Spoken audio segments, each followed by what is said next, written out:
you alone. Love, get out of my zone. Nah, cause they don't want it with me. Love, you gotta cry with me.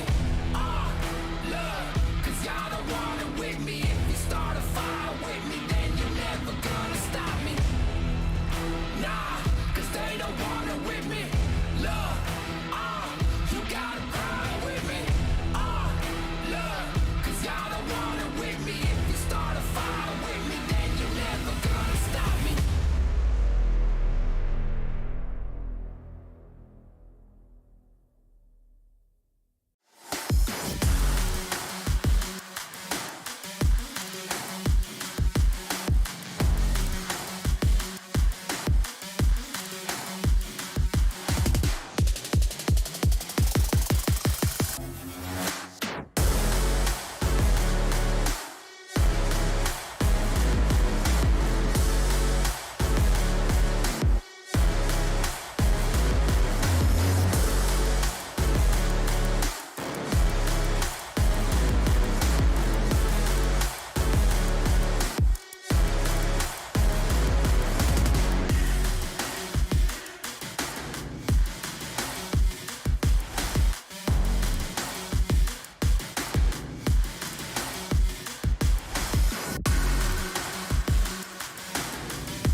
I'm on the mission, snap any minute, casually winning. Stop tripping on me, stop dissing on me. Yeah, I got a dream, can't take it from me. My fire's burning, now I'm always learning. Tell me where to go, man, I'm on a journey. Yeah, I can't explain it, I get excited. Keep it 300, King Leonidas.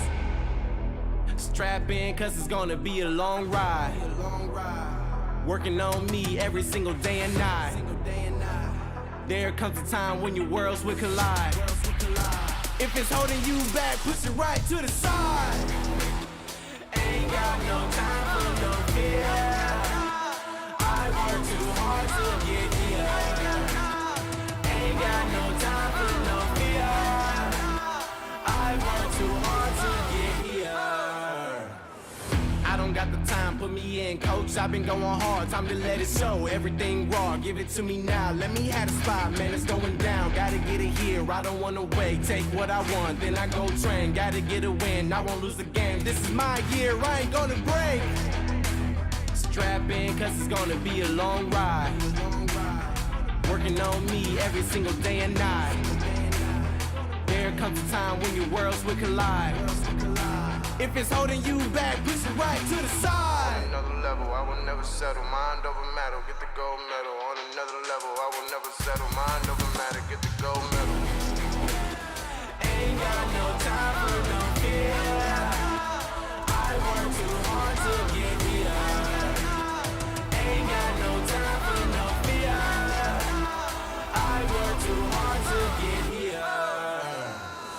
On another level, I will never settle. Mind over matter, get the gold medal. On another level, I will never settle. Mind over matter, get the gold medal. On another level, I will never settle. Mind over matter, get the gold medal. On another level, I will never settle. Mind over matter, get the gold medal.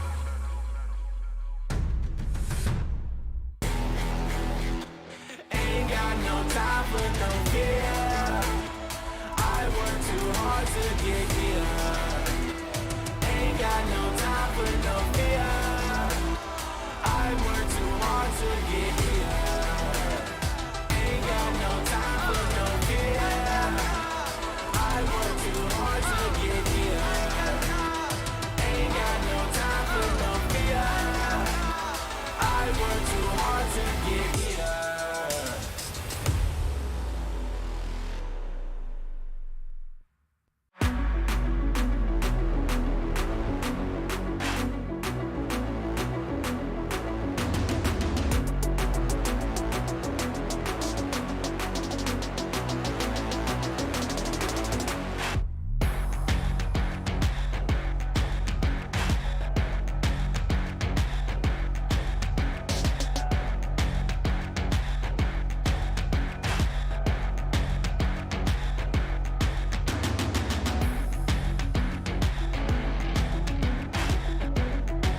stop going till a player on top know it. Rooftop penthouse suite. If you really want it, gotta own it. Fly through it, we was at the lowest. Blood, sweat, tears, the components. Riding all year, now's the moment. We are not friends, we are opponents. Yeah, I'm coming for mine. Yeah, I'm making a play, the game on the line. Yeah, I've been on the grind. Yeah, I jump in the spot, I made it my time. Yeah, look in the sky. Yeah, the stars align, no shade to shine. Can't stop it already. Emotional work and devotion, we put in this time. Look. You won't stop my stride. I'll just break your line. I don't tolerate wasted time. You take us down, keep fighting. The Snapdragon Pro Series is brought to you by Snapdragon Elite Gaming, Monster Energy, and DHL. Welcome everybody to day 2 of the Snapdragon Pro Series. I'm Xscoundrel, I'm joined by Stuart, and today we have 5,000% more pixels, bringing you all the action in all its glory, and we are no longer giant potatoes on the screen. But of course, it's not about us, Stu, it is about the teams, and we have got 4 more best of 3 series today to determine who will make it through and join our winners from yesterday in the Snapdragon Challenger season that will be taking place through October. Stu, some exciting games yesterday, long broadcast. We definitely went down a path of delirium at some point, but nonetheless, some really exciting series, and I think mostly went the way that we expected, right? Yeah, mostly went the way expected, probably except for the first series that saw Viv beat out Formulation. So they'll be playing again today in the lower bracket, and that's kind of their final chance now to get through to the Challenger season next month. But I think 12 games in total. We could have had 12 games yesterday. We did get all 12 games yesterday. Maybe some games should have been ended when they didn't, and it got reverse swept and everything. Rex, I'm not trying to call you out, but I'm calling you out. But nonetheless, it was a great day yesterday. Yeah. We're refueled, we're re-energized, ready to go for another day of action. Well, let's take a look at the bracket to see where we are in the tournament.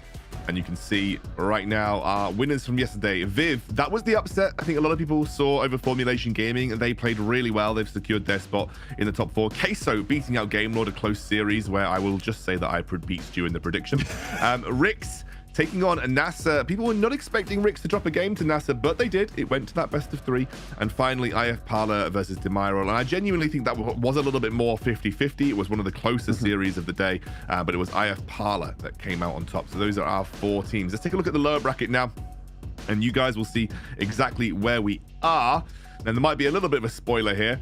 There is a TBD on that first bracket. So we're not quite ready for the Game Lord series as of yet. Formulation versus Zero Zone is ready to go.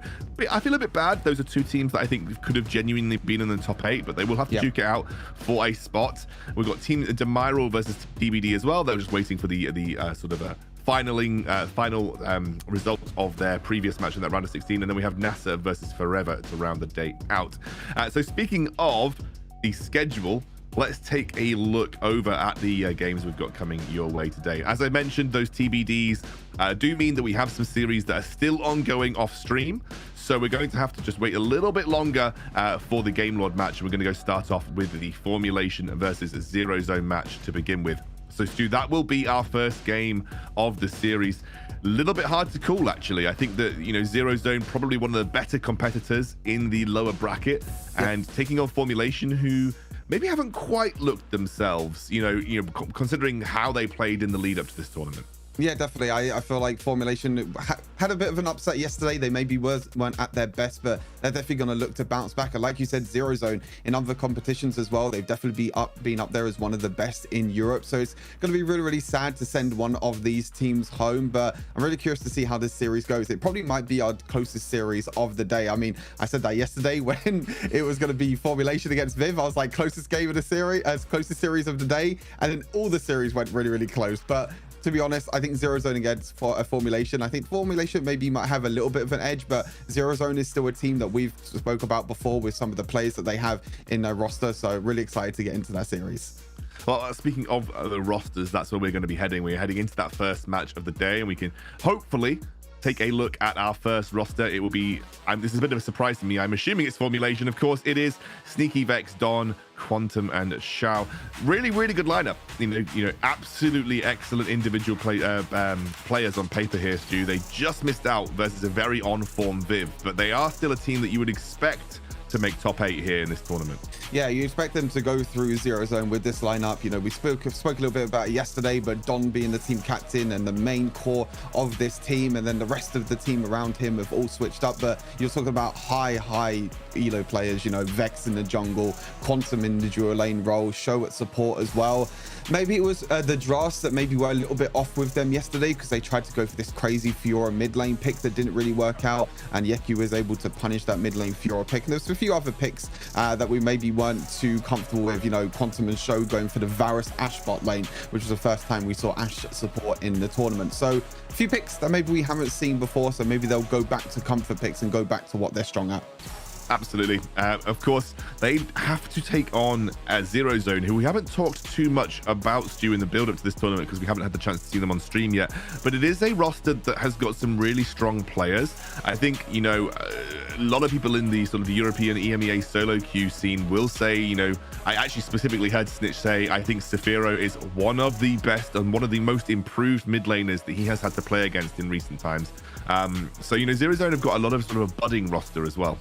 Yeah, definitely. You know, Sephiro in the mid lane, like you mentioned, Labunya in the jungle is another one as well. Another highly rated, highly important player for Zero Zone, and even the dual lane as well. You know, they got R Nation and Fran. I still remember R Nation when he called me out on day 1 of the WREC when they won their first game, and he was the one who called me out, was saying like, oh, tier list OP and everything like that. So that was a good fun one. But yeah, as you can see, Labunya, Sephiro, R Nation, Fran, and then they have Nyrone in the top lane. They don't have Patterson anymore. He's moved over to Viv. So they got Nyrone in the Baron lane, who's still a very, very solid Baron laner. So overall, a bit of an under the radar roster, an under the radar team, but you definitely have some really, really strong, really, really consistent players on that roster. Yeah, absolutely. Our Nation, I think a lot of people saw him perform really well at some tournaments previous in the year, the WREC. I think people were kind of saying Our Nation was a standout player. Sephiro, as I mentioned, is kind of generating a bit of hype around him again. And you mentioned Labunya, who is a pretty solid jungler too. So yeah, really, really good roster. But, you know, if I had to be honest, on paper, you think Formulation has this one, right? You really should expect Formulation to have this one. Yeah, I think on paper, Formulation should take this and should really take this 2-0 in my opinion. But we saw yesterday that, you know, things can happen. You know, it's Wild Rift at the end of the day. One little mistake or a few little mistakes here and there could mean the end of the game, because the games are so fast paced. It's not like, you know, PC League of Legends where maybe you can make one little mistake but you can still have time to come back. In Wild Rift, if you make one little mistake, games only last between 15 and 20 minutes. So if you make one little mistake, that could be the difference between you winning or even losing the entire game. And because it's only a best of 3, if you lose 2, then you're out of the competition completely and you won't make it through to the challenge season. So a lot of pressure on these teams, a lot of pressure on these players. Yeah, absolutely. It is literally top 8. There is no part of the tournament beyond these series where you get to participate in. You need to make that top 8 to make it through to the challenge series. This is going to be a bit of a banger though, Stu. I think Zero Zone got a lot to prove. They very cleanly 2-0'd their previous round. Obviously struggled in that first round, but they are now got probably one of the biggest tests in Europe ahead of them. If they can beat out Formulation, it's you know, we're looking at Zero Zone to compete at the top end of the European scene, I would say. But overall, if you guys want to get involved as well in Twitch chat, you can. Make sure you use that prediction function. I think a lot of people would probably align with where me and Stu are. We're both thinking a 2-0 Formulation, because I think that's probably where you would expect to see these rosters pan out. Not saying that Zero Zone isn't good. They are a really good team. It is a little unfortunate, honestly, for Zero Zone that they had to match into Formulation for their chance to get into the top 8. But end of the day, you know, Formulation, you know, a really good team for a reason. You know, we expect these guys. Then we did expect them to beat Viv as well. You know, I think we did expect them to beat Viv yesterday, and they didn't quite perform. So they're gonna have to.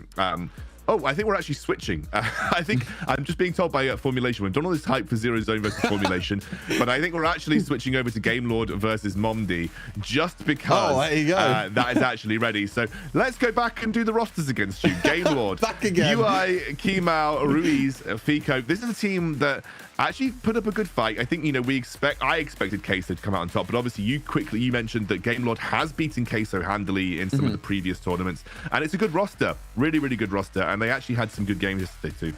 Yeah, I think that this is a very, I would say maybe inconsistent team at the moment. There are some familiar faces that used to play on Formulation before. They still have Ruiz in the mid lane. And to be honest, most of the time, they can do well. They can play very well. And you can see this is the Mondi roster. Very, very familiar faces that some of you might have seen. EUR Joy used to play for Control in WREC Season 1. Ikra is a player that I personally know quite well and I play with quite a lot. He's a very, very solid mid laner. You can name WXPIY as Ferox. He used to be the #1 player in Europe, and then you have Gresniak in the top lane with Christina as the support. So I think I'm looking at this roster. I'm looking at EUR Joy in the duo lane.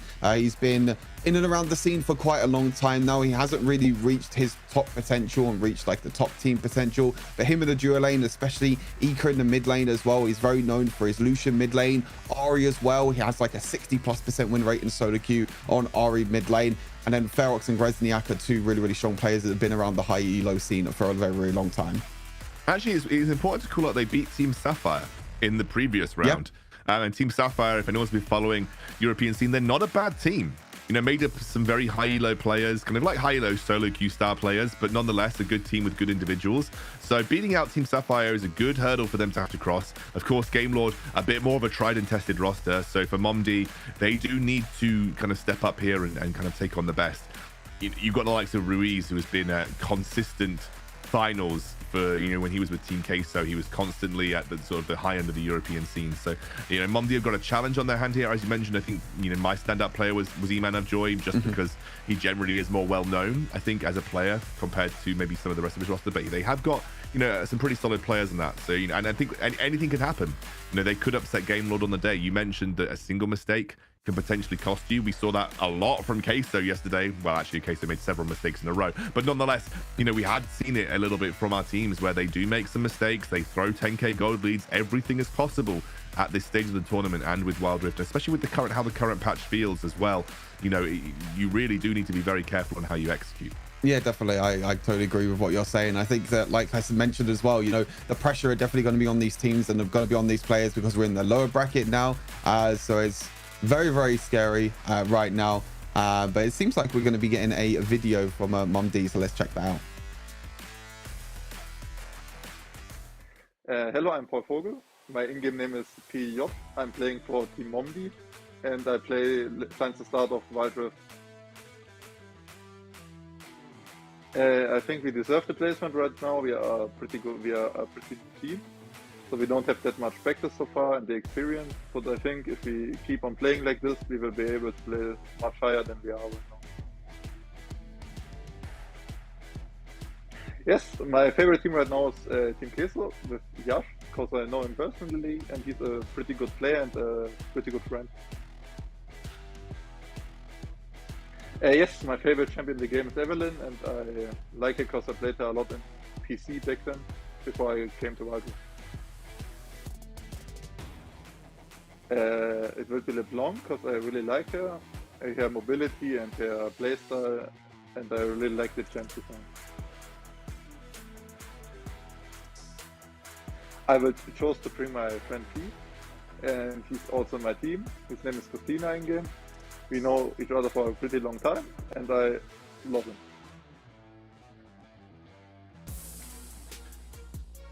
Good to hear from Mondi there as we work towards our first game of the day. Of course, you guys, again, going to remind you, we might have a different prediction in Twitch chat, but you can vote in Twitch chat for the winner of this series. Stu, I don't believe we've had a chance to give our prediction for this series. I mean, I'm going to say Gamelord 2-0, personally. I think it's probably a Gamelord 2-0 series, but there is some good players on Mondi, so it might not be that sort of one-sided. You go, okay, I'm gonna flip it now. I'm gonna go 2-1 Mondi, I think, in this series. I think that like I said, I think Gamelord are maybe a little bit inconsistent. We saw yesterday that they can perform very well, but also they sometimes might misplay sometimes, and sometimes could be very, very low. And it could be, I think it could be a lot closer than maybe what people think. You speak about Gamelord, you speak about their players. They have a lot of great players on their roster. It's a very, very well-known organization now in Wild Rift, you know, been around for a very, very long time. But this Mondi roster, I think, you know, they have the potential. You know, EUR joined, like I said, Ika versus Ruiz in the mid lane is going to be a matchup that I'm really looking forward to watching. And then the jungle as well, you know, Kamau against Ferox, and then in the top lane, Gresniak against UI. I think that top side of the map is going to be really, really huge for both these teams and might make the difference between them coming out on top. But I'm going to go opposite. Yeah, like I said, Mondi 2-1. I think this is where I get my points back. This is where I go back to even on the prediction game. Okay. I mean, I don't think that's an unreasonable prediction. I think it could be another close series. You know, I think for the day we've got a couple of close series. Like I'm looking at the brackets. We've got Demiro versus Ice Cream. That could be relatively close. We've got NASA versus Forever, which could be interesting, and then obviously Formulation versus Zero Zone, which I think will be a relatively close match as well. So we've got some pretty close games, I think, in terms of the series that we've got lined up for us today.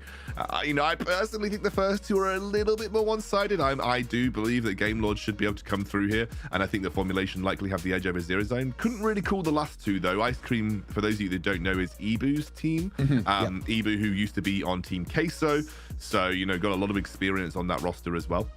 Yeah, they actually beat out Clash Spain as well in the previous round off stream, so that's quite a big shock in itself, because I thought Clash Spain would maybe come out on top. But yeah, like you said, Ibu, Z and everything. Should have kept keys. Yeah, it's pretty good. Oh, okay. So what is the most OP item in Wild Rift? All right, Stu, I'm going to ask you first. Most OP item. Okay, it's a little bit weird to say. I actually think the support items are pretty damn broken.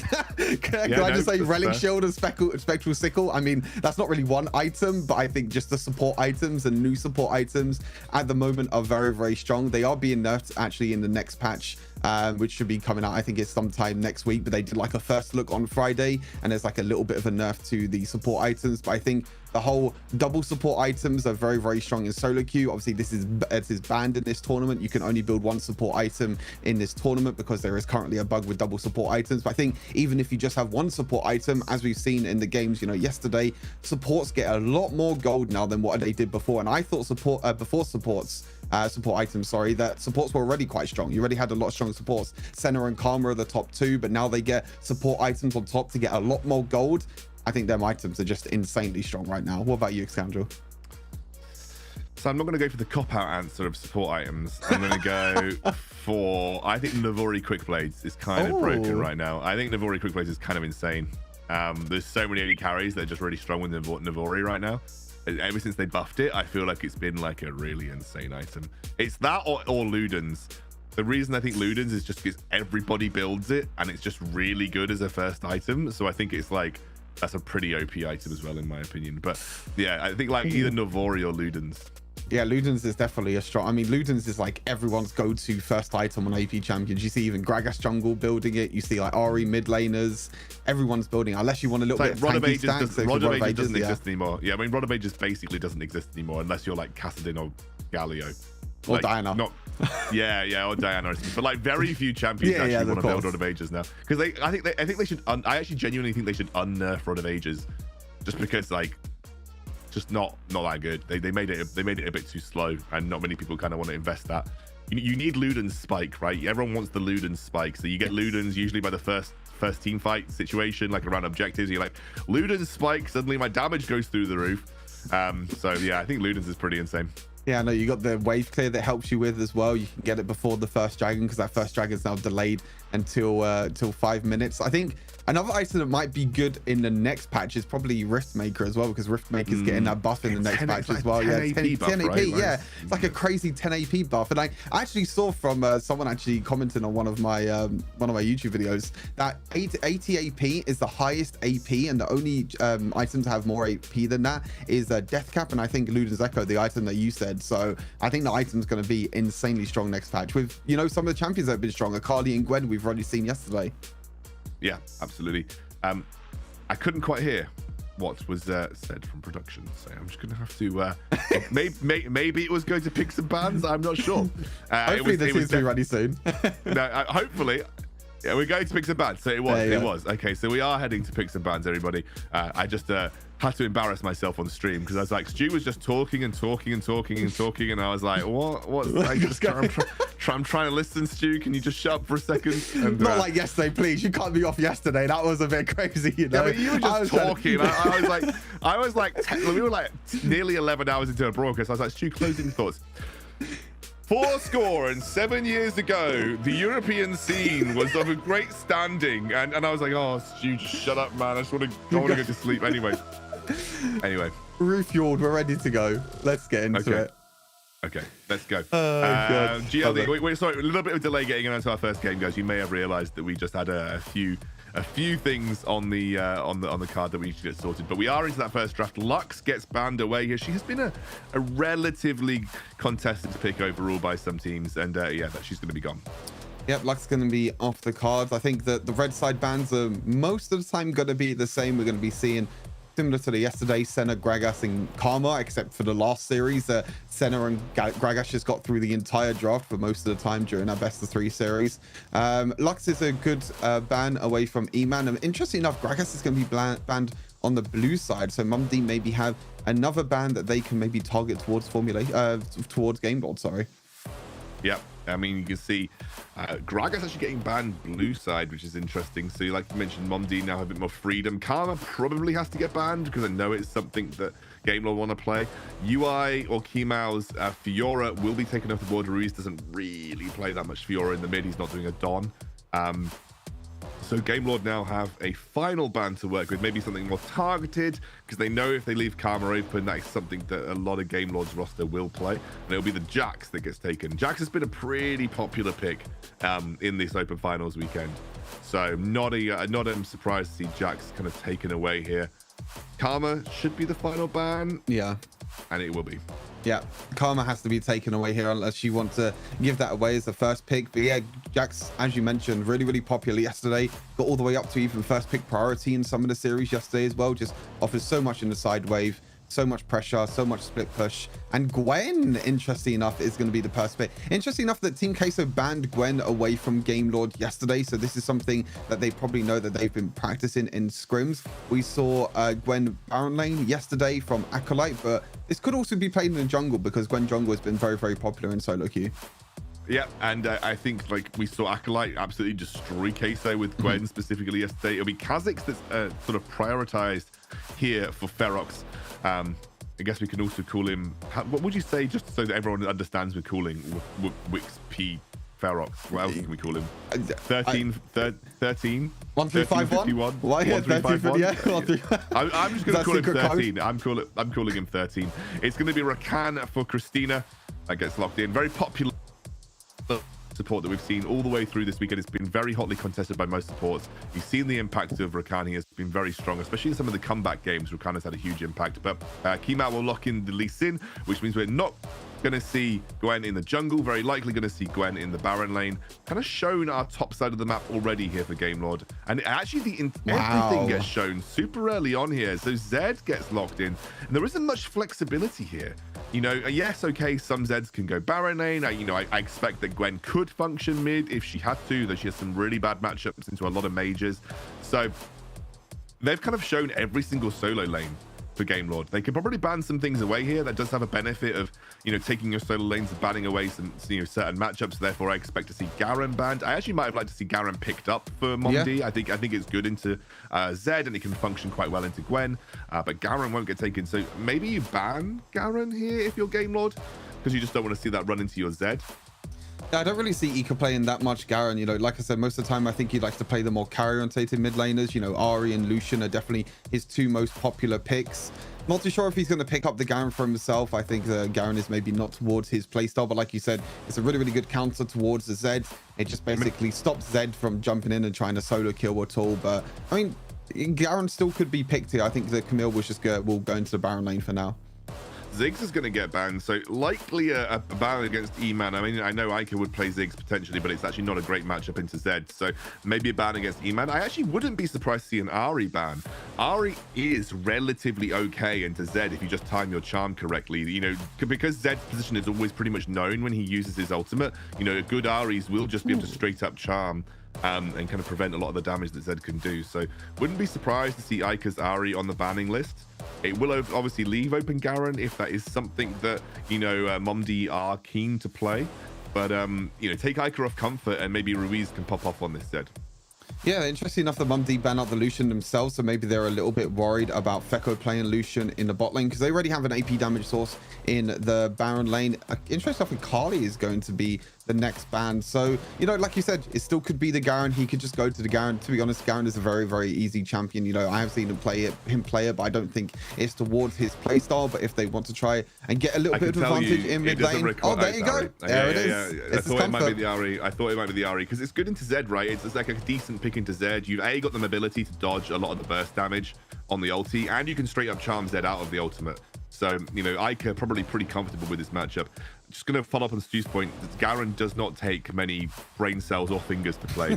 I can tell you that because I play Garen. I remember when you abused Garen as well to climb in solo queue and everything. I remember that time. It was a good time. I've abused Garen at several stages. I abused Garen when Tank Garen was giga busted. I've abused the Hull Breaker Garen that's really, really strong. Garen just in general is a great champ if you want to try and solo carry from Baron lane. Because split pushing, I mean, it's a bit of a side point from this draft, but split pushing solo carry in solo queue is quite hard to do because your team usually just don't have brains. So it's, you know, you usually have to play something that can actually join a team fight and do some damage, and Garen is one of those. It is going to be Varus and Thresh, so they are going to lock in their full roster. It looks like they have basically locked in the champs that they're playing in order. So there's not going to be any swapping that happens here for the Game Lord roster. And Mondi, they now have to pick up their bot laner, and I really like the Morgana. It's a nice combo here from Mondi. Got a bit of pick. You got some side lane pressure. My only worry is that I don't think their team fight kind of very single target damage focus is what I'm saying. You know, Morgana maybe a little bit of damage to the pool, but they are super single target damage focused. Whereas I think Game Lord have got a bit more of like, we can do a bit of AoE damage. We've got a bit of long range as well to kind of deal with Mondi. But, you know, for Mondi, it's pick orientated and super single target focused. And the fact that, you know, Kha'Zix kind of sucks in team fights is a little worrying here. But the Morgana kind of saved the draft for me from Mondi, and I think they've got a relatively serviceable draft to work with. Yeah, Morgana's really good against the Game Lord roster. You know, it can stop the Chains of Corruption, can stop the death sentence from Thresh, and can stop all the other crowd control. And at the same time, you know, I think, like you said, Mondi has a very, very single target focus, but they can also team fight themselves. I feel like, you know, you got the Rakan, you got the Morgana ultimate as well. You got Ari that can dash around and can try and charm and deal a little bit of AoE damage. But I think, like you mentioned, I think it's going to be very, very single target focus. If they can land a charm, or if they can isolate someone with Camille's ultimate, then they could definitely 100-0 that one person. But I think both rosters definitely are looking very, very good. Both team lineups are looking very, very strong. So, like I said, I think this is going to be a very, very close series. We'll have to see how it happens in game. Yeah, and I think you've mentioned the Baron lane being a key point here. UI didn't look the best for Game Lord. Had a bit of a struggling series versus Acolyte. Clearly, Acolyte, one of the most experienced Baron laners in the EMEA scene. But, you know, came out on Lee Sin. He had a good Lee Sin game versus Queso. Was one of the reasons they actually came away with that win. So I think it's going to be an interesting one. I still think Game Lord come away as kind of my favorites from that draft. But Mondi definitely have a solid draft to work with too. Mondi have just gone for comfort. I feel like, you know, like I mentioned, you know, Ika in the mid lane, he's Ari is... I've seen it myself. You know, I played with him a few times in duo queue. His Ari is pretty damn good. I think, like I said, he has a 60+% win rate on Ari, and he never likes to lose on Ari. That's one quote that I remember him telling me. He's like, every single time I play Ari, I do not like to lose on Ari. So we're going to be getting into this game, see if Mondi, see if their Ika sentence comes true, and if he maybe doesn't lose a game on Ari. But yeah, I think the Gwen pick is going to be very interesting because UI lost against Gwen on Acolyte yesterday. So we have to see if he learned a thing or two from Acolyte in that Gwen series. Well, they were getting it banned away from them. So, you know, you correctly mentioned that it was something that Queso, when they didn't have blue side first pick, were taking off the board frequently versus UI. So I'm not surprised to see them first pick it. And maybe it's something that has been very, very hotly contested for them in scrims. Already got a bit of pressure coming down. This is a bit of a rough lane to play if you're E-Man and Christina. Yeah, it's going to be a bit hard early on because there is a lot of threat from Fekko and Trust in the bot lane. a lot of threat with the Varus poke and also the thresh potential of trying to land a death sentence. But I think E-Man and Christina could just play very, very safe, can just sit back, use the pool to clear out the wave, and they'll be completely fine. Ferox is also on a comfort himself as well with the Kha'Zix, is again one of his most played champions. So I think that's what it is. I think Mondi is, you know, they're not like an organization or anything. They're just a bunch of free agents that have come together, but they've done well in other competitions. And obviously they've got into the top 16 of this tournament. They also went through Team Sapphire in the previous series. They've got a lot of momentum going into this series, but I think the Game Lord is a little bit stronger than Team Sapphire. So they're definitely going to have to step up if they want to try and make it through to the challenge season. Yeah, as soon as we hit level 3 here for Momdi's bot lane, they'll be fine. They shouldn't be under any threat of getting killed off by a Varus Thresh lane, but I don't think they're going to put much kill pressure down either. So it's going to be more of a farming lane, turning into maybe a rotate mid into wave clearing lane from probably both teams. And then you've got to look at the side lane potential for Game Lord and the side lane potential for Mondi. And you obviously know that Zed functions really well on the side lane, as does Gwen. So 1-3-1 is definitely a very viable option for kind of Game Lord to pursue this time round. Yeah, I think that the only thing that Ari really struggles with is maybe when it comes to the side wave. You know, if Reese gets a Hull Breaker, for example, Hull Breaker gives you a ridiculous amount of magic resist. So, you know, maybe he might go for that route and just say like, oh, you know, Ari, you're not going to kill me. I'm just going to keep pushing the lane. I'm going to keep pressing towards the towers. And like I said, the top lane is pretty much the same as well. You know, UI with Gwen, it could be very good in the side lane, but he is against a Camille though.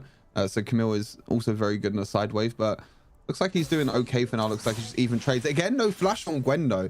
Again, it is Ghost Ignited. So the same with Acolyte yesterday. So interesting enough that these pro players prioritize going for Ghost and Ignite rather than the flash. But you know, Gwen does have a dash that has a very, very low cooldown. So it's a little bit expected. But now they can look into the Baron lane. I think UI might be dead. I think he is just dead. Kind of, he basically face checks a control ward, and we saw both Christina and Ferox just waiting in the wings to kind of take him down. Ika, not yet dead, but he will be, and so they'll trade 1-for-1 overall, but they lose a load of plays on the top side of the map here. I kind of like Camille into Gwen as well. It means that when you use your Hextech Ultimatum, Gwen's not going to be able to do her 20 years of hero development and go super giga invincible. So Gwen is immune. Yeah, we're not going to get the Gwen is immune. It's kind of one of the reasons why I quite like Camille into the Gwen matchup. Yeah, Gwen's really good against the Ferox has taken that blue buff away. So Kamal was trying to take it away from Ferox, but yeah, I think the Gwen is very good against long range damage, you know, because when someone is standing outside of her what do you call it? That little field on the floor. I can't remember what they call it. But anyway, when something to do with Black Mist. Oh, something like something to do with Black Mist. But yeah, when Gwen has that Black Mist on the floor, if anyone's standing outside of it trying to deal damage to Gwen, she won't take any damage at all. So that's why most players find it really, really difficult. But there you go. He's having a good time in the Baron lane though. Yeah, this is why it's rough, and he's going to be able to use that and go immune for the time being. Trying to clear the wave as much as he can, but I don't know. UI is the target once more. Happy feet right there for UI. Somehow, I'm not really sure what Ferox did. I feel like he kind of trolled a little bit, but maybe knew that the rest of Game Lord were coming to support UI here. But you can clearly see that the Mondi roster believe that the Baron lane is going to be really important, and putting UI behind is of the sort of where they're aiming for. Yeah, it was really interesting. I think that Ferox was looking for a tower dive, but maybe he thought that he was going to take too much damage because he used his ulti, but then he didn't use his jump to get onto UI. He just used his jump to get away, and then Christina tried to jump in as well. Missed the W, as you mentioned, with the happy feet from UI. Isn't that a Ghost to great advantage? Getting the extra movement speed, getting a little bit of a dash as well. Now, both of the major objectives spawned, it'll be interested to see where both these teams look to prioritize. Looks like Kamal is on the top side in the moment, looking to go towards the Rift Herald, and looks like we're just going to get a trade of objectives. Mountain Dragon will go in the hands of Mondi, and it will be the Rift Herald for Game Lord. So this will put a little bit more pressure on Gresniak in the Baron lane. And saying that, they might even get tower dove before this Herald's even taken. Yeah, he should be fine. He's going to be okay for the time being. We have gone to a 1-3-1 scenario here. Actually going to catch out. Oh, that's not a good look if you're Fico. Got caught by the engage. I think he actually got bound up and then knocked up by Christina, and actually because they're rotating out of mid, it does mean that they are no longer going to be able to put pressure on that top lane tier 1. They're going to have to be careful about where they position. They want to lose that first tower of the game for no apparent reason. Yeah, Kamal's gone back to base. He has gone towards the bot side. Still has the Rift Herald. Didn't use the Rift Herald in the top side, so he didn't. I think they could have tried to get the first tower of the game in the top lane, but decided not to instead. But yeah, I mean, it's not good look for Feko. I think that with Varus, you could just stay back and just use your abilities to clear the wave. There's no reason for you to step up too far, especially in the mid lane where, you know, you could have a Rakan or an Ari or a Kha'Zix. You know, Mondi has so much mobility. It does look like that is going to be the bot lane tower going down. 1,600 HP should be the end of this tower. Yeah, there's nothing they can do about it. Charge will come through. First tower of the game goes the way of Game Lord, but Mondi were in the gold lead before that, so it's still in a good spot if you're Mondi fans. They are actually competing pretty well on the same stage as Game Lord. Now, Game Lord are entering this stage of the game where Feko is just going to permanently sit mid and clear waves. It's happened again. I think he's just dead. Might be it's a lovely, come on, let's go. That's huge from Trust. I wasn't expecting it to happen. I thought that was just basically gone for Feko, but Trust lands a sick pull and manages to trade one back. But Feko makes the same mistake again. He has to be so careful about where he positions in this lane. He is the bastion that keeps that mid lane tier 1 alive. He needs to stay there and just clear waves and get into a precarious spot. Getting bound by Morgana, it's not really excusable. No, of course not. No, I think they might even look for engage. Top lane Trust is really low. It's a nice box splash. Yeah, a good box splash from Trust just to keep himself safe. Yeah, it will be safe for now. But yeah, like you mentioned, I think Feko does need to be really, really careful. He can't be caught by the dark bindings from Morgana. And then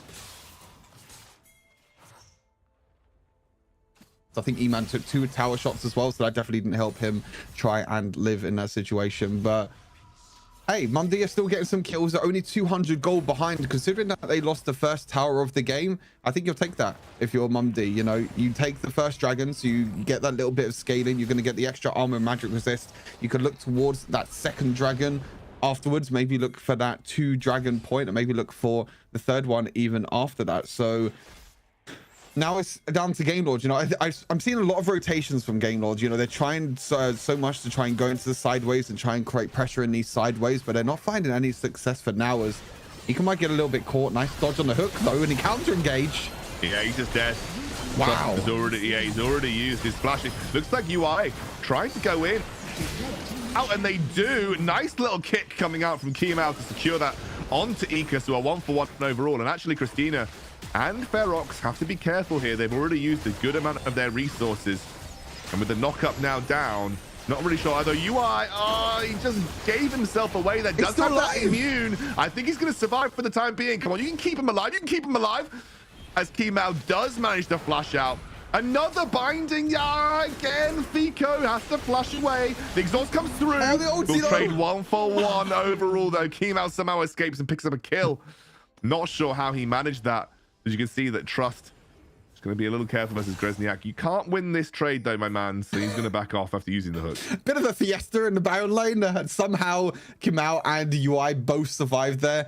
Feko's ultimate just came up in time to trade 1-for-1 against Ferox. But like you said, Feko got caught again. That's the 3rd time now he's already been caught in the first 10 minutes of this game. And when you're playing Varus, you do have to be so careful. You don't have a lot of mobility. And we spoke about in draft this pick comp that Mondi have. If they catch someone with a binding, if they catch someone with a Camille ulti, they have the follow-up afterwards, and there it is, the pick again. Yeah, Trust just walks blind into the brush for the time being. He doesn't yet go down, but the Meteor enchant has been used. Lots of poke coming out though, so Christina is taking a bit of damage in return. And I think because they have that range advantage, they can just play this. Although Kemal jumps in and gets a kick. I'm not really sure what that was going for, but he does manage to smite away the Rift Herald for the time being. And this time Feko is untouched. This time Kemal is ripping apart the front line. And Mondi lose the objective and lose the fight. Yeah, it was the poke, as you mentioned. I think Ika and E-Man got way too low. And as soon as the team fight came in, as soon as Feko came back alive, he was able to get there, poke down Mondi. And like you said, Kival takes the Rift Herald. I think Ruiz did really well to get onto the back line as well. Jumped onto Ika. Ika couldn't really do too much on the back line. And that means that Game Lord will take the Rift Herald. They'll take that mid lane tower and they'll potentially take this second dragon. And this game, it looks good for Mondi, but that one little fight, that one little bit of a misplay around the Rift Herald, that gets taken away. And now we're looking at a 2,000, nearly 3,000 goal lead for Game Lord. And that's how quick games can change in Wild Rift. One team fight, one steal of an objective.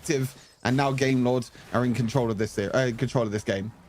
And they've actually shut down the 3 dragon win condition for either squad now by managing to sneak away. That's exactly textbook second dragon play. Drop the Rift Herald mid, cause a distraction, and just rush that dragon down if you can. And they were able to do so, especially because the resets were not in favor of Mondi and they weren't able to get to that dragon pit in time. So bit of a shaky early game for Game Lord, but they are starting to find their feet here. Have got that tower advantage and they're really making use of that 1-3-1. Ruiz is kind of on wave clear duty. He's just sitting there. Obviously doesn't really want to go toe-to-toe with Camille in the engage, and UI doing the same on the bot side of the map. The problem is you don't really want Ari to be separated away from the rest of your team because she does have a lot of pick potential, and her being stuck in a side lane, you are unfortunately not quite making the best use of her kit. Yeah, I think this is a problem and why sometimes teams don't really pick Ari, because she's not very good in the side wave. She's a lot better in team fights, as E-Man's going to get caught himself, but could be a counter engage. Ooh, he has got that stasis available. They will actually pick up Trust in return, although his stasis keeps going, or rather Spico rather. He goes down eventually to an orb. Brilliant play. Beautiful hook. Trust is on fire right now.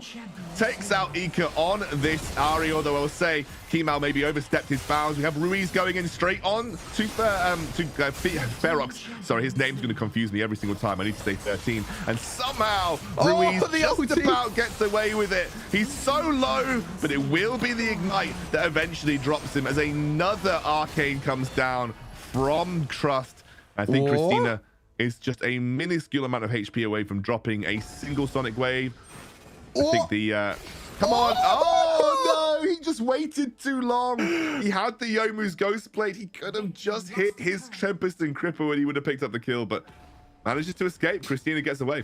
Yeah, another really close fight. I think it was a 3 for 2, I feel like, overall for Game Lords. They do come out on top again, but you can see that Feko can get caught and can be easily caught as well, but I just don't think there's enough damage at the moment. You can see Ika was trying to do as much damage as possible, but League of Stasis is still a thing in Wild Rift, even though it costs a ridiculous amount of gold now, 1,000 gold. But Trust, like you mentioned, has been landing hook after hook after hook. They tried to catch up Kemal here, but Kemal survives. You see, Gresniak was just waiting for Kemal to come back, but a really great lantern from Trust. He just puts the lantern exactly where Kemal is so he can escape. Look at his ulti as well, where he tries to get away, isn't able to get away, unfortunately. But I think it's just the mobility of this Lee Sin and showing how strong the Lee Sin can be. All the mobility that he has. He can dash in the fights, he can dash out of fights, he has all the healing and all the burst damage as well, and with Trust by his sides, he's looking really good for Game Lord right now. I don't know if they could increase stasis cost anymore. Yeah, exactly. but like, even if oh they my god, did, how many stasis? Jesus. Even if they did, I still think it would be as popular as it is. That's the thing. It's like stasis is just the enchant itself. I feel like if the enchant itself maybe gets nerfed, then maybe, you know, maybe they reduce the time. Yeah, exactly. Or like increase the cooldown again or something. You know. You know what I wouldn't be averse to? Just getting rid of it entirely. I actually wouldn't. I actually would. I mean, it might make assassins a little bit too OP is the problem, but like, I actually would not be averse to seeing that just disappear. Ruiz, speaking of assassins, almost takes out Ica on the Ari, forced to use his stasis. And of course, one of the great things about Zed in the current meta is that his ultimate is on a ridiculously low cooldown, so you can always outlast the stasis. UI, another stasis, keeps him alive versus Kha'Zix. 13, just able to put enough pressure on the Baron laner from Game Lord to force him into his own defensive stance. But it is tit for tat. Every single side, UI low, as we have Pico. Pico has got the ultimate. He went into melee range, but oh my god, Trust.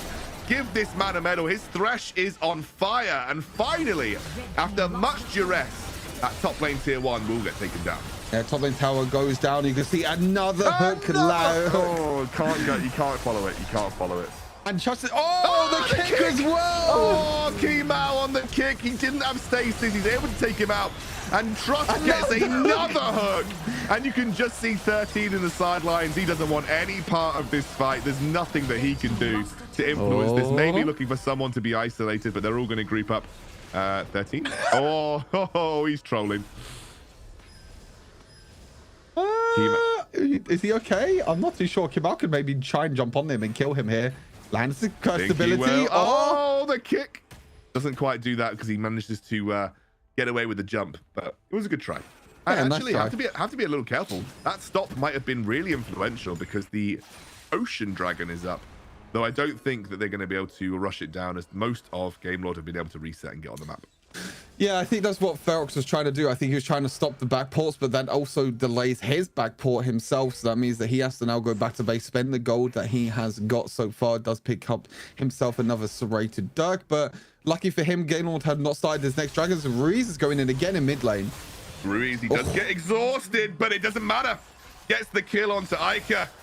And that is an RE down for this all-important dragon fight. And Gamelord slowly but surely taking control of the game with a 10,000 gold lead. And Mondi just not able to really play the game they want. Haven't been able to execute a Camille side lane. Their team fight has been a lot weaker than that of Gamelord's. And the honesty, a lot of this is coming down to that man on the support. Trust has been a monster on Thresh this game. And Trust is a player that didn't play too much for Formulation last season in WREC, but came into the finals in Barcelona and was just performed so well. He is one of my star players, definitely from the WREC finals of season 1 in Barcelona. He came into the Formulation roster, didn't play too much competitively, and as soon as he came in, you could see straight away that he knows the game so well. He understands the game, and you can see that his micro game and his macro game is also on point. But Kemal could be in a lot of trouble here. Great kick though, just stopped to engage. Actually, UI used the first part of his ult. He's now using the second part of his ult as well. He wants to go in, thinking that he can go 1v3. Certainly looks like he can because he's doing a huge amount of damage, and Kemal's going to follow up. That will be a kill for UI. Gwen is not broken, by the way. And there'll be a flash in onto the Varus. They get another hook, but it doesn't work because of the shield. But I don't think E-Man enjoys getting out at this point. Ika's trying to do what he can. The ultimate comes through from Ruiz. Ika's absolutely going to die if that stasis doesn't come through. The hook! We'll have to flash away from the hook also. And Gamelord now firing on all cylinders. Mondi just not able to compete. Yeah, you can see Gamelord have full control of the map right now. 5 towers to 1. Oh, Ferox goes down as well. He tried to clear the Baron lane. He wasn't able to clear it, unfortunately. And now they're just going to turn towards the Baron. They do have vision here. But with only Gresniak and Ika alive, I think that's going to be a free Baron over to the side of Gamelord. Yeah, nothing they can do to compete with it. Maybe I can make a kind of a... He can make a kind of crazy play, but I'm just not so sure. Looking for a potential Orb of Deception steal, but he's just a little bit too slow on it. He's going to get ulted by Ruiz. He knows he's dead. He just stands still, accepts his fate. Third ultimate charge. Oh, Gwen is disgusting. UI picks up another kill. There's a reason this was banned. He had a bit of a rough early laning phase. He was focused heavily by Ferox, Gresniak, and Christina. But now he's got his items. Now he's got his late game stage Gwen. He is blowing people up. Oh, this Gwen pick is coming up huge at the moment for Gamelord. Another Chains of Corruption lands as well. They try and change CC as Feko does get caught hit by himself again. He does. It's a big team fight ensuing for the time being. They do take down one. Another good dark binding as here comes the Ruiz. The hooks are on point. The flays are on point. And Trust once again delivers his team a strong win. On the back line. And UI just jumps in. He uses the stasis to make sure the Nexus doesn't take him down. And with no one there to defend the Nexus, well, I say that Gresniak and Ika have just respawned, but the Baron minions are doing enough work. And they'll take down the Nexus for the first game of this series. Gamelord 1-0. It took them a little while to come online, but when they did, it was pretty decisive. Yeah, the early game was a little bit back and forth. I think that Gamelord definitely performed relatively well overall. I think that they Mondi did make a few picks in the early game, especially onto Feko in that mid lane. I think Mondi did well defensively to stop the roams from Gamelord, to stop the Baron lane and the bot lane from getting too punished and getting tower dives over there. I mean, they tried tower dives themselves, Mondi. I think Ferox, Gresniak, and Christina tried to tower dive UI a few times. They killed him a few times, but Gwen is still Gwen overall. So I think it was a very, very strong performance overall. Yeah, it was a super strong performance from both our teams, at least for the start of the series. But I think overall, the scaling, the team fight capabilities, the side lane pressure just came through for Gamelord. And I think UI also showcasing just why Gwen is such a strong pick. I think, unfortunately for Mondi, their comp didn't really make sense in the split push. And we mentioned a little bit too single target focused. You didn't really feel that they had the capabilities to go toe-to-toe in the bigger 4v4 and 5v5 engages.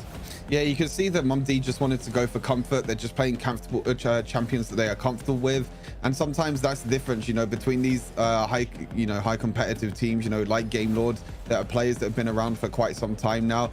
They can play champions. They can play champions very comfortably as well. They can play different metas. They can play different play styles, but when you're like this, you know, free agent team that Mondi is, I think that they just want to go for comfort, and they feel like they can get an advantage from picking comfort picks. But as you mentioned, I think the game itself and the team comp, you know, Ika didn't really perform too well on that Ahri. Unfortunately, I think Ahri, this just shows kind of how Ahri struggles a little bit at the moment in the mid lane, because you can't really do too much in the side lanes, especially against a Gwen and a Zed. Like, how do you compete in the side lane against them two picks?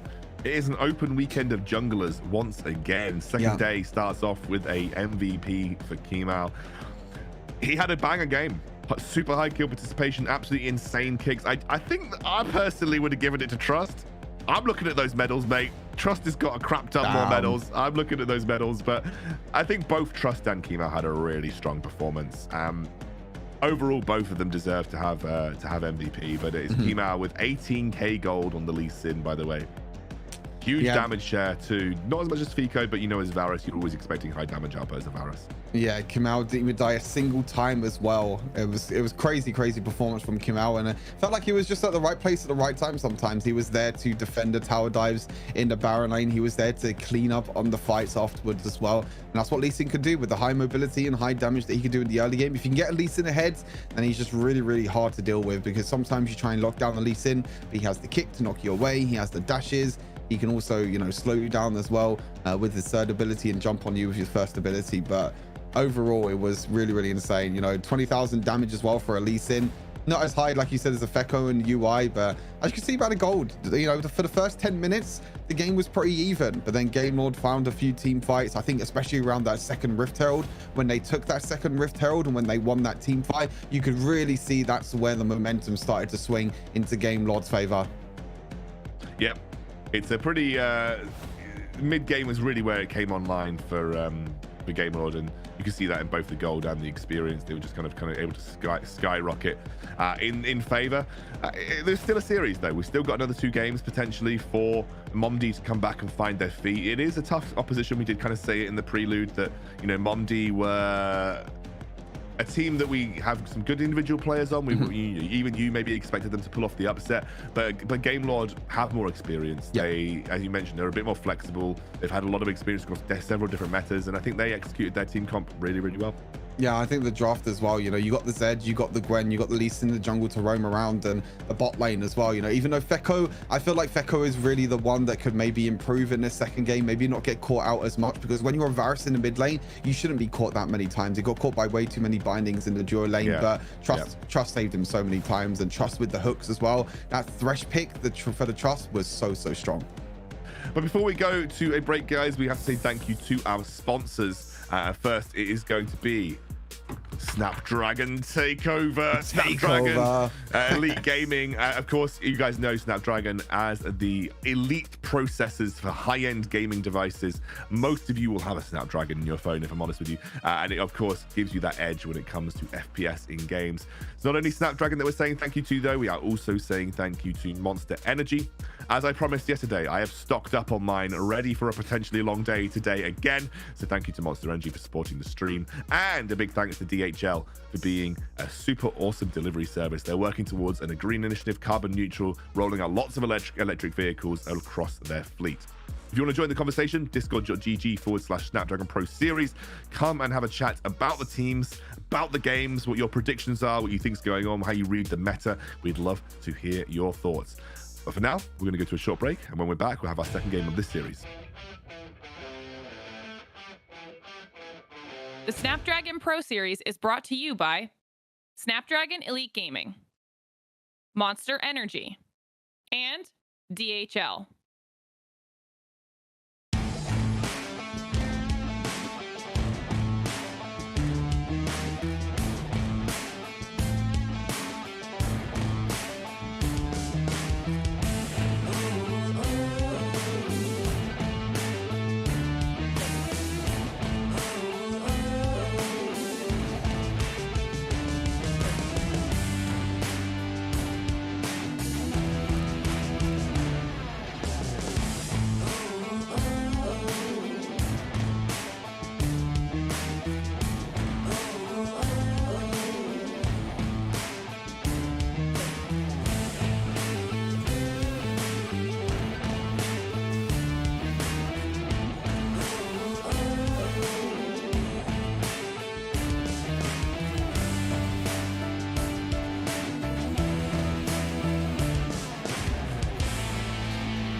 Welcome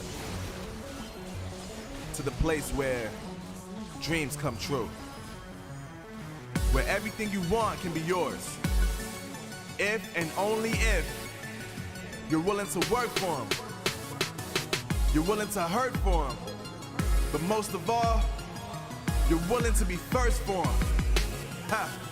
Look, I'm going straight to the top. I don't know how I would stop, like it or not. I got some goals that I'm hitting. You hear what I'm spitting? It's hot. Look what I got. Whole lot of passion and pain. The road to success is insane. Stay out my lane, cause I'm on a mission. I'm getting what stands in my way. Yeah, I'm a beast. I wouldn't play with me, baby. The way that I'm training is crazy, and I do it daily. You wanna talk about drive? I got more drive than Mercedes. I've never been lazy. I'm in the room, it's a red alert. You wanna compete? Well, get better first. I got 10 toes in the dirt, push through the hurt just to show them my worth. I'm the best. Yeah, I'm the best. I never stress. I know what's next. I'm who they test, like we playing chess. But I'm unimpressed, so now let me flex. Welcome back, everybody, to the Snapdragon Pro Series Season 2 Open Finals weekend. I definitely wasn't just drinking some of my sponsored Monster Energy. Hey, see, there you go. There you go. I wasn't lying. I was Quick, you got to grab one on the break. decked up on sponsors. But no, massive first game here for Game Lord. They needed that win, really, I think, to give them the confidence, especially after yesterday. But pretty decisive from the mid game onwards, Stu. Yeah, they look pretty good. Mondi definitely held their own for some time. Those early skirmishes, they caught Fico out quite a few times in the mid lane, definitely gave them a bit of an injection of gold. But when it came to sort of 9 minutes onwards, that started to be where Game Lord just took over, right? Yeah, I think I mentioned it briefly before the break. You know, around that second Rift Herald where they got that team fight win, they were able to take the advantage, steal away the Rift Herald, and then they used that Rift Herald to get the mid lane tower. They went towards the second dragon, and you felt like from that point on, when they got that about that 3,000 gold lead, that they were able to use that gold lead, use that momentum to control the jungle of Mondi. And then for them from then on, it was really, really hard for Mondi to really just struggle to like move into their own jungle, really struggle for them to move around the map. Should we take a look at the MVP from the previous games? Yes. I think obviously kind of going on the games, it was Kimau, but I think there was a good, good case for trust as well. I think both players had an excellent game. A plus 1,000 damage on a Lee Sin is a very, very good DPM, by the way. Very, very good DPM as a Lee Sin player. So Kimau was all over the place. He was just popping off in team fights, had some really excellent kicks. I think played just as well as Trust too. So both players had an absolutely excellent performance. Yeah, deathless performance, flawless performance from Kimau in the end. 17 KD, like you said, over 1,000 damage per minute. Very rarely you see that in a competitive game. And like I mentioned before, I think he was just at the right place at the right time. He was really, really mobile, was able to get a few kicks off, saved a few of his teammates at times with his kicks. So it's maybe a pick that maybe Mondi have to look at now going into this second game to see if they're maybe going to ban it out in the second game. I think you might have to consider it. If you're not willing to pick it, we saw yesterday that it was one of the great tools against Team Queso for Kimau. And of course, he showcased why he's such an excellent player on that champion this time round as well. Plus, the Godfist Lee Sin skin is hella cool. Oh, yeah. We're into the pick a ban for the second game. It is going to be Mondi that have chosen to be on blue side. So they're looking to first pick potential here. Now, Game Lord will be over on the red. Doesn't mean they have first pick after the second ban phase, and they also do have that last pick potential for any counters should they want to seek it out. I think it's interesting how the meta has changed now, really. As before patch 3.4 and before all these champions got really strong, a lot of teams like to prioritize the red side because they like to trade 2 picks for 1. They like to get that last pick priority, but it seems like teams are more going towards the blue side now. They are able to get that first pick priority on so many OP champions, so many strong champions at the moment. Senna, Karma, Gragas, the 3 champions that are really strong. But then even if you don't get them 3, you still have the Lux, you still have the Jace, you still have Jax, you still have Fiora. There are so many strong picks at the moment, and Mondi will focus away on that Gwen as well. Gwen was a pretty strong pick for UI in that first game, did survive a lot of tower dives, and Mondi will be taking that away.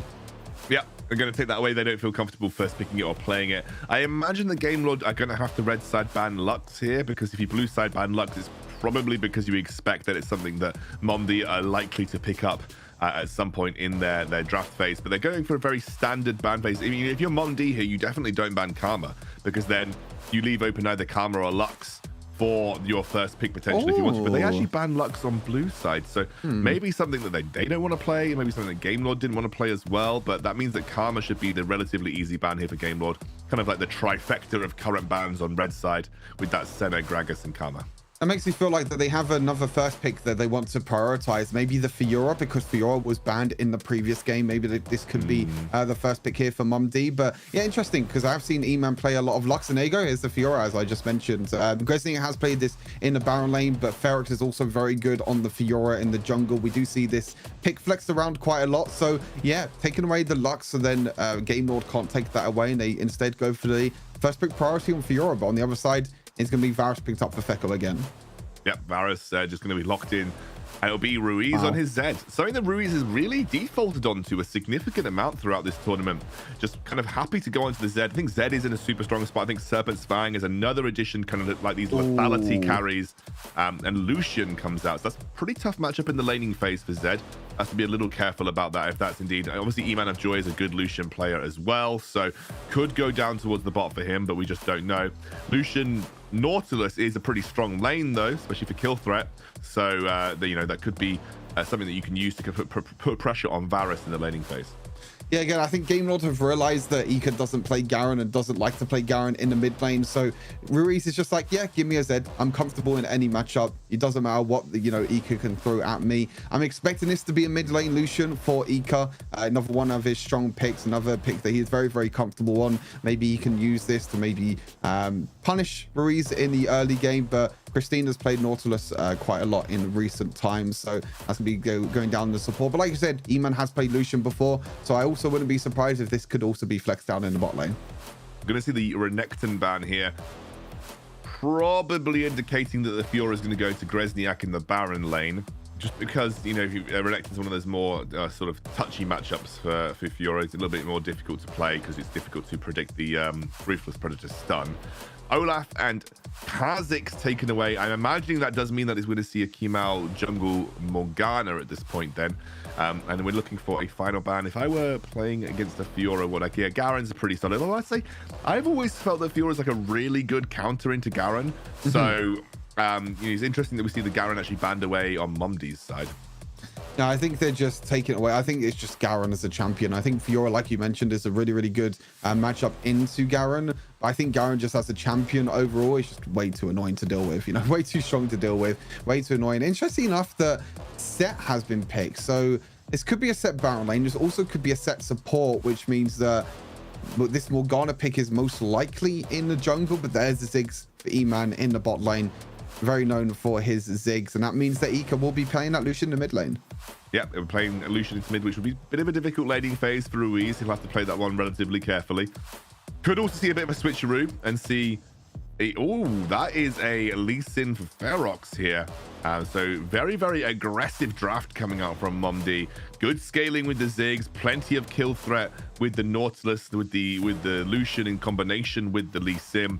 Bit more aggressive from Mondi this time round, and definitely has a bit more teamfight potential just by Ziggs. The virtue of Ziggs by himself has a bit of teamfight potential, and they actually have side lane threat too. But the Jax has been left open, and that's a good matchup. We saw it. You know, decent matchup in the Baron lane for Jax as the game progresses, as long as you don't let the Fiora get too far ahead. So nice pickup here for Game Lord, and that now rounds out their roster. Very strong team fighters as well. Like, you're always going to have a strong team fight when you've got a combination of a Varus and a Morgana. So that is something that has to be a little careful about.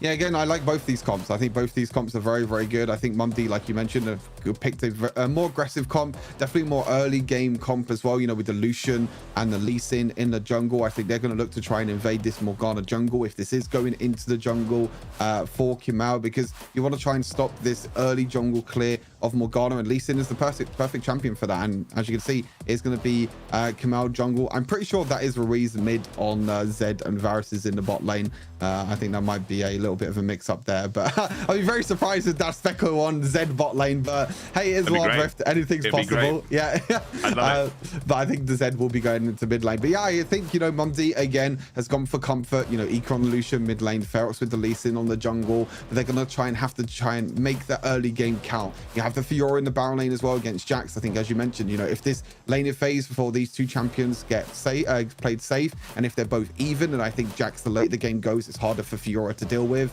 Same with Ika in the mid lane, and the same with jungle as well. So definitely going to have to play a lot more aggressive this time around to try and get an advantage with the early game comp that they got. And I think, you know, they have the backup. I think for both teams as the game progresses, like, you always have a backup of a Ziggs if things go wrong. Ziggs has shown that he can basically solo carry late game team fights, and you do have a bit of a backup of a really good working team fight for Game Lord if they need to go to the later stage of the game too. We'll see how we get in. It's up to Mondi to kind of bring this one back, take us to a third game in the series. If Game Lord win, they are through to our challenge season in October. They'll join the rest of the teams from the upper bracket who have already qualified, Stu. Yep, we already have 4 teams qualified. Rix, Parla, Viv, and Team Queso and Game Lord are going to be looking at trying to become our 5th team into next month's challenge season.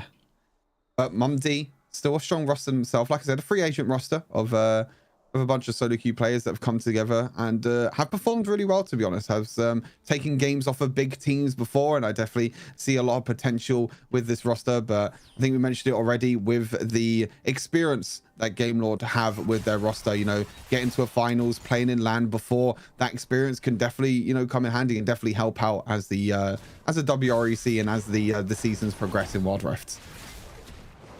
But be careful. Difficult to trade versus a Nautilus in the early game. There isn't. I'm guessing Ike will have to go Serpent's Fang this game. He's really, I mean, at least Singh could probably go Serpent's Fang as well. Actually, I'm just thinking about Sep. Serpent's Fang is such a good counter. Yeah, I think it's hard. Oh, UI's got level 2, but Grezniak also has level 2 now. He could kill UI here, actually. Ignites down. Oh, Honeyfree is so broken. Kind of is. Like, imagine if Honeyfruit was in like PC League of Legends. Like, how broken would that be? You just, honestly, that'd be ridiculous. There's be no laning phase, no kills at all in laning phase. You just heal up so much. But hey, Honeyfruit is the thing in Wild Rift, and that is what saves UI in his Baron lane. But he is very, very low, and it looks like both Eco and Kamau are moving up here. His Trust also goes low himself to the Baron lane. But look at the movement in the top side of the map. Look at Ferox. He's looking to jump on the Jax. I think he's just dead. Yeah, it's a terrible place to back. Gives it away for free. Yeah. First blood. Again, it's a good start here for Mondi and Game Lord. UI just played a really terrible laning phase into the Fiora. He's going to lose so much on his turret as well. Yeah, I think that Fiora could definitely get an advantage over Jax early on, and this is what we was talking about. If this laning phase go even, then UI will be completely fine on this Jax, but if Fiora can get ahead, Fiora can look to try and take advantage of this Jax, who's not going to be that strong, and especially with Ferox moving up as well. But he has 1,700 gold in his back pocket, but look at Trust already. Trust is moving up. He doesn't have flash though, so he can't go for some crazy engage on the top side, but Christina is also here looking to defend Grezniak in this Baron lane. Not a good start for UI. And he might even get ganked by Christina here. He's struggling versus the Fiora, as you mentioned. And here comes a level 5 Ferox. Has got that kick available if he wants to. He's going to get pulled in, forced to flash away. Counter-strike won't land. Trust is going to back off as well. Will get pulled back in. And the kick actually saves him. The kick actually saves him. I'm pretty sure they would have killed him. Yeah. They would have killed him if Ferox didn't kick him away. That was a little bit of a misplay from Ferox. I think maybe he's trying to do ulti into first ability. Maybe he didn't have enough energy to use his first ability. I'm not really too sure, but yeah, a little bit of a misplay from Ferox. And there's sometimes a little bit of misplays, you know, little tiny misplays that you can see that they add up over time, and they could be the difference between winning or losing a game of Wild Rift. But I think they'll still be fine for now. They do have a 2,000 gold lead in this early game. I'd love to see the gold numbers if they could be brought up to see how far ahead this Fiora is over the Jax at the current time. I think also it's likely that Ferox has got a bit of a lead here too. Yep. UI has to be careful. He's going to get ganked. The ultimate is there. He's going to be forced to flash under his own tower. They are, again, ganking UI on the top side of the map. They did it last game. They're doing it again now. But it is allowing Fico a bit more space versus E-Man and Joy here. Yeah, E-Man's not able to farm in the bot lane. I think he doesn't even have his ultimate available, so he's going to be losing a lot of farm in this bot lane. But yeah, as you mentioned, Christina looking to roam up into the Baron lane again and again and again. And he's even looking to... Look at him. He's just using his hook to rotate around, but now he's stuck. He's going to be forced to flash. Here comes Ruiz. Going to use that ultimate to secure the kill.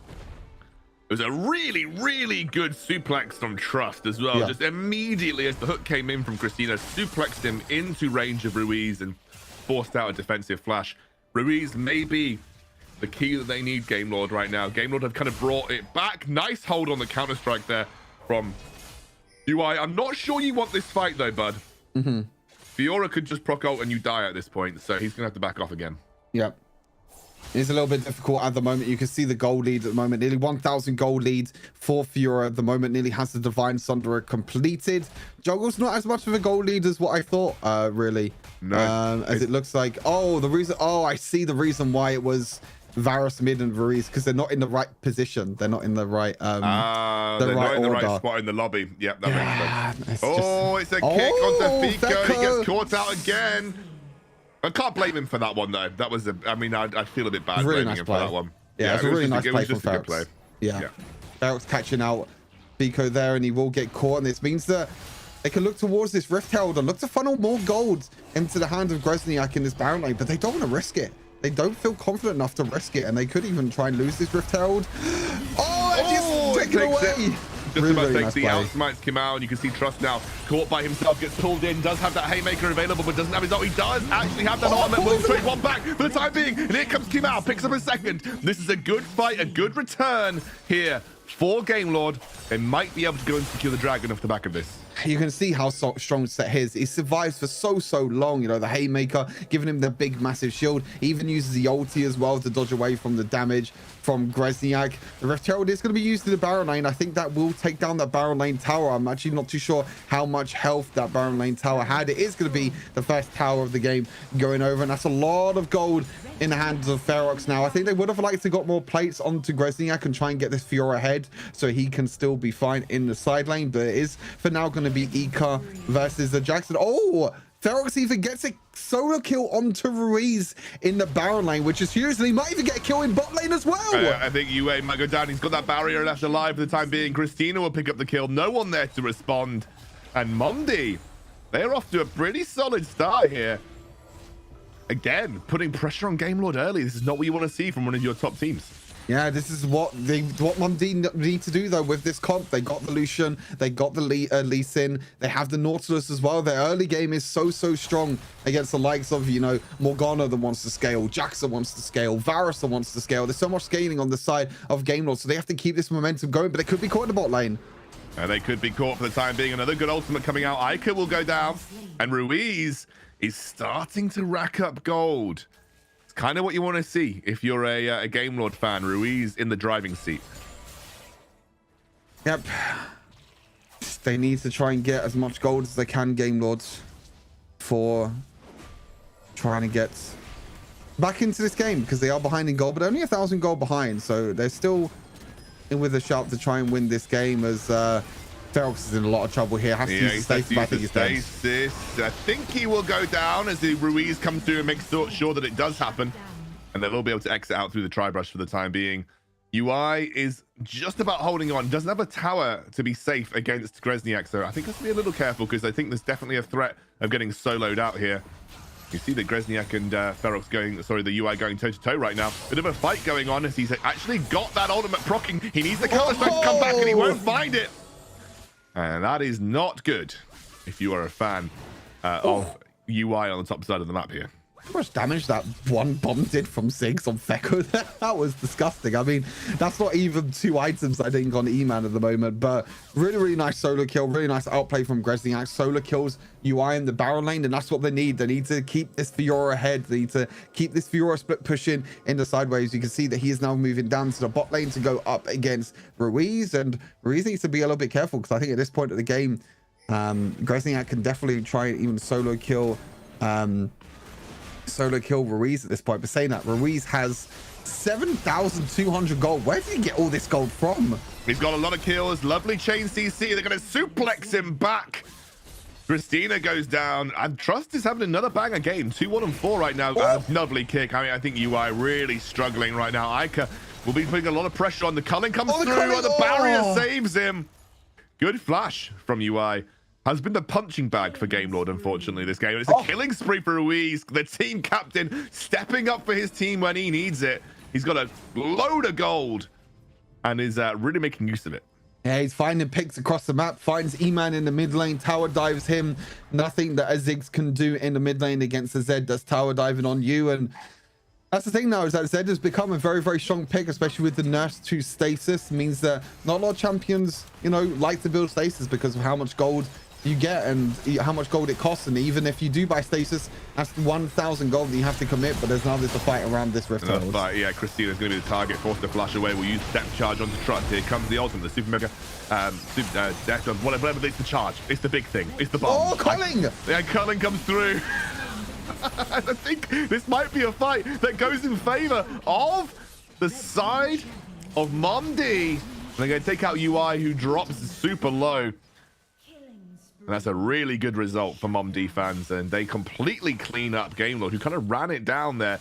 I always get confused, by the way, Stu, between the Jinx's ultimate's name and Ziggs' ultimate's name. So his Super Mega Death Rocket is the Jinx ulti, and it's like Mega Inferno Bomb. So yep. I need to remind myself. That's why I was like, Super Mega, oh no, I've said Jinx's ultimate again in the middle of a team fight. I always do it. I don't think you're the only one. I did it in traditional League as well, like in League 3C. I was always like, Super Mega it's not the name. Yeah, the team fight here definitely went into Mondi's favor. They were just, Ika was just on the backline doing so much damage, gets the triple kill in the end as well. And Ika's looking to try and get as much gold as Ruiz at the moment, because Ruiz does have a lot of gold in his back pocket as well. But Rift Herald did go over to the side of Game Lord, and they might even try to look for Ferox, but I think he's got a little bit too far here. He has, but he will have that status. A little great kick onto Trust. They're going to immediately blow up Ruiz, who will not be able to escape. Neither will Trust. And it'll be the the Infernal Dragon that's going to get secured for free from Mondi. Oh, guys, I don't want to say it, but it's feeling like another 12-game day.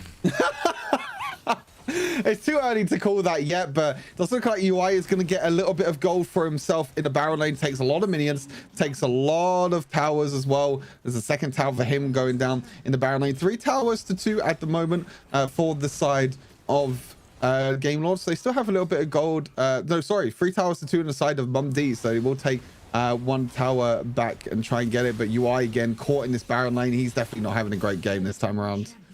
Not much he could do there, unfortunately, though. I think he was just kind of committed at that point. Definitely committed to the side lane push. So I'd kind of just take it as it was. Yep. Yeah, I mean, I think he just tried to go towards the towers. Oh, Ika, he's just dead. I think he could. Well, maybe, because Ruiz gets taken out, and that is a brilliant play from Ferox. Suplexed away, but he'll survive for the time being. Kimao's going to be forced to walk away as Christina's looking to keep this fight going with the flash hook. Kimao will have to flash over the wall himself to keep himself alive. So really great performance from Mondi so far, and Game Lord not looking too hot. Yes, the exhaust came out on top really there for Ika, allowed him to survive against Ruiz. I thought Ruiz would have had enough damage. I thought he would have definitely killed Ika there, but the exhaust, showing how strong exhaust is, even after the recent nerfs that he did get in patch 3.4. And that Rift Herald means that it's probably going to be mid lane tower if it does get a charge there. It's a tier 2 tower going down for a Game Lord, so that means that Ferox is able to get that. But yeah, you can see Ika's damage here as well with the culling really strong. Actually, I haven't seen his build. He's actually gone for the Manamune Black Cleaver builds, which we see quite a lot on solo lane Lucian. So just allows you to be a little bit more tanky because you go for Black Cleaver. You can do a little bit of extra damage as well with the Manamune. It's more towards if you're against like a more tankier comp, because you can do a lot of percent damage with Blade of Ruin King, and you can reduce the armor by quite a lot with Black Cleaver. You do see it a little bit, especially from the Asian teams as well. Can Game Lord bring this back, though? That's the question that I've got for you, Stu. Do Game Lord have a chance to kind of bring this back and then get back into the game? Because they're going to get outscaled by the Ziggs, I feel. And the Fiora's kind of controlled in the side lane at this point. I think it is very difficult for Game Lord at the moment, especially because how far behind UI is. Why is going to be camping in the bush? They can look for a play here. This could maybe they come out on top, but double flash away. Oh, they flash away, and the culling's coming through really strong as UI gets taken down. There's the stasis. They're going to try and buy some time with the ultimates coming through. That will be Christina that drops for the time being. They managed to walk away with a sliver of HP, and they somehow get a kill out of it as well. Whew. That was a close one. UI definitely could have caught out both Ika and Ferox, but luckily for them, they both had flash available. But yeah, I think the big problem is how far behind UI is at the moment. He only has 2 items, but I think that needs to be a little bit of trouble. He's in a 2 versus 1 situation. Has to He's flash going to be away. able to flash away, though. Yeah. He's also a Fiora at this stage in the game. You have a lunge every 2 seconds, so perfectly fine. Yeah, he's going to be fine. And yeah, I think the question of Game Lord coming back into this game, I think they still definitely have a chance. I think Ruiz has a lot of gold in his back pocket.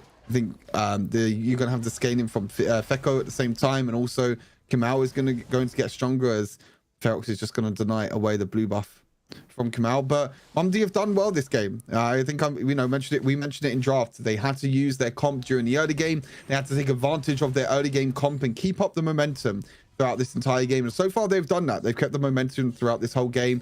They've taken the fights of what they needed to. They've got the goal lead and the kill lead and the tower lead that they've got at the moment, and now they're going to definitely look towards this 3rd dragon, which should be coming up maybe in the next minute or minute and a half or so. And if they can get the Infernal plus the Mountain Dragon, that's a lot of damage and a lot of defensive stats. They can help them throughout this game. I think they're going to need it. Oh, UI's just dead.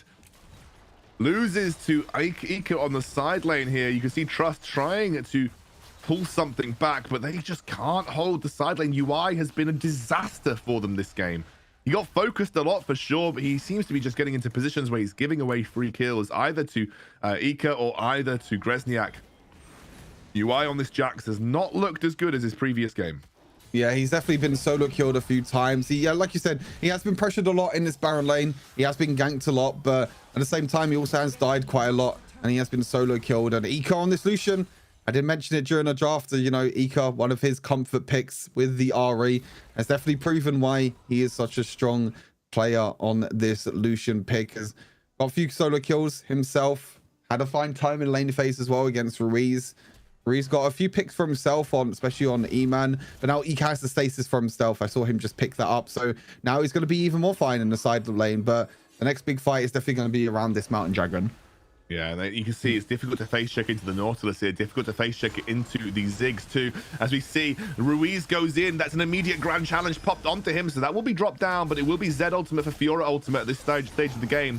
And again, it's so difficult to walk into a Ziggs. You can see it's almost impossible for Game Lord to get close. They have to use the Haymaker. It will be the ultimate from Varus, buying a bit of time, as we're going to see the stasis with the Chains of Torment coming through too. It's Kemal doing his best. He gets kicked away with the counter strike, and the rest of the Game Lord roster just can't compete. They are too far behind in gold. They can't walk into this team.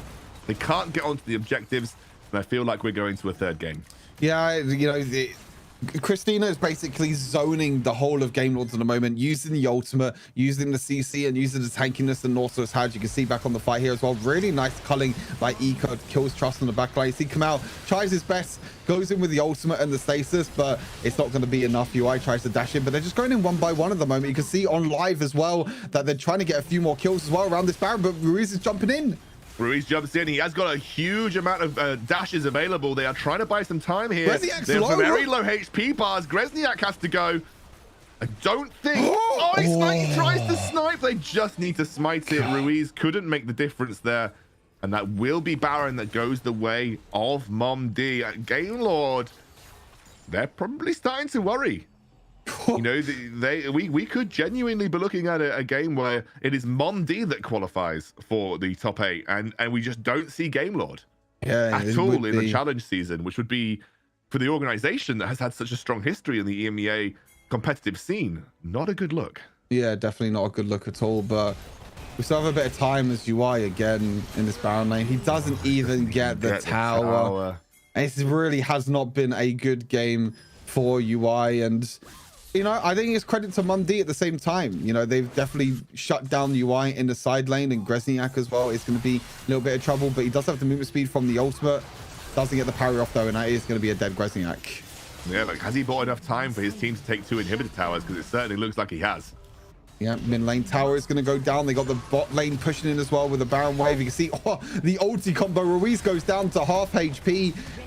They do take 2 inhibitors. They do probably need to back off, though. I don't think they can end the game just yet, but we'll take that as a win for Mondi. 2 inhibitors down for now. They do need to be a little bit careful, though. They are stepping up a little bit too far, but E-Man's just going to be able to run away for now. Rough. Game Lord now 2 inhibitors down. Got the Elder Dragon spawning in just under a minute, and they're at 10k gold down as well. Not ideal. Not ideal. The Game Lord, and I don't think they scale particularly well either. You know, they're getting outscaled by the Fiora a little bit. UI's way too far behind to compete. They're getting outscaled by E-Man. They're getting outscaled a little bit by the Lucian. I just don't think their damage can compete with Mondi at this point. Yeah, I think it's really difficult right now for Game Lord to find a fight. Really, I think that's what they need to do. They need to try and find a fight where maybe they can catch one of the members of Mondi off guard. You can see UI is down in the bot lane again, but look at Grezniak. Look, he's just going to roam around. UI is recalling there. I think UI is just dead again. Can we look at bot lane? I think UI is just going to die again here in the bot lane. I think that, yeah, the ultimate comes down, has to use the stasis. Luckily for UI, the rest of his team is there, though, to back him up. But again, you can see the struggle of what UI is having at the moment in this game. You know, I think normally, you know, Jax can be fine against Fiora in the later stages, but when you're so far behind, I think it's like 0-7-0 right now, that you just can't compete with this Fiora, and that means that they might even lose the Elder Dragon. It certainly looks like that could be the case. Oh, Mega Inferno Bomb. Mega Inferno Bomb does so much damage. Ruiz tries to do what he can, but he get immediately blown up. You can see UI Counter-Strike not landing on anybody. I think they're just too far behind. They can't team fight. They haven't been able to keep the reins of the Varus, and it is clean sweep for Mondi. We are going to a third game in this series. A third game here for Mondi versus Game Lord. Don't think anyone, I mean, Stu clearly did. Most people probably wouldn't have expected to Mondi to actually take a game here, but they certainly look fantastic. And what an incredible performance from them. Yeah, it was a great performance from Mondi. Really, really good performance. And for Game Lord, they're going to have to try and look to come back now. Maybe try and put UI back on that Gwen, but I think Gwen's just going to be banned out now for most of the time in this series. And Mondi, you know, they used their early game team comp. Ferox played really, really well on the Lee Sin. The Lucian mid lane as well worked out great for Ika. And they just found the picks that what they needed to. They found the Baron lane picks. They shut down UI on this Jax, which they did really well with that. Christina was roaming around the map. That's really got them the advantage, and they kept the momentum going. You know, sometimes teams, if they get an early game advantage, sometimes they'll kind of fall a little bit far behind, a little bit backwards, and they'll be, you know, play a little bit passive. But Mondi definitely didn't play passive. They kept the momentum and they kept the aggression going. Yeah, and they constantly put pressure from the very get-go. UI was the target, and it worked out hugely well for them. I'm going to be honest. I think Game Lord played sloppily. I really think they did not play the way I usually expect to see Game Lord play. They didn't give much attention to UI, who was clearly the target for a lot of the early pressure coming out from Mondi, and they weren't able to make use of their side lane pressure with Ruiz. He just wasn't able to find as many of those solo lane kills as he maybe would have wanted to. Really, really great stuff overall from Mondi, who competed incredibly well in the team fights, and it shows you, you know, just drafting a strong team fight comp where you have very easy elements to execute is usually a good way to play the game, and I think Mondi showed it. I think Nautilus pick was pretty huge as well for Mondi. You know, Nautilus was able to you know, tank a lot in the front line, was able to crowd control and CC pretty much everyone on the side of Game Lord, and we'll get to see the in-game stats now as well. Another MVP for a jungler. Another MVP again. I think Eek also played pretty well this game, but MVP again for another jungler, and Ferox did have a really, really good performance, to be fair, and he was the main cause of shutting down UI in that Baron lane.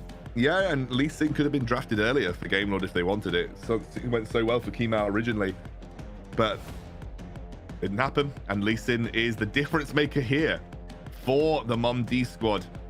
It shows that maybe Lee is the pick that we need to look at when we are comparing these two teams. Yep. E-Man on Ziggs, no surprise, most damage. I think most people will understand now that even if Ziggs doesn't get any kills, all you need to do is land one Mega Inferno Bomb on the whole team, and you already do like, what's that, like 5,000 damage probably, or something stupid like that. You'll do a lot of damage with the ulti. But yeah, Ziggs was a really strong pick in the end for E-Man. Like you said, Ferox on the Lee Sin, again with a MVP performance for a jungler. And Lee Sin, I thought he was going to be banned in the game, or in the second game, sorry, because of how well Kamal played on it. But yeah, you can see the gold here as well. Similar story. Up and down early game. Story. Yeah, like similar story to the last game. A bit of an up and down early game, no major advantages held, and then 10 minutes, 9 minutes, 10 minutes, the mid-game fights.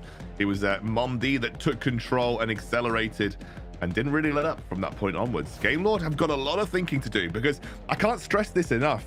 You know, at the end of the day, if they lose, they do not make our top 8. If you lose here, you are out. There's no second chances. You do not come back. You do not get an opportunity to get into the challenge season another way, you know? And yes, all credit to Mondi. They've got some good players on that roster, but for Game Lord to lose to essentially a roster of free agents, I know Ruiz would take that hard. And I know that entire roster would take that hard. And it was probably not expected from most people. I know, Stu, you clearly do know the Mondi roster well, and you thought there's a good chance here. But I think at the end of the day, the average onlooker, and I'm an average onlooker, probably looks on and says, Game Lord should win this, right? Yeah, I think that most players and most people will think that Game Lord win this. And to be honest, I think that Game Lord can still have that extra edge, and we'll have to see how that works into game number 3. Because I think draft-wise, they'll go back onto the blue side, and maybe they can try and get that first pick priority on the likes of Fiora, Lee Sin, or these other champions that have been strong. Well, of course, before we head to break, we're going to say a quick thanks to our sponsors, Snapdragon Elite Gaming. They're fantastic processors and all of the high-end gaming phones give me the best FPS. I play. I don't buy a phone if it doesn't have a Snapdragon, Stu. Just going to let you know. And it is a monster takeover. I'm prepped. I'm ready to go. I can take over my screen with my monster as well. It's I don't know. I got the Monarch flavor this time, Stu. It's a good one. If you want to try it, it's a good one. Monster Energy, thanks to them for sponsoring our stream too. And of course, finally, DHL looking to go green initiative. Lots of electric vehicles they're rolling out across the board. Massively, so credit to them for pursuing that initiative. And if you want to get involved in the conversation, discord.gg/Snapdragon Pro Series. Come and join, have a chat, tell us what you think. Do Mondi win here or do Game Rod? Well, you'll have to find out as we head to a short break. We'll see you in a minute. The Snapdragon Pro Series is brought to you by Snapdragon Elite Gaming, Monster Energy, and DHL.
Look at my shine with the glow. This is my time with it though. This is my time to be way at the top. Me and my guys gon' pay out the block. I don't look like boss. Time's right, and I know the sea is walking in the limelight. Promise you gon' wanna watch like a sci-fi. My guys are high risers, high tide. Might drown if you come to my side. I pledge allegiance for lifetime. My squad connected like Wi-Fi. We grind and you see the highlights. This my life. It ain't a game now. Me and you, we ain't the same now. Lions coming out to play now. Opposition out the way now. Out of the way. You wasn't invited. Say you come to play. I dare you to try it. You don't wanna try me. Then step up to my team. Yeah, out of the way. Yeah, yeah. Out of the way. Yeah, yeah. Out of the way.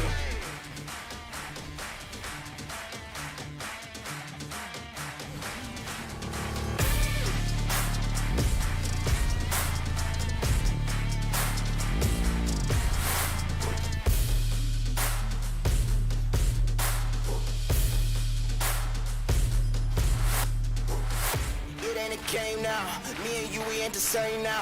Lions coming out to play now. Opposition out the way now. Out of the way, you wasn't invited. Say you come to play. I dare you to try it. You don't wanna try me. Then step up to my team. Yeah, out of the way. Yeah, yeah. Out of the way. Yeah, yeah. Out of the way.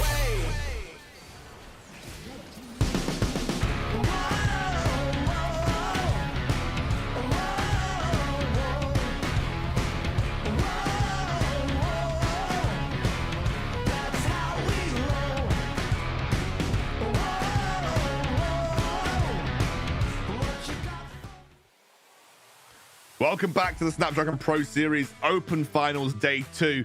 We are in our first series of the day, and it is going all the way to a best of 3. The third game is getting ready and locked in. It is Game Lord versus Mondi.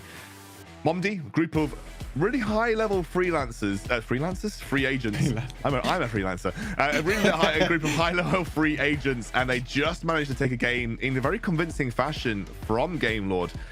It's kind of a similar vibe to yesterday. Things may be starting to tick inside Gamelord's head. They need to kind of buckle up and get down and get a good draft in their back pocket and kind of win this one out. Otherwise, Mondi will be taking our spot in that top 8 and therefore qualifying for the Snapdragon Elite Season 2 season thing.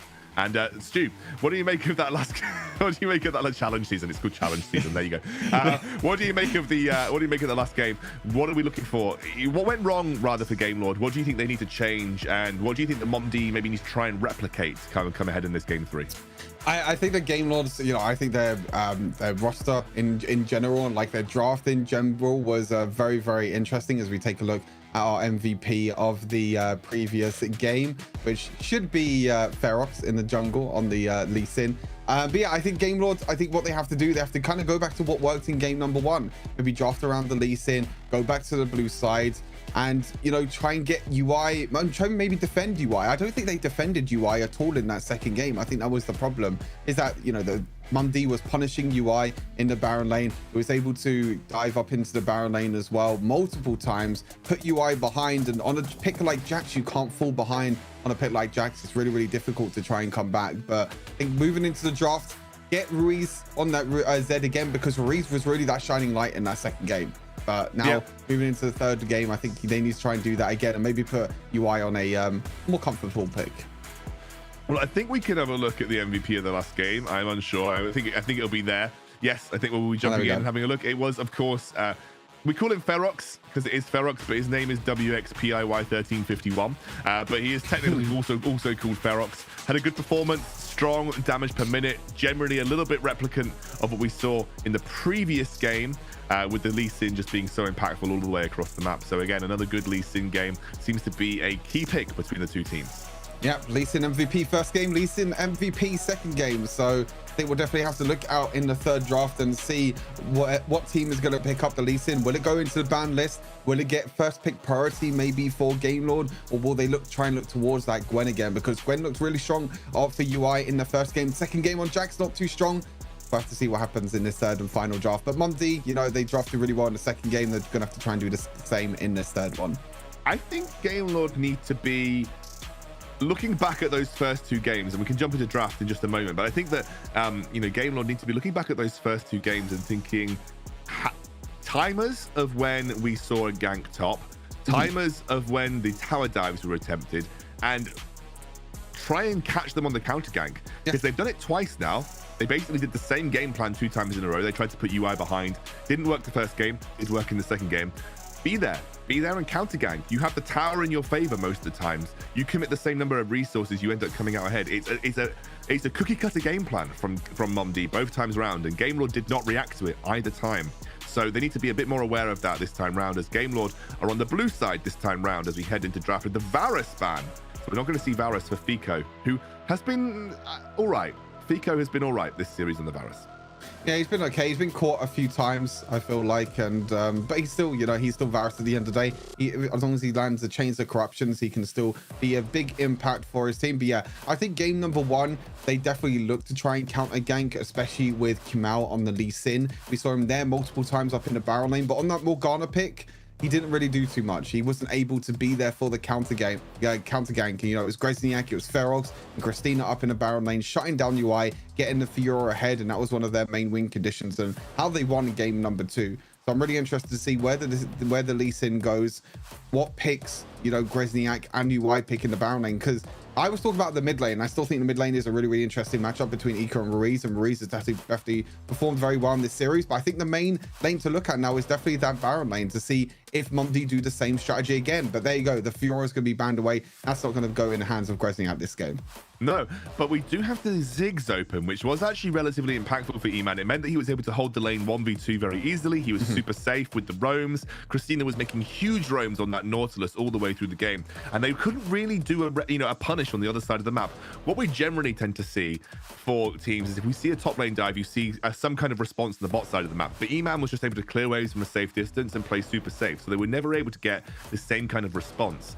And that was something that I think they were looking for but couldn't achieve. Now, Gwen is banned, but Lux is open, and it's going to be a Lux first pick here for Game Lord. Now, Fico, really well known for his Seraphine, but also has, I think, a pretty solid Lux in his back pocket. So I would not be surprised to see this Lux go down to Fico in the Baron lane here. Yeah, I think Fico is definitely going to go in the hands of, the Lux, is going to go into the hands of Fico down in the duo lane. And the response, Ika himself, he's going to be taking away the Z this time. Another champion that Ika is very, very strong on. But Ruiz does play Garen. Yep. Unlike, Mondi, who didn't want to pick up the Garen, Ruiz does play Garen and has played it frequently. So I would not be surprised to see Garen, if this is not picked up on second pick here from Mondi, you're almost certainly going to see a Garen pick up for Game Lord, because it just synergizes. It's a nice pick with Lux. It's going to be the Nautilus. Definitely Garen. 100% Garen here. Ruiz knows that he can go into any lane that the Zed's going to appear in, and he knows that Garen's going to be a great pick in that scenario. So Garen, 100%.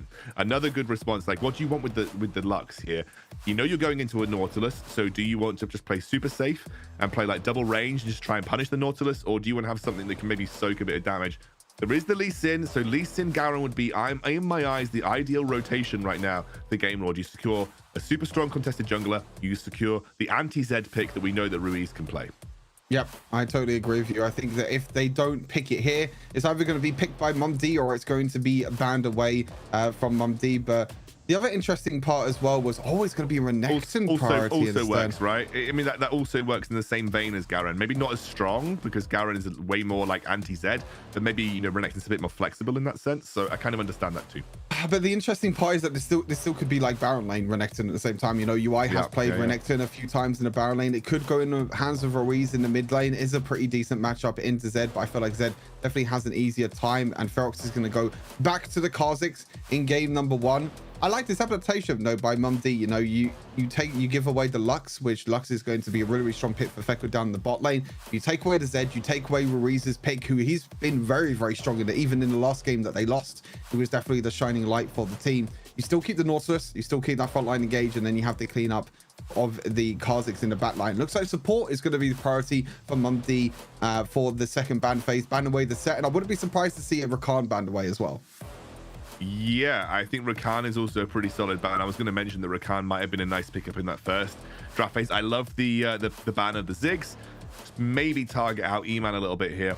Actually, thinking from what I'm seeing so far, it doesn't feel like it would be an awful Seraphine game for E-Man if you wanted to play it. Like, it works quite well with what they've got. You can, put Lux in a vulnerable position for the Zed and the Kha'Zix. Not an awful Seraphine game if you're an E-Man player. Yeah, I'm not too sure what else he can maybe pick up. Maybe the Morgana again as well. Morgana could be really good into like Lux, could be really good against the leasing kick. Can also do pretty well in the laning phase against Lux, because Lux likes to poke out the enemy bot lane, but at the same time, E-Man could just use the pull and push out the way. So maybe Morgana is going to be the second ban here for Game Lord. I would ban Morgana 100%. I think it's a too easy pick in this scenario. Ooh. Well, I mean, I think you pick Morg here, right? You pick Morg for E-Man. You're going to have a Morg Nautilus lane, pretty unkillable, very easy to play. It's good into a lot of the CC that you're seeing on the other side of the coin. So I definitely think Morgana would work here for E-Man. Maybe be an Orianna as well. Oh, he actually goes for Corki, interestingly enough. Okay. I don't even know what to think about that. Yeah, I'm not too sure. I'm not too sure. I mean, I definitely feel like he's going to struggle a little bit during the laning phase. I mean, Corki has received, a few changes here and there, and obviously Corki is maybe not as strong as before, because the whole break of Corki was such a popular pick. Icons, playing it mid lane, but obviously that got nerfed away. Conqueror got changed as well, so there's been a lot of changes to Corki over the last few patches, and that's why you don't really see the Corki too much. But maybe E-Man wants more of a carry pick in that dual lane. It looks like it's going to be Trust on the Alistar, so it's combo in the bot lane for Game Lord, definitely looking very strong. And now we're going to see where the Renekton going. Is it going to go mid lane, or is it going to go in the Baron lane? We'll have to see with this last pick. And it's a Jax again for UI. So going back to the Jax again, and this means that Gresniak will be able to pick what he wants against the Jax. And the Garen is a good choice. The Garen is a good choice. I mean, you have a very strong laning phase versus the Jax. They have to protect UI this game. Yeah, it's such a risky pick. UI has not performed on Jax this entire weekend, so to pick it in the deciding game And you know, look, it could be Ruiz Jax mid. We don't know that, you know, there could be this Ruiz Jax mid cycle that we see, but to pick it in the final game where the chips are down, when you haven't performed in it all weekend, I think Game Lord have to have a plan here. It's so easy for Zed, Nautilus, Kha'Zix to roam top, put pressure on, and get the execute with the Garen ultimate. So you need to be prepared for that if you're Game Lord. If you let UI fall too far behind here, it's game over. Lights out. Dunzo once more.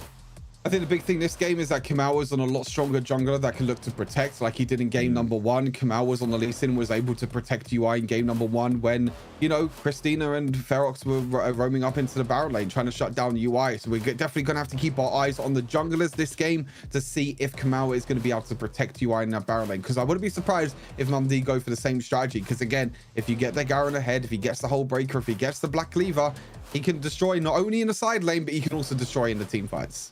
Yeah, agreed. I mean, this is I don't know, it's a tough one to call just from draft alone. I think you've got strong side lane pressure. I think you do eventually outscale side lanes massively here for Game Lord. If you can get that working in your favor, you can always hold Zed as either Jax or Renekton. You're going to beat out Garen as the game progresses too. But just straight up team fight presence, Mondi have got a very strong team fighting team. I know Lux obviously adds a lot to the mix here, but just in terms of ease of execution, I'm looking at Mondi and thinking they've got a very easy to execute team comp if they want to play those team fights effectively, and Corki provides them with so much objective control as well.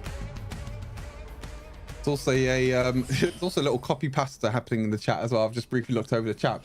Mondi has 1,000,001 fans. I am one of them. Mondi has 10 fans. I am one of them. If Mondi has only 1 fan, that is me. Mondi has no fans. That means that I am no more on this earth. If I was against Mondi, I'm against this world. There you go. Guys, it's like the most unoriginal copy pasta ever. Come on, we need some original copy pastas.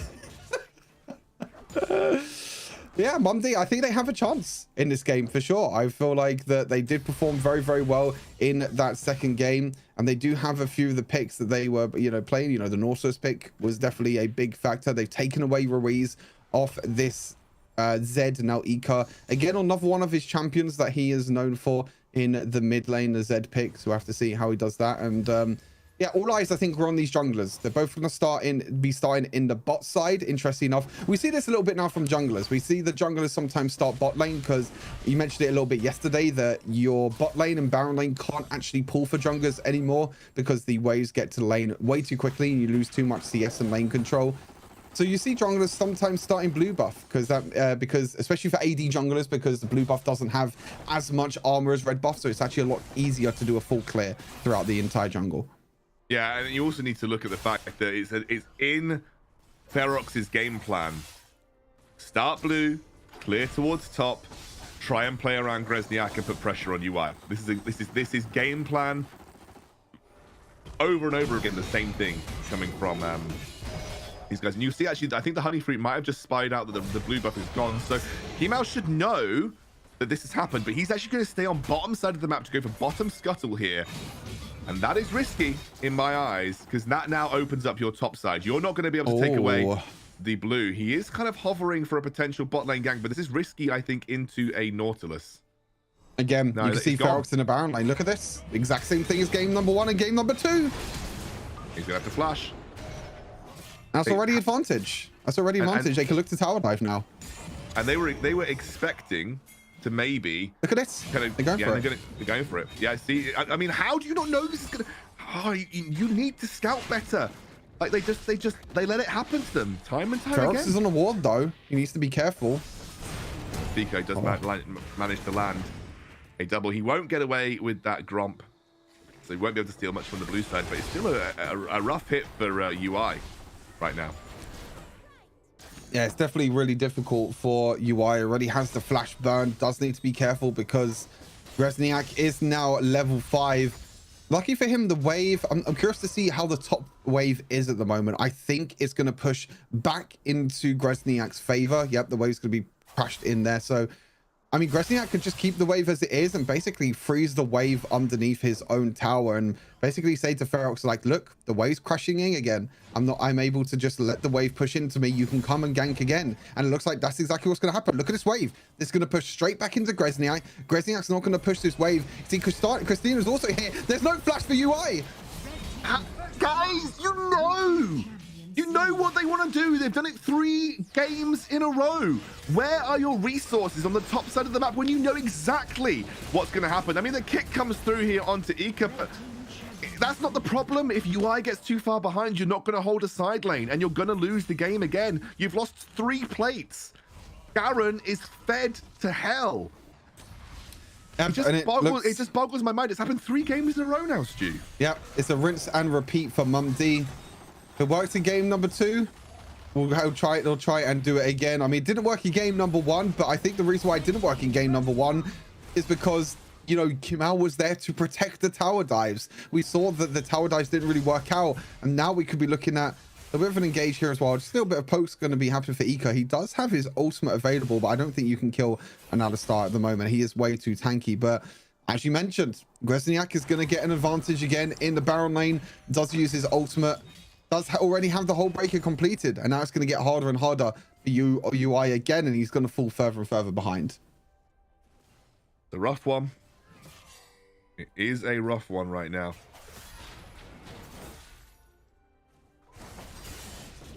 What do you think, Stu? I mean, do we think that the Ruiz is going to get far enough ahead here to hold the side lane versus the Garen? I just think that UI is going to get dived again. Look, they're already up there. Christina's heading back up towards UI.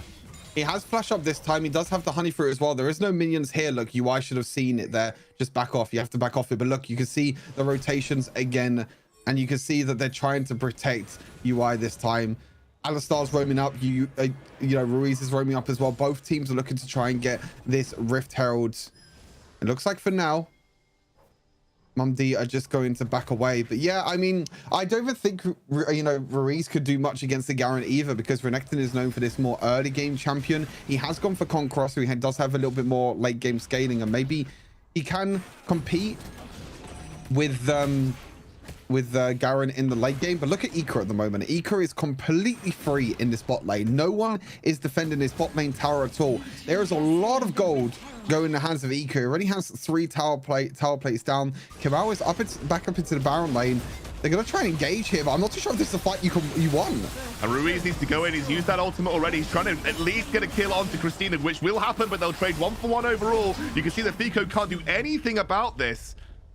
And Game Lord are now 2,000 gold behind.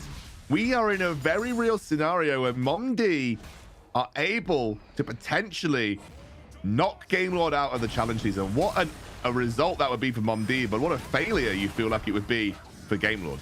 I mean, it's absolutely crazy at the moment. You can see that the mid lane tower doesn't get taken. Gresniak already took top lane tower. Look at bot lane tower. Ika has got every single one of these plates in the top tower, bot tower. Mondi are just playing the map better than Game Lord at the moment. They have the better side lanes. They have the Garen. They have the Zed. Zed has got so much gold funneled into him. Same with Gresniak as well. I mean, the dragon fight wasn't even that good for Game Lord either, because after Kimau got the Rift Herald, he just went back to farming his own jungle. He didn't even want to go to the dragon. He was like, okay, just give this up. And now they're gonna look into a tower dive into the bot lane. But to be honest, Ika's on the Zed. He could just play passive, just play under tower. And look, you can see Gresniak, he's nearly down to the tier 2 tower now. And they can't hold it because UI did not get any resources in the early game. They just left UI for dead again. And that's what boggles my mind. It's happened 3 games in a row. It might be dead here. They might just be dead. I mean, Christina's putting a lot of damage down. Ruiz has got his stun available. We are going to get a kick, and it will be Ruiz that ends up picking up the kill. So at least it's something. But Corky's making his way down, and it looks like Ferox is trying to do at least a little bit of damage here. They will end up going down. Ika's actually going to get the kill onto Ruiz too, and they just overstep once more. Yeah. Another big overstep. And Gresniak got the solo kill against UI in the Baron lane. You can see Gresniak is in the tier 2 tower. Solo kill for Gresniak. He's even going to probably get the tier 2 tower here. That's a whole breaker cannon minion. He's not going to get the tower in the end. Kamau, sorry, he's going to get there in time. I think Gresniak's tanky enough to just escape here. I think he will be. I mean, it depends on how hard Kamau can chase. He just gets silenced. He's going to get the smite as well, smited. yeah. Oh no, Fico uses the ultimate here. Yeah, but I mean, you'll take that if you're Grozniak. That's nearly a tier 2 tower down. You already solo killed UI, and again, Grozniak is so far ahead of UI. Feko, oh no, he's going to get his back cancelled. And he's going to get taken down. I mean, the experience advantage, the gold advantage is just all over the place for Mondi. I don't know what to say, if I'm honest with you. It's... I genuinely feel like this could have been very easily prevented if you were... Yeah, it feels like it could have been really easily prevented if you were Game Lord. If you just warded or positioned and tried to do some counterplay around that consistent top lane dive that's coming out. That 3 games in a row for Mondi. 3 games in a row. Yeah, it's happened over and over again. The same thing. Didn't work out in the first game, but the second and the third game, it's definitely working out for them. Game Lord looking to try and get a catch. I don't think they're going to know they're in there, but wow. Somehow, some way, they do not check that bush at all, and they'll be fine. That's some crazy...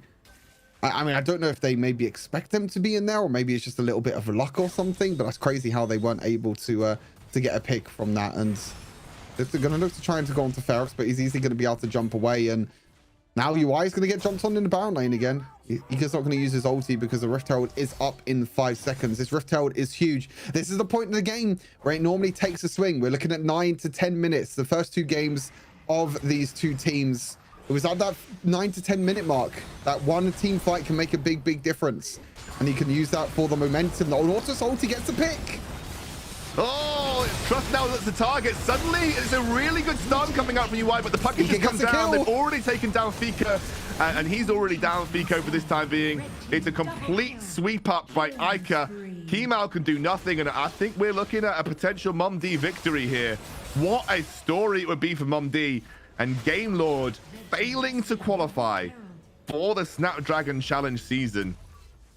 I mean, to go from finalist at Icons, winner of Icons for Ruiz, to failing to qualify for the season, you know, even in a top 8 situation, Game Lord have not ever had a good run so far. No, definitely not. Like you said, oh, Eamon, oh, wait, that did enough damage. Holy, Lux is broken. That was disgusting. I didn't think that it would do enough damage, but a little bit of a misplay there from Eman means that he's going to be dead for this next dragon. They know that they're in this bush. Yeah, they should know that they're in this bush, and I think they're just going to have to give up the dragon here. It's a little bit of a misplay as we look back at the replay. You can see it's not really the place that you want to back, especially when you've just cleared minions and Feko has vision of you. That I don't think you need to steal this dragon. I don't think you need to fight this if you're Mondi, but they're going to try to anyway. They're trying to go for it right now. You can see OTP. The teleport coming through. This might be a bit of a turnaround as the ultimate comes through for Ica. He is going to get taken low, but he won't drop for the time being. UI is desperately looking for some kind of engage, but they've already lost the majority of their team. It's going to be a big win for Mondi again. What on earth? I mean, I can't believe what I'm seeing. I mean, Mondi are just putting Game Lord in the dumpster right now. And they are falling further, but I don't think that Game Lord can come back from this spot. I think they're getting outscaled already. And I just don't think UI is in a position right now to be able to contest any side lane. This is really disappointing if you are a Game Lord fan. Like you said, they were finalists in the WREC. They went to Icons last year, the organization, and now they could be looking at the off-season. They could be looking at getting out of this tournament. It could just go down, but they do take down the tier 2 tower, but there's no objectives to take. Mondi at the moment, 7,000 gold lead. They got 2 dragons. They have the kill advantage and the tower advantage. Look at the gold difference at the moment in every single lane. Top lane, 3,000 gold difference. Jungle, 2,000 gold difference. Same with mid lane as well. Game Lord are falling apart. It looked good in game number 1, and it's a bit of a repeat from yesterday. Game Lord looked good in game number 1 against Team Queso. It's game 2 and game 3. They were able to adapt against Game Lord, maybe understand the way that Game Lord play. And that is where teams are able to punish Game Lord this time around. They're going to try and make a catch. They revealed their position. They could have waited for someone to face check into the Renekton, but they just revealed their position for no apparent reason. Can't make these picks up, and no one can hold on to the side lane versus the Garen right now either.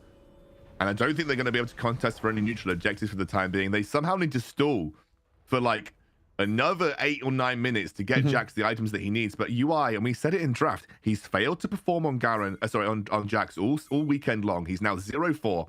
He wasn't supported by his team when they went for these consistent 3 games in a row, permanent top lane dives. Still no vision, still no protection for him.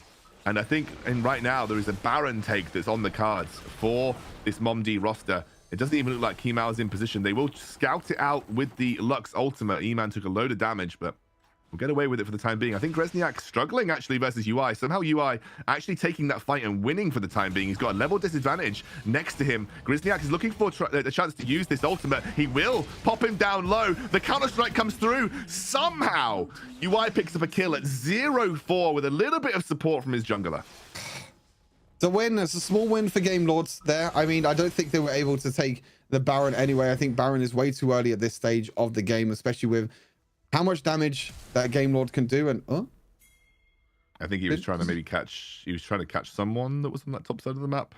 I'm not too sure if there was some recall. Maybe there was someone recalling the top side, but Trust does use the flash there, so that is flash down for Alistar. But yeah, UI gets the solo kill onto Gresniak. That's going to give him a little bit of confidence now. Maybe you feel like he can do a lot better, but looking at item-wise at the moment, 3 items completed across the board for both Ferox, Ika, and E-Man. E-Man's going for the Manamune build, has the Infinity Edge, has the Solari Charge Blade. You can see how far ahead that he is as well. Mid lane difference as well. Look at Ika and UI again. He's just stepped too far forward, but bit of a misplace on the jump there from Ferox. We'll keep him safe. And oh my god, Fekko's just... Oh, he's not even going to die. He's not dead, but he will get dropped eventually. He almost keeps himself alive, but you can see that the rest of Game Lord just can't compete.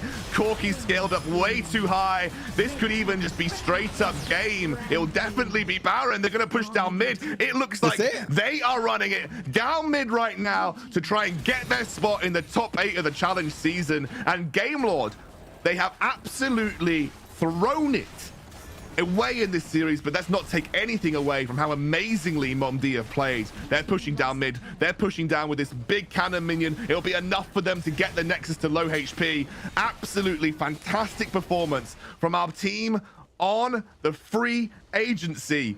I don't think they'll be free agents for long. Brilliant, brilliant win and a massive knockout on Game Lord in this series. Huge performance from Mondi, and hey, we're back to even, Excalibur on the prediction. I know you are. Let's I know. I'm not even going to criticize. They played really well. They deserved the win here. Yeah, they performed really, really well. Ferox again, and you know, like you said, they did the same plan for 3 games in a row. They targeted UI in the Baron lane. In game number 1, Kemal did really well and trusted really well, being able to roam up into the Baron lane. But now they didn't do it in game number 2. In game number 3, Kemal wasn't able to do anything at all. Like he wasn't able to go up into the Baron lane. Maybe it was a misplay or something like that. I'm not too sure. But again, you know, 2 games in a row, they got the wins. 2 games in a row, they did the same game plan. And that's the difference. And that's going to be a difference between Mondi making it through to the Challenger season and Game Lord bowing out. And like you said, for the organization, it's a big, big blow for them. It is a massive blow for Game Lord. They will not be happy that they are not making it through to this top 8, because they now are basically missing premier off-season tournaments here in the EMEA circuit, and that is a rough spot, especially for players of caliber like Ruiz with the history that he's got in the game. I honestly, like, the draft as well just confused me. Like, you had the chance to pick the Garen. You had the chance to pick the Garen against the Zed. You knew exactly what the game plan was. It happened 3 games in a row, and they still just didn't react to it every single time. I should stop molding. I'm molding my I'm absolutely molding like crazy here on stream, and I'm so sorry that everyone has to listen to me. Still, nonetheless, it was a great performance from Mondi. They absolutely deserve every single moment of this victory, and yep. I hope they enjoy it, and kind of it gives them the chance to really showcase their stuff as they head towards the challenge season.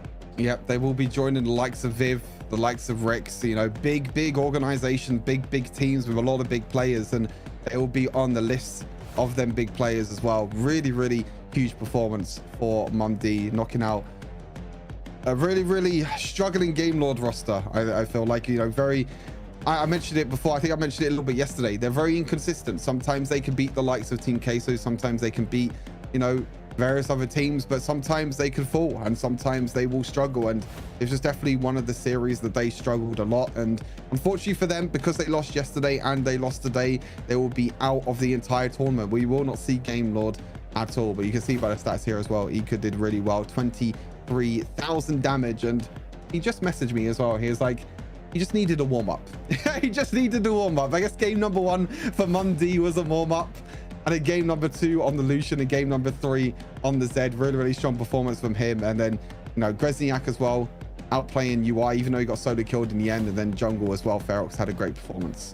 Yeah, it's very strong from this Mondi roster, and I'm actually really happy for them as well.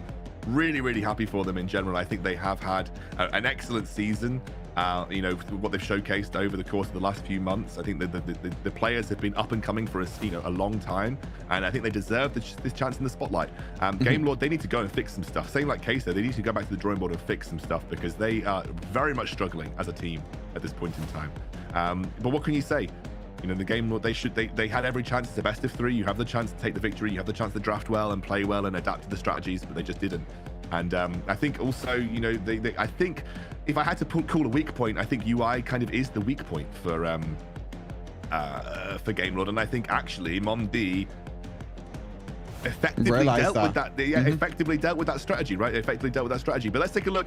We will be obviously saying a big thanks to our sponsors. So obviously Snapdragon as well. And big congrats. Why am I saying congrats? Big thanks to Snapdragon, who have sponsored the broadcast. Obviously Monster as well. I'm vibing with my Monster Monarch flavor, which by the way, one of my favorites. So if you guys want to go check out some Monster flavor, and of course DHL for sponsoring the stream. DHL are absolutely plowing ahead with their kind of strategy for a carbon neutral fleet, lots of electric vehicles in tow as well. So massive thanks to DHL for sponsoring. If you want to join the conversation, discord.gg/Snapdragon Pro Series.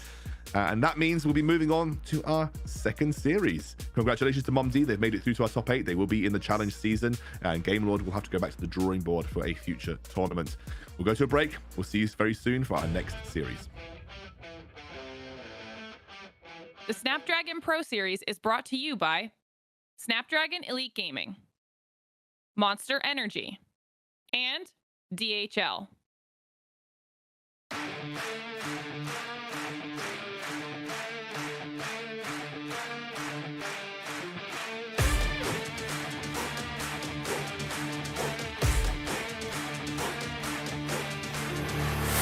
Look at my shine with the glow. This is my time with it though. This is my time to be way at the top. Me and my guys gon' pay out the block. I don't look like boss. Time's right, and I know the sea is walking in a long light. Promise you gon' wanna watch like a sci-fi. My guys are high risers, high tide. My crown if you come to my side. I pledge allegiance for lifetime. My squad connected like Wi-Fi. We grind and you see the highlights. This my life. It ain't a game now. Me and you, we ain't the same now. Lions coming out to play now. Opposition out the way now. Out of the way. You wasn't invited. Say you come to play. I dare you to try it. You don't wanna try me. Then step up to my team. Yeah, out of the way. Yeah. Out of the way. Yeah. Out of the way.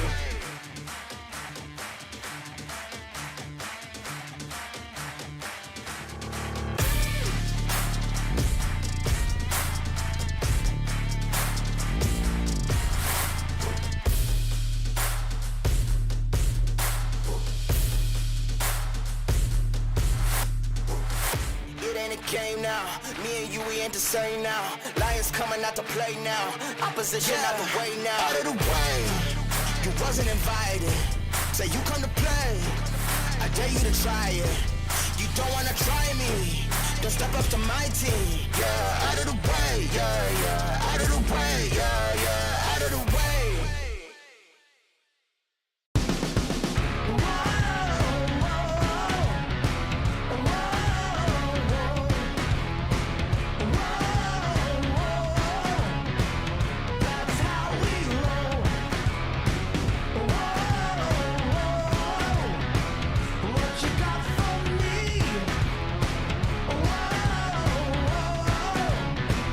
Just wait and see.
Welcome back to the Snapdragon Pro Series. My name's Scoundrel, joined by Stuart. We just saw Mondi deny Gamelord a spot in the Snapdragon Challenge Series, and I think they played a really great strategy. They played on the weak point of Gamelord. UI was targeted over and over and over again throughout the series, and it really didn't play well to him when he was playing Jax. He was unable to get back into the game. Yeah. And Mondi massively deserved the victory.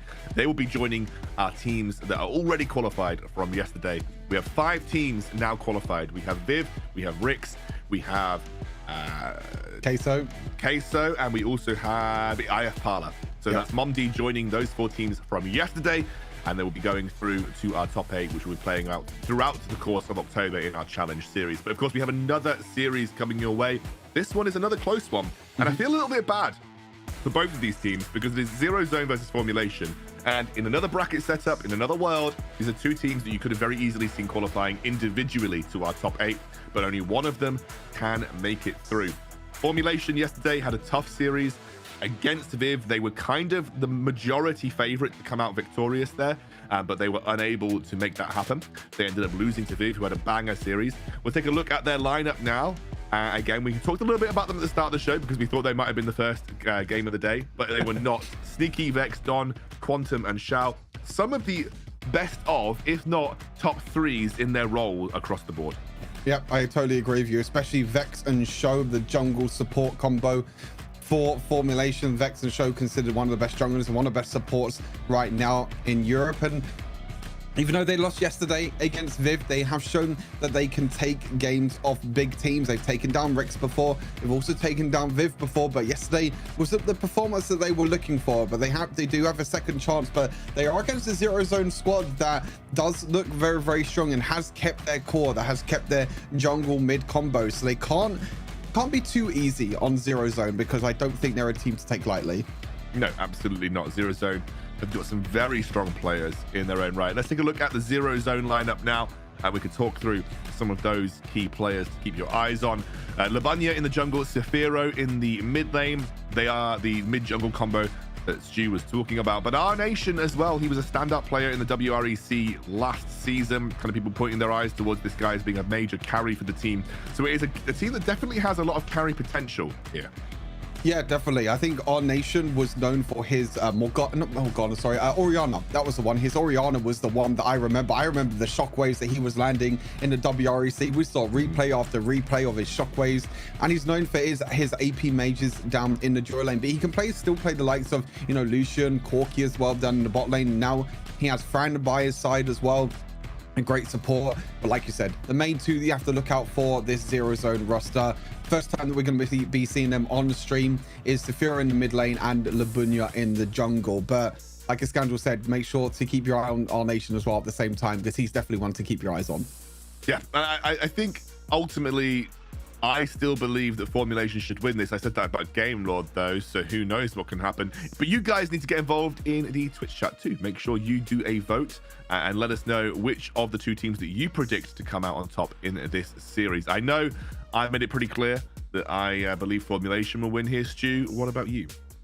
I think it's going to be Formulation as well. I think it's maybe going to be a little bit closer than what people think. I did go for a 2-1 Formulation instead of a 2-0. So I'm going for the full 24 games this weekend by the looks of my predictions. But you're expecting a 2-0. I mean, it could well be a 2-0 as well. I think Formulation are definitely going to want to bounce back from that yesterday disappointed performance. I'm just doing the copium predictions, honestly. After yesterday, I'm just doing the copium predictions. We're into the draft already, though. Formulation have got blue side here, and we're back out of the draft.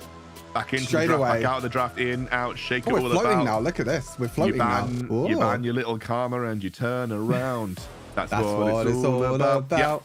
There we go. There's the singing done for the stream. You guys don't get any more of that. Formulation are on blue side here, and they are taking the first ban of the series.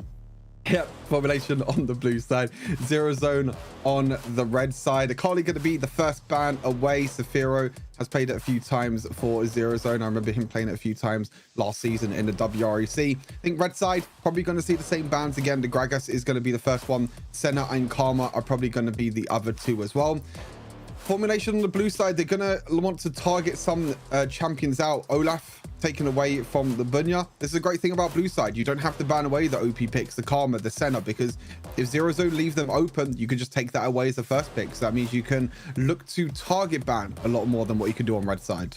Yeah, Formulation are kind of banning away picks that you wouldn't always see in the bans. Rakan has kind of featured in bans a significant amount. Olaf has been one of the more banned junglers, I would say. But Senna feels like it has to... Oh, so Senna is open. Formulation could play Senna here. They're definitely a team that will play Senna, given the opportunity. And they're a team that I think would be more likely to play Senna Nasus as well. So Senna gets locked in as an immediate pick. And that is a strong start to Formulation's draft here. Yeah, I was going to say the response is going to be the Lux. I think this is what Zero Zone were looking for. They're looking to trade the Senna for the Lux. I'm not really too sure what I think about it. I do like the Lux Nautilus, so I do think this is one of the strongest bot lane combos at the moment. The Lux Nautilus, it can compete with Senna Nasus, and there you go. It is going to be the Senna Nasus bot lane. Locked in straight away. Quantum has shown already during the off season that he can play the Senna, and it's actually going to be an instant look as well for the Garen. So not like even without a Zed being picked, they're just like, okay, give us the Garen, give us that front line, and they give over the Fiora over to Zero Zone, which could go Nyrone in the top lane, which is a good matchup into Garen. Yeah, but Garen could also be flex mid, depending on the matchup. Yeah, so, true. You know, Formulation haven't yet 100% given away where this Garen's going to go. Might see some more bans levied towards the Baron lane. Or no, be the jungle bans coming through. So Xin Zhao banned, Shyvana banned, Lee Sin, Kha'Zix, like these other popular junglers that may be taken off the table. Kha'Zix does get banned here. I imagine you have to ban Lee at this point. Otherwise, you really are just giving over one of the last remaining top tier junglers straight to Labunya, who we know is a good jungler on the side of Zero Zone. I mean, it could be even Labunya Fiora jungle. I mean, they could be banning out junglers here, and maybe the Zero Zone, you know, the Fiora could go into the hands of Labunya. I don't think so. I think it's probably going to go in the hands of Nyrone. They're probably going to pick their jungle pick now, if I was to predict what they're going to do. Or it's going to be Wukong. So again, more flexibility. We still don't know where the Fiora and where the Wukong is going to go in this game. Nope, it will be Camille immediately locked in here. One of Sneaky's top tier picks. Sneaky also a very good Jace player as well, so has that option. Feel like we're lacking a little bit of AP. I know Nasus does provide a little bit, but it's not exactly a strong AP source. So I was literally about to say Echo jungle feels good. Now, you've got to remember that Don can play Camille mid in the right matchup, and he might also be able to play the Garen. So this might be very matchup dependent. Camille into Fiora is a bit of a skill matchup. There is the Firo in the mid lane. I imagine if you are Don, you probably just take the Camille here and just, you know, be able to use the leg sweep to kind of sustain through the damage. But we'll have to see. I think it could be any lane can be flexed out here. I think Formulation have the pick of the litter in terms of where they want to put those two champs. I think it also depends on where this Fiora goes as well. If it's jungle Fiora, then I agree with you. I think you could just put Garen in the top lane against Wukong and you'll be fine. But I think if you put Garen in the matchup against Fiora, then Garen is definitely going to have a very, very difficult time, especially in the early game. So hopefully we'll get the switch up here. Looks like it's going to be Garen mid. It's going to be Fiora top lane. So I do like this. I do like that Don has taken the Garen mid because Garen is a hard matchup into Fiora. Jace is probably a little bit of a difficult matchup as well for the Garen, yeah. But I think he'll be able to, you know, sustain up and he'll be completely fine in the mid lane. But big eyes are on Echo this game on the Vex. You know, he's going to be the main scaling damage for Formulation in this game. The same with Senna down in the bot lane. I think that bot lane matchup is also going to be very interesting because Lux Nautilus is a scary lane to play against. Yeah, I mean, I think Vex, you got to remember, was one of the pioneer Echo junglers. When everyone thought the Echo jungle kind of sucked, it was Vex that was continuing to play him, continuing to rate it highly on his tier lists. So he's a very strong Echo player and is one of the few people that really stuck to Echo ever since Echo's release in the jungle. And secondly, you know, the Jace matchup is bad for Garen, but in a short lane, bad matchups are alleviated a little. You know, in short lanes, bad matchups are a little bit more alleviated. So you can, as you mentioned, just run back to your tower. You can go back to base very quickly. So I think, you know, it was the right call to put Garen in the mid lane as well. So we're into our second series of the day here, Stu. Formulation versus Zero Zone. Will it be another banger all the way to 3 games, or will Formulation stamp down where they need to? They are the favorites coming in here, just in terms of pure, I guess, outside tier lists. So we'll have to see how this goes down, as Zero Zone have got a challenge on their hands, but it's not impossible. We have seen a lot of upsets throughout this weekend. Yep, we have seen a lot of upsets, and Formulation losing to Viv was definitely one of them upsets that we saw yesterday. We just saw Mondi take down Game Lord as well, so it's definitely a possibility here for Zero Zone to come out on top, and it's definitely not impossible. I feel like for Zero Zone, they definitely have to try and look towards the top and the mid lane. You know, this Fiora versus Command matchup, like you said, is a skill matchup, and this could depend on the junglers coming and giving a helping hand in this Baron lane to see who can get ahead. Interesting, the show, I mentioned this a little bit yesterday on Senna. Show has decided to go for Relic Shield. And like I said, I don't like the interaction with Relic Shield and Senna because you need to last hit minions to proc Relic Shield and to get the gold. But at the same time, you don't want to last hit minions if you're Senna, because you want to try and get as many souls as possible. When you last hit minions, your percentage of getting souls is a lot lower than what it is if you don't. Yeah, a lot of people generally go for Sickle on Senna, but it is I think it's a rough matchup to go Sickle into. You're not going to proc it on Lux very often, right? And you're also you don't really want to be stepping up into a Nautilus too much. I mean, I kind of agree with you in that sense. Like, if you walk up into melee range against the Nautilus and, you know, walk up against the Lux, then it can be a little bit difficult. But I think most of the time with Senna, the great thing about her is that you can use the minions to your advantage. You can use the minions to, you know, not extend the range, sorry, but you can use it to poke the first ability. You could do this. Exactly what he did there. Use the first ability on the cannon minion, used it to poke down front, and then walk up and auto attack and take the soul away. So I think there is some ways. Does it definitely count as a true last hit with Relic Shield? That's the question. Yeah, I mean, I'm pretty sure it does. Anyway, I mean, it would be really weird if it didn't, because I think he just last hit the cannon minion there and he didn't get a soul at all.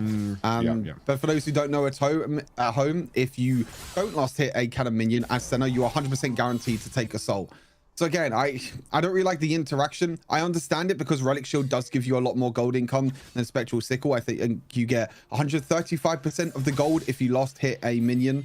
So you do get a lot more gold, but then you are going to lose out on some of the souls that you'll be getting. So the scaling might not be as quick as before, but both duo laners have gone back to base. It looks like it's going to be Black Cleaver first item for Senna in the bot lane. I thought that maybe it might have been a carry Senna build because he's the only really range damage source that Formulation has. So I would have liked to see a more damage Senna build, especially because he has Kraken Slayer as well. Yeah, Manamune might have been better. Absolutely, yeah. I kind of agree with you in that sense. Interesting. I really love what Nyrone has done, by the way. Nyrone has played an absolute blinder in this Baron lane. He's completely fixed the wave so that Sneaky was zoned out massively due to the roam from Labunya and from France. So Sneaky, I mean, obviously Sneaky played it well to not die there and not get caught in a gank, but Sneaky has now got to push up into a offensive position against Nyrone that's very risky, and you can see that Saphiro and Labunya are wanting to move up to punish that. Nyrone played the wave excellently versus Sneaky and has made Sneaky very difficult for him to play out this laning phase. Yeah, and that's sometimes the difference, you know, if you can control the wave, if you control your minions and understand that you can maybe force the enemy laner to walk up a bit further than what they need to, that means your jungler can look to try and make some plays. But Show is up here. He's just going to reveal himself and just push out the lane and maybe get Sneaky to reset, which is exactly what they're going to do. Yeah, I like this because it pushes the minion wave under tower, and it might... It's not going to fully reset the wave, but it should, because the minion wave is crashing into tower, eventually push back towards Sneaky. So Show has done a great service to his Baron laner. Although I say that, it looks like it's just frozen outside of tower range, and Nyrone's going to try and back with this happening. I don't think Sneaky's going to reveal himself. He's not. So Sneaky can now just walk up to the wave. No, I think Nyrone was again trying. Yeah, Nyrone was again trying to fix it outside the turret, but Sneaky should now be able to crash it and get a reset. Been a bit of a rough early laning phase in terms of wave position for Sneaky, though. Gotta say, massively impressed with that way that Nyrone played this out. Sneaky is continuously in a precarious spot, continuously has to watch his back, and can't ever be as aggressive as he might like to be versus Nyrone right now. I think that both Baron laners are trying their best to try and make sure that the wave is in a decent spot for them. But again, Nyrone is just going to freeze the lane again underneath his tower. I mean, he tried to, what he was trying to do before, I think, is that when Show and Sneaky both crashed in the wave in Baron lane, I think he just tanked up as many minions as possible and tried to freeze it underneath his tower so he can get a free back to base. He wasn't able to, and now he's going to be able to push the lane in and eventually get his back. Like you said, really well played, really good wave management by Nyrone in this Baron lane, but Sneaky also did well to sneak into the bush and also try and crash in the wave himself. So both Baron laners They know how to wave manage, that for sure, and they know what to do when it comes to the laning phase. But first objectives up is 5 minutes into the game already. I felt like that went at the speed of light. And we've just been talking about Baron lane wave state for like 5 minutes in a row. And now this is where laning phase basically becomes useless. We don't see laning phase anymore. I mean, sometimes we do. It mainly goes into a 1-3-1 in Wild Rift. So it looks like it's just gonna be a trade in objectives for now. Vex is gonna be taking the Rift Herald, whereas Zero Zone are gonna be taking the Dragon. I'm interested to see if Vex just drops the Rift Herald straight away in Baron lane and gives gold over to Sneaky, which it looks like is what they might do. They are trying to collapse up towards this top side of the map, but obviously you can see that Brand has moved over as well, so they're not going to be able to go much further than that. Sneaky will have to back. I'd be interested to see the gold difference between Nyrone and Sneaky, whether this continuous freezing and zoning has actually done anything. I think that one of the things about Wild Rift that sometimes feels bad is when you actually play the game really well like that, like we saw from Nyrone and Sneaky, or rather from Nyrone specifically. It doesn't actually net you a significant advantage. So it'd be interesting to see the difference between Nyrone and Sneaky's gold right now. Yeah, I think that what happened, we get a little zoom in. We can see Vex farming through the jungle. Look at him. Oh, now we get to see Fran. He's moving out of the base. He has a relic shield. Let's go, Stu. He's going. He's walking around. Now we're going to look towards the Baron lane. The Don versus Sephiro. Both have Hullbreaker. Both can minions going at it. Look at them.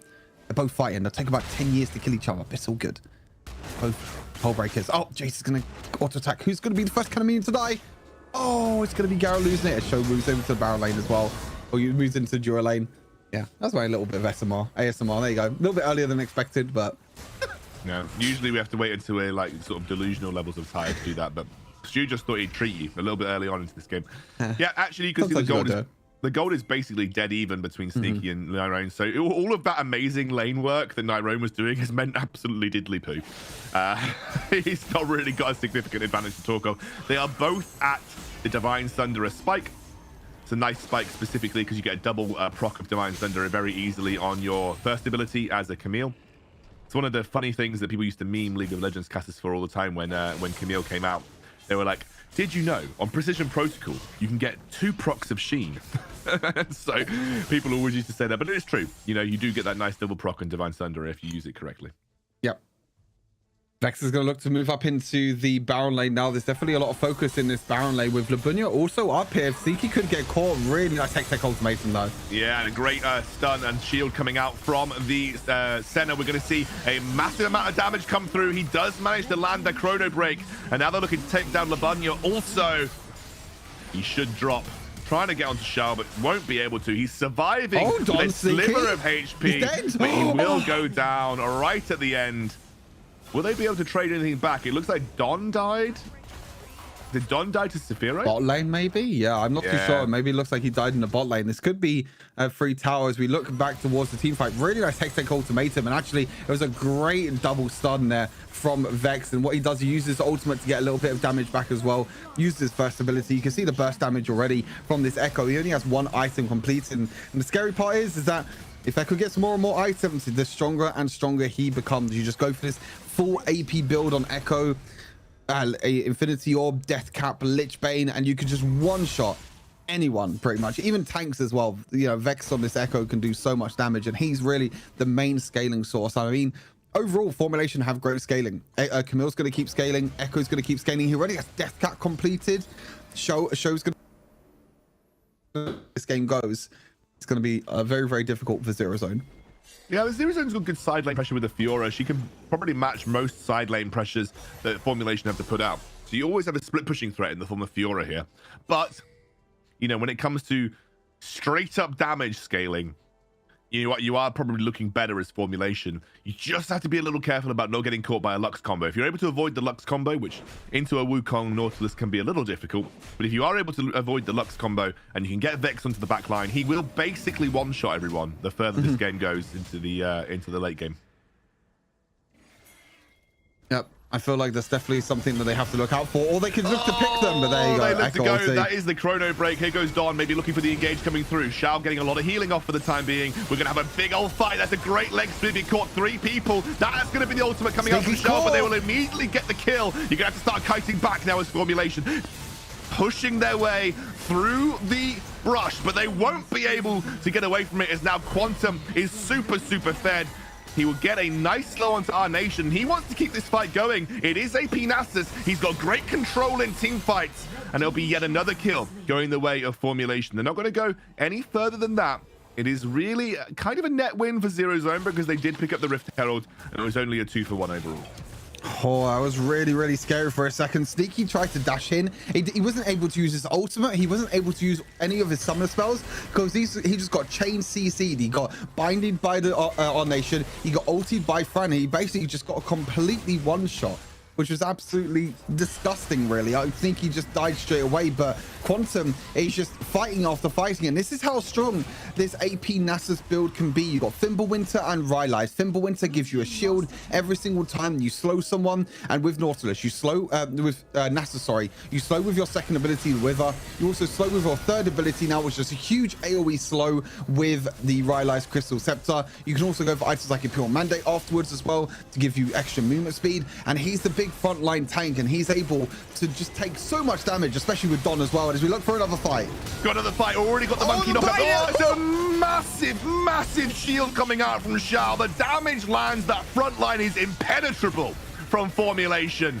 The big boys of Garen and Nasus are sat on the front line, and you cannot get through them right now if you're Zero Zone. Another kill goes the way of Vex, and another one in the back pocket for Formulation in this fight. Our nation forced all the way out, and it'll be the second objective, the second dragon being taken by Formulation. And you can see this entire time Show is just on the back line, auto-attacking over and over again. And this is what I was talking about yesterday. You know, when you have a Senna, if you have a tanky front line like a Nasus, like a Garen, Senna could just free hit on the back line. There is no one on the side of Zero Zone that can get onto this Senna. No way that Senna should be in range of like Labunya knockup or even a Fran ultimate. Senna and Shao on this Senna needs to just stay in the back line, get as much damage as possible, and you can see Don is unkillable. Sneaky at some point will be unkillable. He can still be killable at the moment because he's a little bit squishy. Quantum is currently unkillable. He has 2 or 3 great frontline tanks, and then Vex is able to dash around, do all of his damage, get all the shields, and burst anyone on the side of Zero Zone. And to be honest, Zero Zone, they don't have a lot of damage output. They have a lot of burst damage from our nation. But if that ultimate is not good enough, and if they don't burst down the members of Formulation, then I think they're going to struggle in these team fights. I think the problem is that, you know, you've got a Lux. She's really good at bursting out squishies. You've got a Jace, which he's pretty good at bursting out squishies, but not the biggest tank shredder.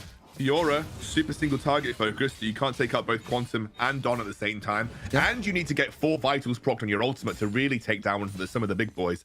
They actually don't have a good way to get through the front line at all. They do not have a strong AD carry that could just kind of pound away with armor pen or like a Vayne with percentage true damage.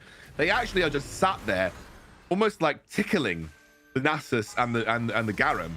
And as you mentioned, Shao, even though Shao has not gone for a damage Senna build, he's still just pumping out a lot of damage through virtue of having complete free reign in these team fights. Yeah, exactly. Totally agree with you. And to be honest, that's where you have to really go back and look at the drafts. You know, Zero Zone, they decided not to ban out the Senna. They gave Senna a first pick away to Formulation. They tried to respond to it to Lux. They feel like Lux is a good counter pick into Senna, but this game at the moment, it has definitely not worked out for them because you got Nasus tank in the front line. You got Don as well on this Garen. They just picked Senna first pick, and they were just like, oh, second rotation, you're going to pick Lux Nautilus. What are we going to do? We're going to pick big, beefy tanks. That means that Lux is not going to be able to burst through the frontline tanks, and that means Show is just going to be staying on the back line. You could see he does have the Black Cleaver completed. Interesting enough, he has a hammer. Can't remember the first. Is it Corefield's hammer? I think it's called. Corefield's hammer, yep. Yep, that's going to be probably built into Serpent's Fang, which actually is really, really good this game because you got multiple gargle stone plates. You also have the shielding over to Arm Nation. It's actually a great damage item for Senna. So maybe mix it up a little bit. Maybe mixing it up with utility, with Black Cleaver, and also damage with Serpent's Fang. I'm trying to work out, has he gone for the what's the enchant called where it increases the shielding and healing? Is it called Protect Enchant? Yeah, Protect Enchant. Has he gone Protect Enchant and he's just like getting absolutely massive ults off? Yeah, I mean, that could be I couldn't see the scoreboard, so I couldn't actually see. I was looking at the enchants. But yeah, I mean, I tried to protect enchant myself on Senna. Not only does it do really, really good on your ultimate, but it's also really, really good on the first ability. Yeah, because the first speed has low cooldown. Oh, we have a flash straight over the wall. I mean, that is just an instant delete from Vex. Vex has reached absolute deletion point in this game. The shield comes through on every single member of Formulation, and again, the team fights are impossible to play. If you are Zero Zone, you basically have to try and win through Fiora at this point. But with the speed at which the Formulation Wrecking Ball are moving through the map, I don't really see it being a viable win condition for Fiora at this point. And you're going to see them move over towards the Baron as well. They're going to go straight for it. They have got a pretty quick Baron take with the Nasus. They've got pretty solid Baron take with the Echo and the Camille too, and it is going down very quickly. Yep, I think this is just going to go down. No jungler up and available. Sephiro, they're going to try and look for the steal. Maybe looking for it. They need to go for the ult, but they will not get the chance. And even Senna will have that opportunity to pick up a couple extra souls in the meantime too. Nyrone waiting on the sideline. Oh, he steals it. That feels bad, man. But, they got the Baron. So the Baron, yeah, let's say worth in the end. It's like, yeah, you can take my blue buff. I don't care. We take Baron. We're going to look to try and close out this game. Actually, Zero Zone are the ones that actually might even take the tier 2 tower, but they're all by themselves. I don't think this Lux is going to survive long. Our nation just about escapes, though. The knock-up onto Don stops him from following up on his ult, but they are going to keep going here. They're going to use the Stone Plate Enchant to buy some time, but the rest of the cavalry are here. Shao does have his ultimate if he needs it, but doesn't matter. Doesn't need it. They're now going to push through that mid lane with ease as the Wrecking Ball is Formulation Gaming that are just grouped up as a 5, are sat on top of each other and taking towers with the push of the Baron. Yep, you can see now they're just going to push down that mid wave, take down potentially the inhibitor away from Zero Zone. The dragon is coming up though, so they could look towards this dragon, which is the Infernal Dragon. They could get the Mountain Dragon and the Infernal Dragon double bonus, which is a really, really nice combo. Gives you a lot of extra damage, especially for the likes of Vex. And also it gives more resistances to this front line that they have. Gives more resistances to Quantum. Gives more resistances to Don. So even though they were unkillable before, now they're going to be even more unkillable with this double Mountain Dragon with Infernal. So I think it's really, really hard for Zero Zone to get into this. And I think at this point, Zero Zone are probably thinking in the next game. They're probably thinking maybe we do have to ban away the Senna. We do see sometimes teams like to try and mix things up, give away the Senna. Maybe they feel like it's not as strong as what it is, but this game shows how strong Senna Nasus is in the bot lane, and there's hardly anything to counter it at the moment in the game. Oh, baby. Here we go. Working towards 20 minutes. And the problem is the longer this game goes, the worse it gets for Zero Zone. Yep.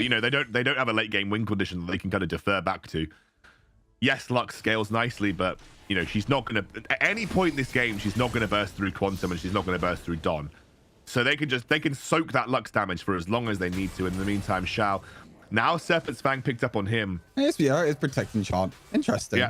Yeah, so is he going for like, protect ult or protect Q? I mean, the protecting chant is stronger. They know there's a ward there. They know there is a ward there. And that is Fran that will drop for the time being. The rest of Zero Zone walk with their tail between their legs back into their base. But Vex is not done. He gets knocked into the base, forced to use the Chrono Break to keep himself alive. But Don is spinning to win in the middle of the base. And unfortunately, Labunya is spinning to lose. I think it's the better spin wins at this point in time. And that right now is Don. They'll take the middle inhibitor. And Shao will back off. Before that team fight broke out, though, I was saying the protecting chant is stronger the shorter cooldown your ability is. So, oh dear. You hate to see it. I'd love to see Shao use it here. It scales with AD, right? Show you scales with AD.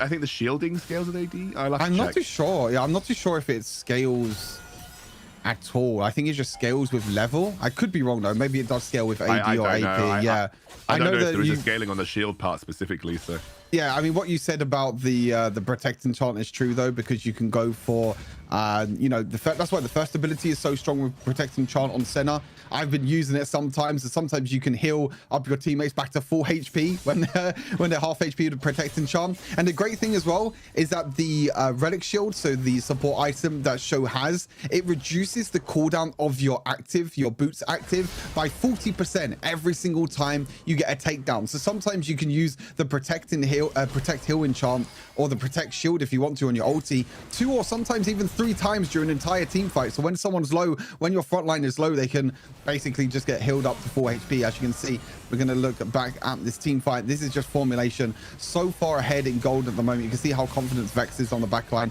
He could dive all the way in and just ulti back out, and when he ultis back out, he's just going to push down that midway. But look, this is with no minions in the Baron lane. They're just pushing on through. But Zero Zone did get a few picks, but we're looking at fighting the bot lane.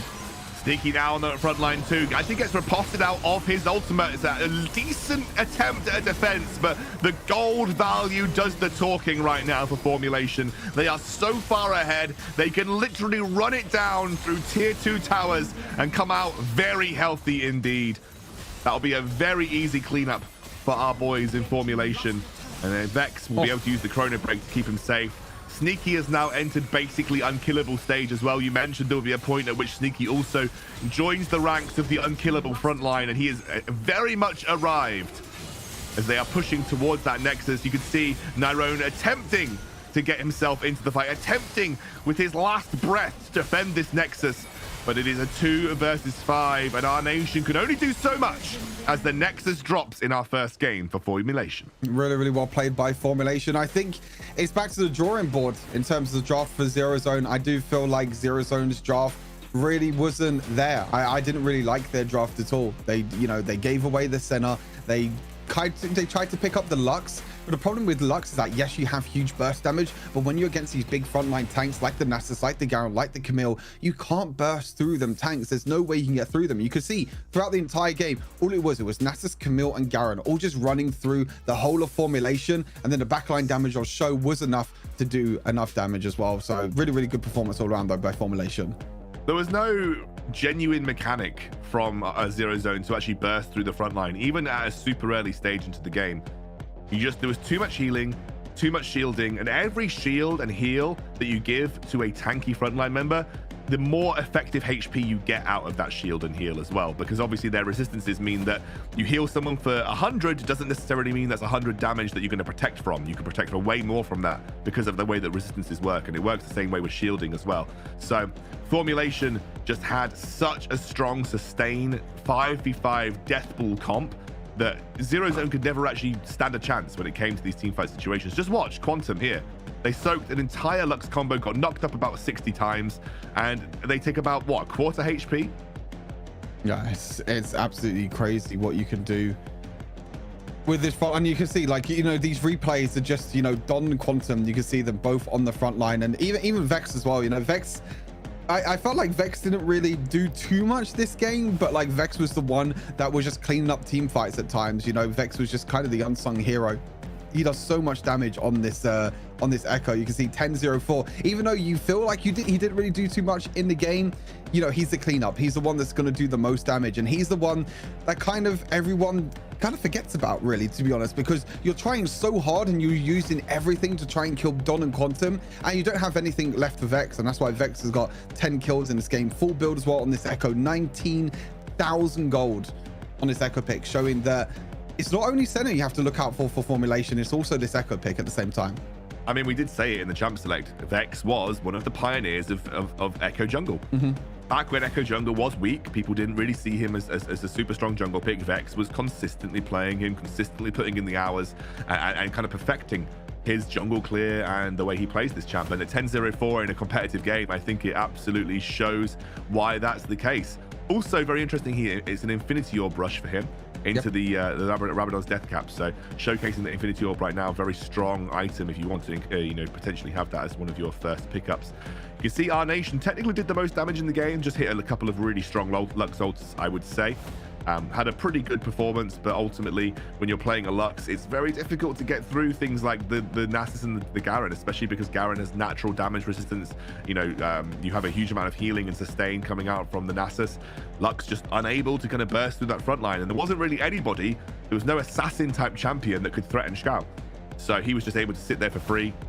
And he was 0-0-15 at the end of the game. He literally died no times, and I swear he never dropped below 75% HP either. Yep. It feels like it. It felt like, you know, like you said, I think the only way that the only way the Zero Zone was going to kill Show was probably just a one shot from our nation. But you know, you can't even get through. You can't even use your abilities. You can only really use your ultimate to try and kill Show there, because you're just zoned away from this entire front line from Formulation. Like you said, I agree with you. You know, I think Zero Zone maybe needs to draft for like an assassin, maybe like a Zed or someone that can maybe get into the back line, get on top of Show, maybe like a Kha'Zix or someone like that instead, because you're playing Fiora, Wukong, and Jace. All of them want to play front to back. All of them want to stay at the front line. They want to do as much damage as possible. You know, like you mentioned during the game, Fiora does a lot of single target damage. Wukong, yes, you can maybe get into the back line, but you're never really going to do that much damage. And the same with Jace. You have a range form. You kind of want to break through the front line before you get through to the back line. But I think it was also Formulation playing very well, protecting Show at the same time, using their front line to protect them. Quantum was in front of him all the time. The same with Don. With the protecting chant as well, it means that the heals and the shields from Senna were even stronger. So that means it's even more difficult for the likes of Formulation, for the likes of Zero Zone's members to try and break through that front line. Yeah, comp diff, draft diff. Draft diff, comp diff, that's basically the way that you have to say it. It really wasn't anything different. But of course, let's say a thank you to our sponsors, Snapdragon Elite Gaming. Massive thanks to them for sponsoring this tournament. Monster as well. As I said, I have been plowing the Monster this broadcast to make sure I don't exactly fall too far behind in terms of my mental capacity, because I did yesterday. Sorry guys for anyone that had to watch the latter half of that stream. And of course, DHL taking over the studio. Give you a bit more information on DHL's Green Initiative. They are to date having 20,000 e-trucks and some 12,600 e-trikes. They are really looking to ramp that up and add more electronic vehicles to their fleet, going fully green with their initiative. So massive props to DHL for pursuing a carbon neutral plan for their delivery fleet. Of course, you want to join the conversation, Discord.gg. Remix. Discord.gg/Snapdragon Pro Series. Join the conversation, and you guys too can talk to us about all of the awesome teams and players that we're seeing on display here. What an upset in the previous series, right? Mondi going through instead of Game Lord. That is worth talking about, guys. Join the Discord and join the conversation. But now, though, we're going to go to a quick break. When we're back, we'll have the second game of the series here between Formulation and Zero Zone. The Snapdragon Pro Series is brought to you by Snapdragon Elite Gaming, Monster Energy, and DHL.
Welcome to the place where dreams come true. Where everything you want can be yours. If and only if you're willing to work for them. You're willing to hurt for them. But most of all, you're willing to be first for them. Ha! Look, I'm going straight to the top. I don't know how I would stop, like it or not. I got some goals that I'm hitting. You hear what I'm spitting, it's hot. Look what I got, whole lot of passion and pain. The road to success is insane. Stay out my lane, cause I'm on a mission. I'm getting what stands in my way. Yeah, I'm a beast. I wouldn't play with me, baby. The way that I'm training is crazy, and I do it daily. You wanna talk about drive? I got more drive than Mercedes. I've never been lazy. I'm in the room, it's a red alert. You wanna compete? Well, get better first. I got 10 toes in the dirt, push through the hurt just to show them my worth. I'm the best. Yeah, I'm the best. I never stress. I know what's next. I'm who they test, like we playing chess. But I'm unimpressed, so now let me flex. Ha, yeah, I'ma work through the struggle and hurt, cause I know my worth, and I gotta. Welcome back to the Snapdragon Pro Series. We are in the second day of our Open Finals weekend. Top 8 teams go through to our Challenger season taking place in October. We are currently in our second best of 3 series of the day. Formulation taking on Zero Zone. And that first game, it was well, not even relatively, it was pretty decisive from Formulation. They looked in control from start to finish, and I think showcasing why they are respected as one of the top teams in Europe right now. Yeah, I totally agree with you. I think that the draft was a lot better from Formulation. I think the game plan and the execution on the game plan worked perfectly for Formulation, and now it's Zero Zone the ones now that are going to have to try and change things up for the second game. They do have side selection for game number 2, so be interested to see whether they stay on the red side or whether they go over to the blue side. But I think big things to know: do you ban away the center? Do you ban the Echo? Because they were 2 big massive picks for Formulation in that previous game. Well, of course, Zero Zone gets side selection this time around. They could go blue side, potentially pick some things away as well. Formulation may have to sit on that red side of the draft. Let's take a look at the MVP of the last season's game. I'm already struggling. Guys. Oh Formulation my God, of Vex. DPM. I know, the DPM at 1200 DPM. Oh my God. Absolutely crazy from Vex in that last game. Really pumping out the damage. Great gold per minute as well. You usually would say like above 800 is a good gold per minute. Like if you want a good barometer of like having a decent game, like above 800, nearly 1000 gold per minute for Vex on this Echo. And what's even more impressive is a 93% kill participation, essentially involved in every single kill except for 1, I believe, on the map. So absolutely insane, fantastic game from Vex, and deserves the MVP here. Junglers taking over ESL. I think that's the name of the game at the moment. It feels like junglers are the ones who are always getting MVPs. Junglers are the ones that are always going to be the difference makers, which is kind of the important part really with Wild Rift. It's always about the junglers. Sometimes the junglers always set the momentum of the game. They're the ones that, you know, look for the tower dives. They're the ones that look to try and rotate around the map and be at the right place at the right time. And at the moment, Vex is doing well to take down the Bunya. Yeah, absolutely. And I think Vex, I mean, most people see Vex as probably one of the best junglers in Europe, if not maybe the best jungler in Europe, just given all things considered. Andre's still up there, of course, with some of his performances across this weekend as well. But, you know, I think Vex has always been in that conversation. You never talk about the best jungler in Europe without at least mentioning Vex's name. And I think showcasing exactly why people respect him so much in that previous game. But of course, it's not over yet. And I've said this several times throughout this weekend. It literally is not over yet. We have a best of 3 here. We are only 1 game down in that best of 3. Of course, Formulation could tie this up 2-0. It would be the first 2-0 on stream all weekend if they do. But of course, they need to actually make that happen. Why did you say that? Game. Why did you say that? I know, but I've gone for the copiums. I've gone for the copium prediction. So I'm hoping my copium prediction actually works this time round. As you mentioned, lots of things that we want to change in that draft phase. We are heading into the picks and bans just about now, so we can see exactly where the teams have lined up, and it will indeed be Zero Zone on the blue side. Formulation on red. So we're probably going to see some slightly different ban strategies coming out of Formulation this time around. Yeah, both teams are definitely going to be seeing different bans. Formulation again on the red side going to have to be banning out the same 3 champions that we always mention: Senna, Karma, and Gragas. They're the ones to look out for. And now it's Zero Zone. Now Zero Zone are going to be having the flexibility of bans. They're the ones that are going to have first pick priority. Lux are going to be the first ban, so maybe not looking to first pick Lux this time around. So instead going to be banning that one away. In Formulation, bans are going to be excited. Oh, actually, they ban Morgana first. Now, this is going to switch things up now for sure. Zero Zone, are they going to ban out the Senna or the Karma, or are they just going to leave everything open and say to Formulation, look, what are you going to ban? I mean, I have to mention, actually, that Formulation is sometimes a team that I have watched before, and sometimes they don't ban the OP champions at all on red side. They leave all of them open, and because they're on red side, they get 2 picks compared to 1, and they just pick 2 power picks compared to 1. So I wouldn't be surprised if they go for that same strategy again, but they don't. They ban away the Karma. They don't want to give that away as the first pick. I think they'd be willing to leave Gragas open. I think they'd be willing to leave Gragas open because it essentially tests Zero Zone whether they want to first pick it. And I know for a fact that Vex does love a good AP Gragas jungle. So if I were trying to leave one of them open, I'd ban Senna, and then I would leave Gragas and say, first pick Gragas if you like. And then if you don't, we are absolutely taking it on next rotation in the jungle for Vex. Or just ban none of them. Oh, they actually ban. Wait, they leave open the Senna. They leave open Senna. So that probably means that they might have an answer. You're not picking Nasus though, right? You're definitely not picking Nasus, but then it tests whether Zero Zone. I mean, Zero Zone just go for it, right? Zero Zone just you have to, yeah. You know, you're not picking Nasus, I don't think, if you're Formulation, because you don't really slot Nasus into another lane. I know that Nasus can sometimes work well. Okay, they are. So maybe Nasus Lux. But no, wait, Lux is banned, right? So I think it's going to be Nasus Ash bot lane. I think Nasus Ash is Nasus and Ash is another bot lane that has been played in a few other tournaments by a few other teams. I think Formulation might have been the ones that actually brought out themselves as well. But denying away the Nasus is such a big thing, I think, for the bot lane. Now they're going to have to try and find something else to pair with this Senna now. So that's the response now. So Zero Zone before, they tried to, you know, counter it with the Lux Nautilus. Now we're going to see the counter pick for Formulation going to be, okay, we're going to take away that Nasus so you don't have that Senna Nasus pair in the bot lane.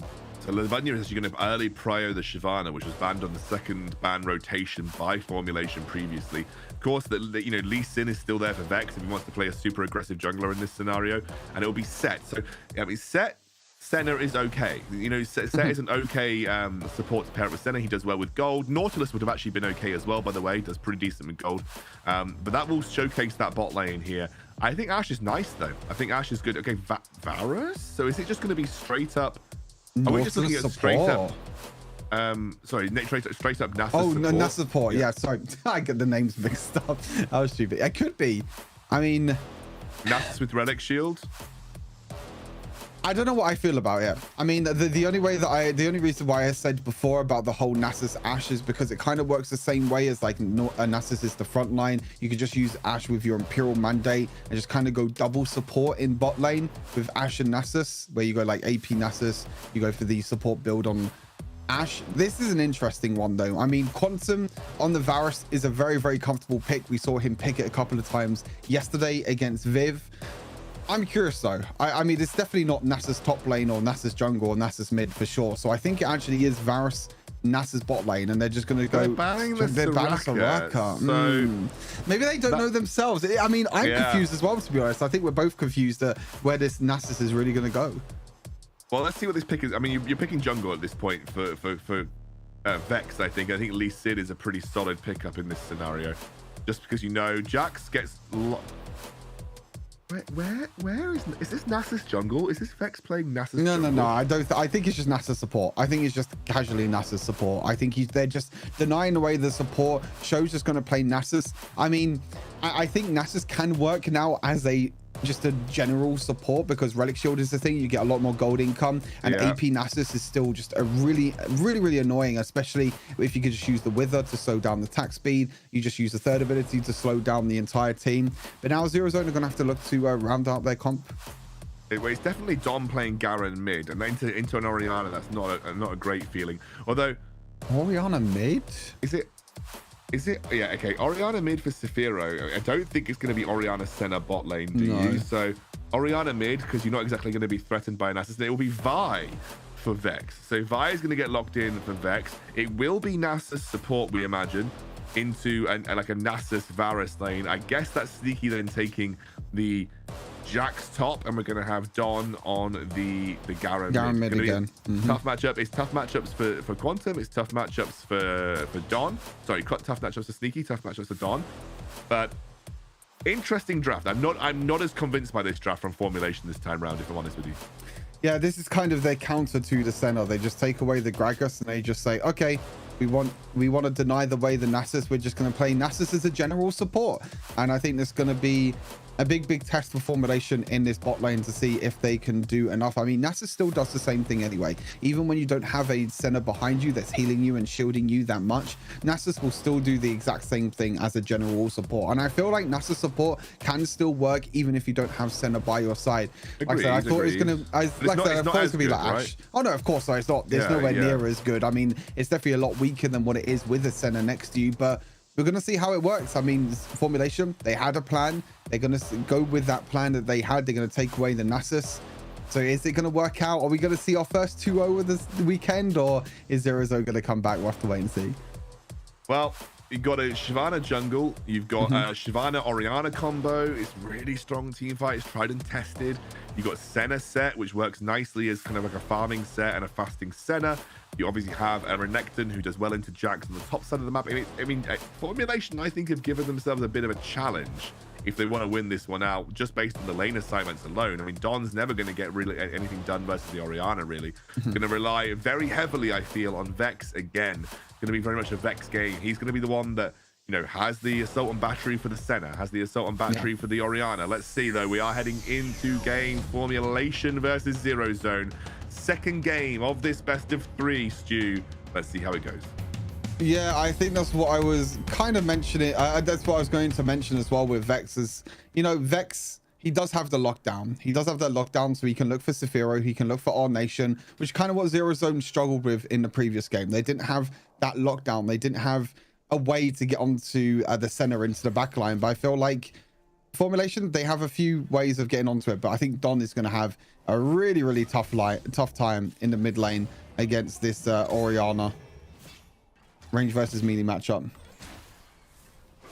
I think every lane is going to struggle a little bit. The only one that might have a little bit of success is going to be this bot lane. You can see our nation already taken super low, forced to flash away. The Wither comes out.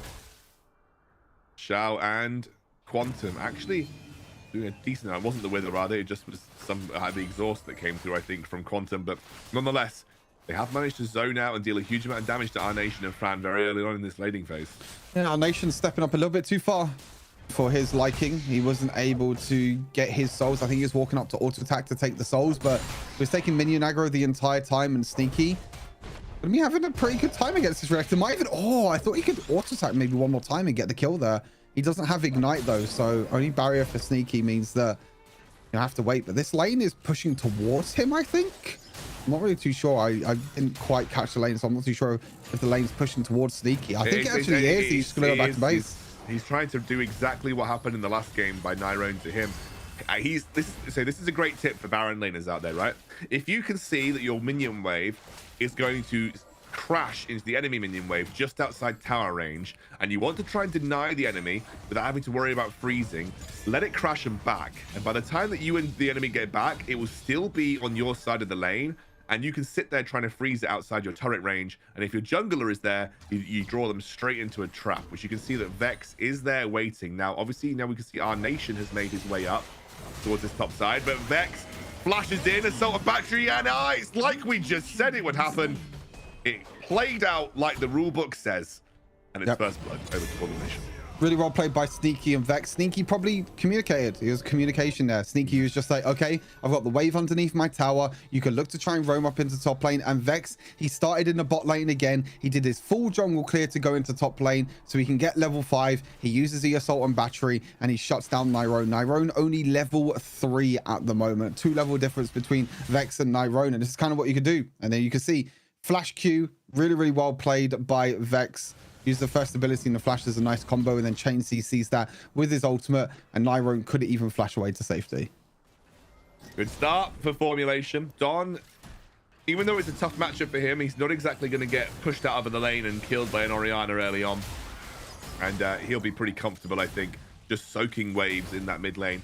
Not looking to kill Orianna without the support of Vex, but also not going to die to Orianna anytime soon either. Has gone for the grasp, by the way. Obviously never going to proc it in the laning phase, but for Garen, it's because you, as far as I'm aware, your spin doesn't stack Conqueror. So grasp is even in ranged matchups, grasp is still just the best rune for Garen, because it still does a decent amount of damage when you bonk people on the head in a team fight situation. Yeah, exactly. And I think there's not really any other runes that you can really go for. There was a time where like people tried out Conqueror Garen when he was going like this damage Garen build, but it doesn't really work out with him very well. I mean, you can't stack it with your E, but then you can still get the extra damage anyway. And you can see Vex again. He has his ultimate back up and available. There is vision this time around. He will walk straight onto a ward, so they know that he's there. There is also a fully stacked Labunya waiting to go in the side lane here. Vex knows that Nyrone has his ultimate as well. So he's not going to do too much. Labunya will just also sit on the side lanes. I will say that Vex hasn't had that chance to shut down Labunya yet. So Labunya has just been farming his way. He hasn't picked up an assist, so might not get his needed stacks before this dragon fight opens up for that first evolution. Still going or chilling right now in that jungle, farming up camps, and has actually got an experience advantage on Vex as well. Yeah, 2,000 gold leads at the moment for Formulation. So that first blood and shutting down Nyrone in that Baron lane is really, really good for Formulation, because I think the quicker that you can get sneaky online on the Jax, the harder it gets for Nyrone, because as a Renekton, you can see that he's gone for Kraken Slayer, so he wanted to try and get the early game advantage, where it's kind of really when Renekton can only do anything against Jax, because I feel like as soon as he gets to like 2 items, then Renekton just finds it really, really difficult to try and compete with Jax. And I think it's just going to get harder and harder as the game goes. As you can see, the damage. That was one auto attack with the second ability, and he's going to look for another bonk as well. I think he stacked it with his ultimate third hit as well, but it's still a massive amount of damage. That's like by the way, that's the bronze tactic, like the bronze thing they teach you on Jax is like 2 hits before you get your third ultimate proc, you jump strike and use your second ability at the same time. They don't even get the chance to contest Dragon. Formulation are able to just walk in and take it relatively easily. We have now got a contest around the Rift Herald, and I think realistically, given how low Nyrone is, although he has managed to generate a bit of HP back, I think it's going to be difficult for Zero Zone to actually even stand up and fight this versus Formulation right now. I don't think you can fight this if you're Zero Zone. I mean, they're looking in the Baron lane. Look at the Baron lane at the moment. There are double shields going down. Sneaky. Oh, he was low. The Senna ulti did get used, though. Both Baron lanes can't come into this fight, and this means that X maybe has an opportunity to go around and maybe steal this. Vex actually flashes in. He does get locked up, but he uses the assault and battery. Oh no! It's the wrong target for Don with the ultimate. He doesn't find the execute, but they get the Herald, which is exactly what they were looking for. And I don't even think they lose a single member of the team. They're going to drop it mid immediately because that turret is below 2k HP.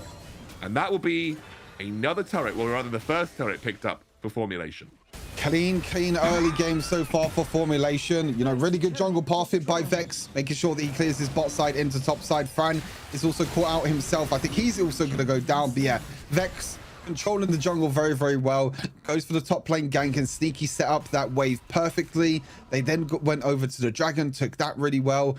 And then onto the Baron lane again. Vex using the first ability flash to jump onto our nation. Unfortunately, he couldn't kill him.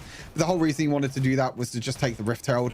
First Rift Herald, first dragon, first tower, 2 dragons, 2 towers already over to the side of Formulation. A 7,000 gold lead in 7 minutes into the game. This is Formulation in full control.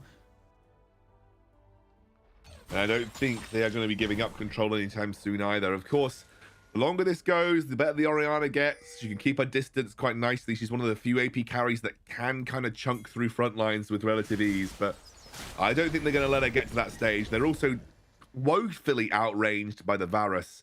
So even if they're trying to play the ranged game, but they still have to deal with a Varus who has got a decent amount of gold in his back pocket. Vex is having another blinder of a game, by the way. Yep. Highest level on Formulation Gaming right now. He's been involved in the majority of the kills thus far. I think maybe all of the kills thus far. And you can see Formulation are just going to back off after using that Chains of Corruption to just kind of just stop the engage coming through from Zero Zone. Yeah, they're just going to stop that. They're trying to defend this top lane tower with all their life. And I think the problem with Zero Zone's kind of comp is really they have to wait for the scaling parts to come online, you know. Labunya has to wait for at least, you know, 300, you know, 200, even 300 stacks to really get online. Sephiro has to wait for a few items before you can really do any damage on the armor, on Orianna. And the same with Senna. Like, they don't really have the, you know, the front line at the moment. They don't have anything. Nyrone's looking to try and escape, does use the ultimate, but again, it's just more and more pressure. And you've got Fran trying to defend a Jax in bot lane. You can't defend a Jax as a set at all. You can see that he's just piling on the pressure in the mid lane, I mean the bot lane, sorry, and it's not looking good for Zero Zone, that's for sure.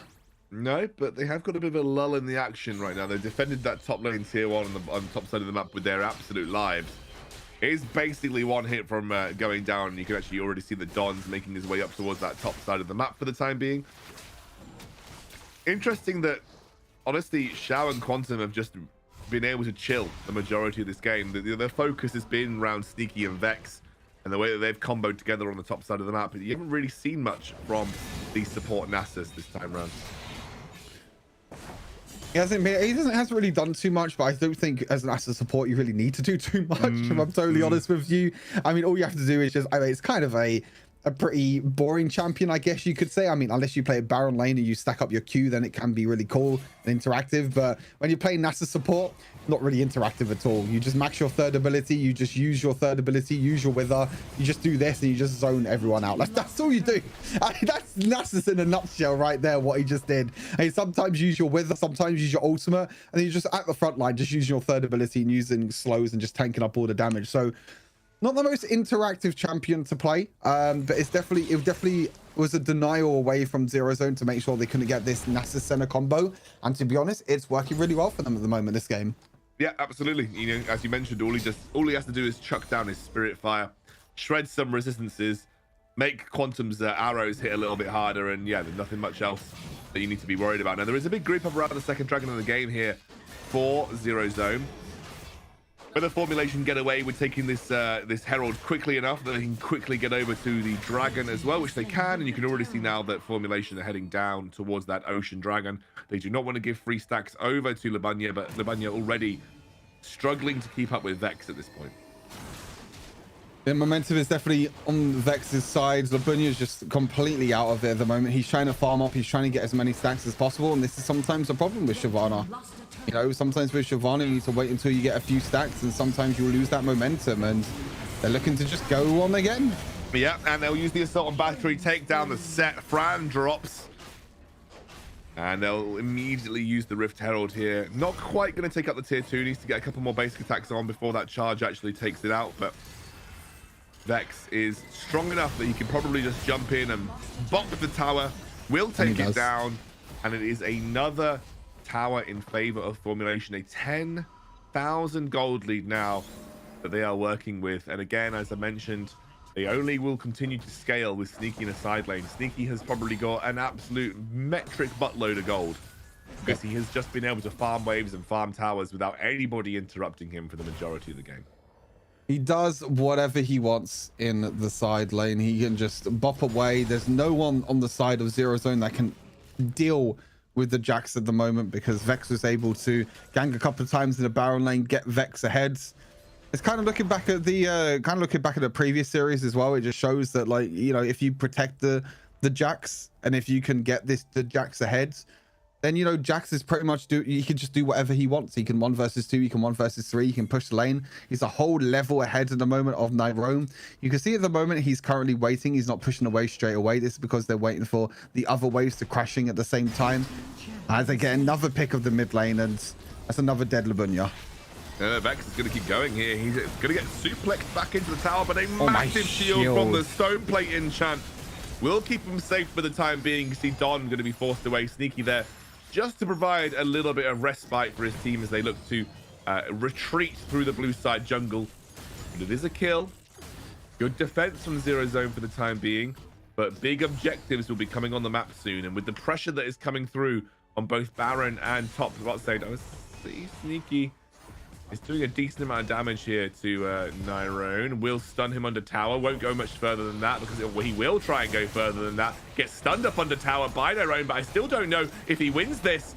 Sneaky will use the stone plate enchant of his own as he's forced to flash away. He has to jump. Hasn't got his flash available. He somehow escapes with a sliver of HP there. Going a little bit too ham.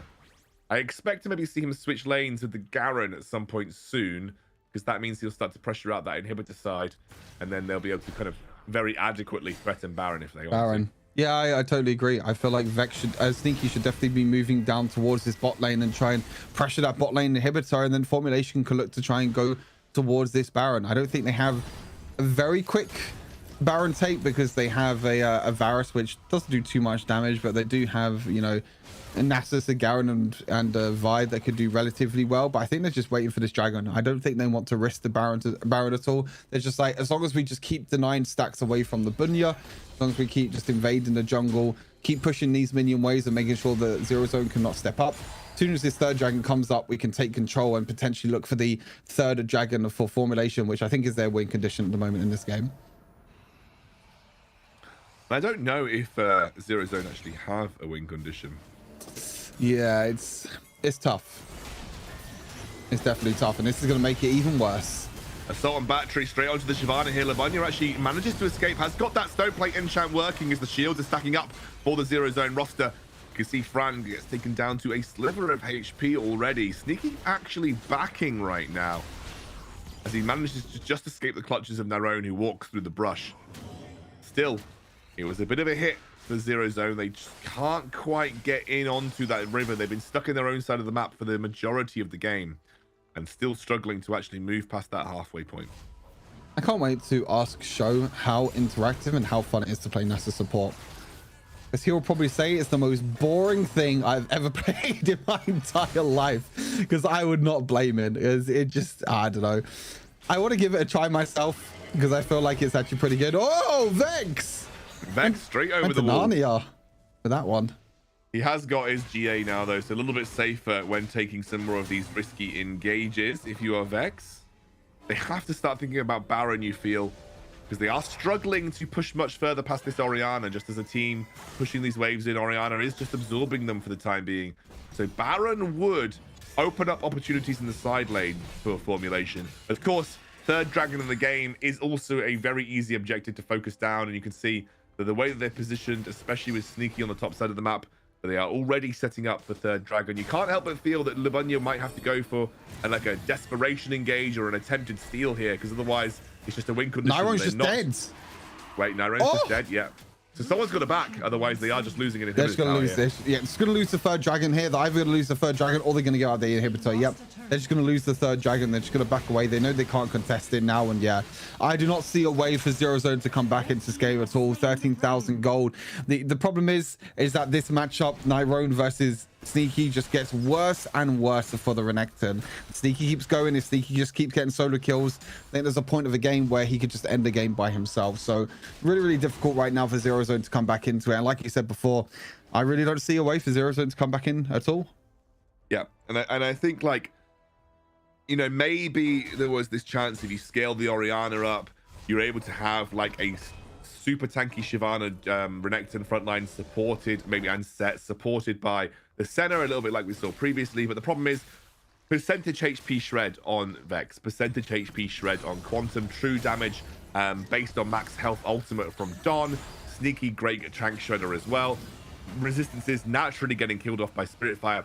Way more ability to get through a bit of a beefier frontline if your Formulation compared to the previous comp coming out from Zero Zone. And again, Sneaky in a situation where he is just on the side lane. They're going to go engage. That'll be an immediate stasis coming out from the center for the time being, but it is Fran that's caught into the chains of corruption. On the back line, though, you can see Labunya going for it. He's desperately trying to claim something back for his team. It's the first kill onto Sneaky for the Orianna.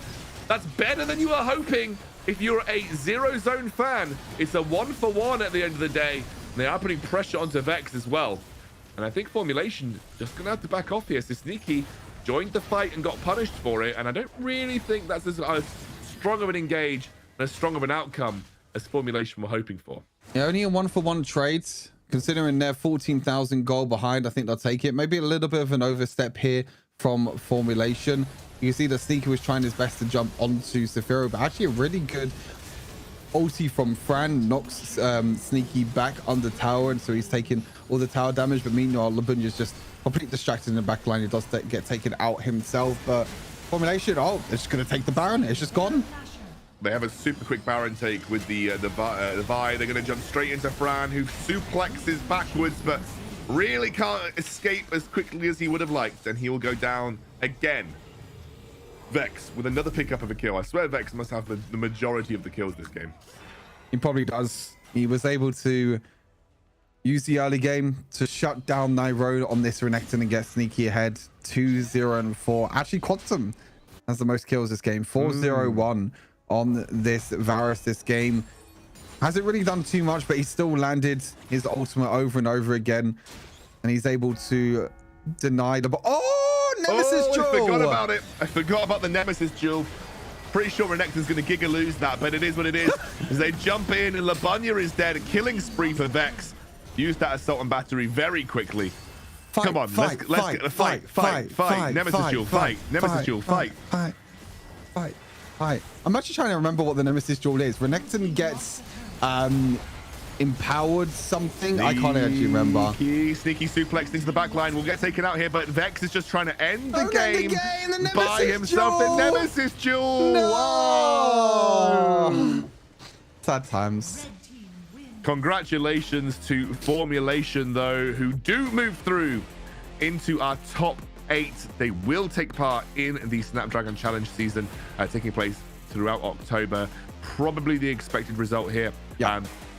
First 2-0 of the entire weekend. Can you believe it? And it was very dominant from start to finish from Formulation. I don't think Zero Zone were actually kind of ever in with a shout at this point, because it was just complete control from Formulation, Stu. Yeah, it was really, really well played by Formulation. 2-0 in the end. And like you said, I didn't see a way of Zero Zone ever getting back into it. You know, the draft in the first game didn't really work out. They tried to give away the Senna, but our second game, the counter that they had to the Senna worked out really, really well. Show picking up the Nasus support, just not even with Senna this time, just a straight up Nasus support, showing that this pick doesn't need Senna by its side. It can still work really, really well with other picks like the Varus. And I think you can just see here, you know, there was a couple of situations where maybe Formulation overstepped, but they were just so far ahead that it just didn't matter.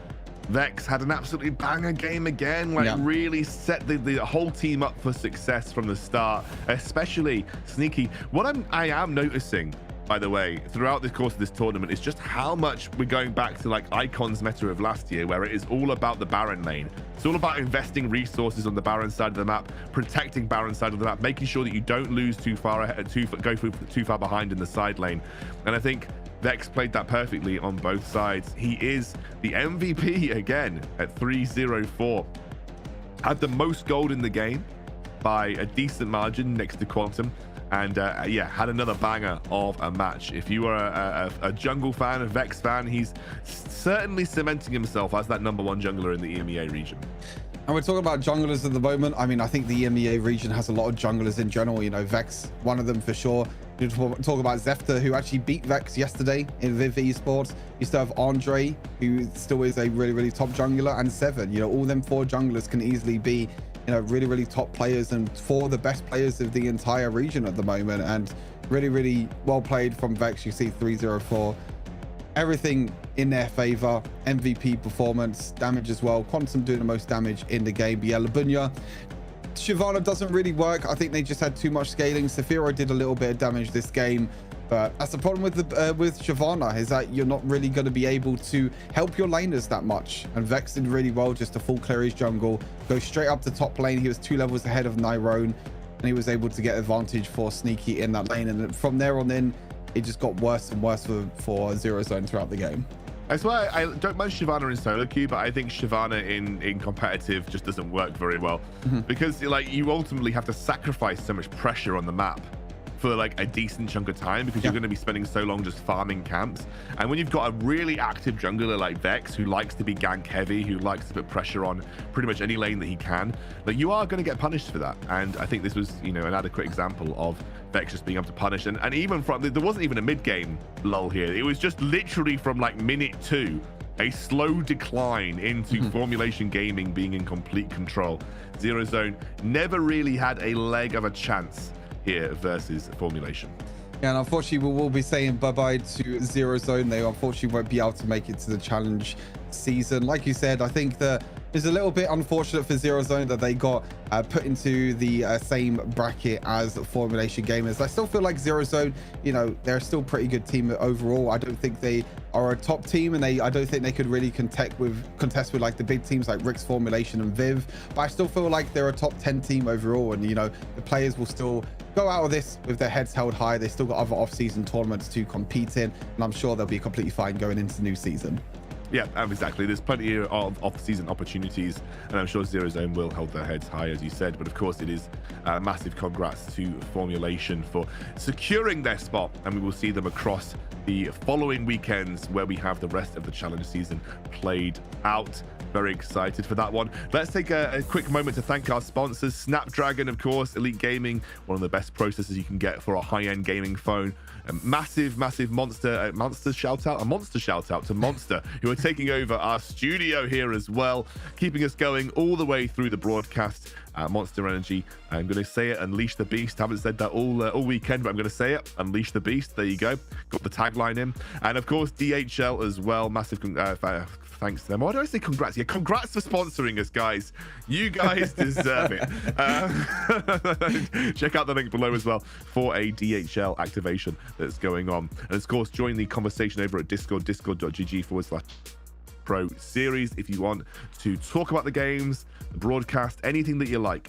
We'd love to hear your thoughts if you head over to that Discord link and start to have a chat. For the time being, though, we're going to take a quick breather. When we're back, we have our third series of the night. We'll see you very soon. The Snapdragon Pro Series is brought to you by Snapdragon Elite Gaming, Monster Energy, and DHL.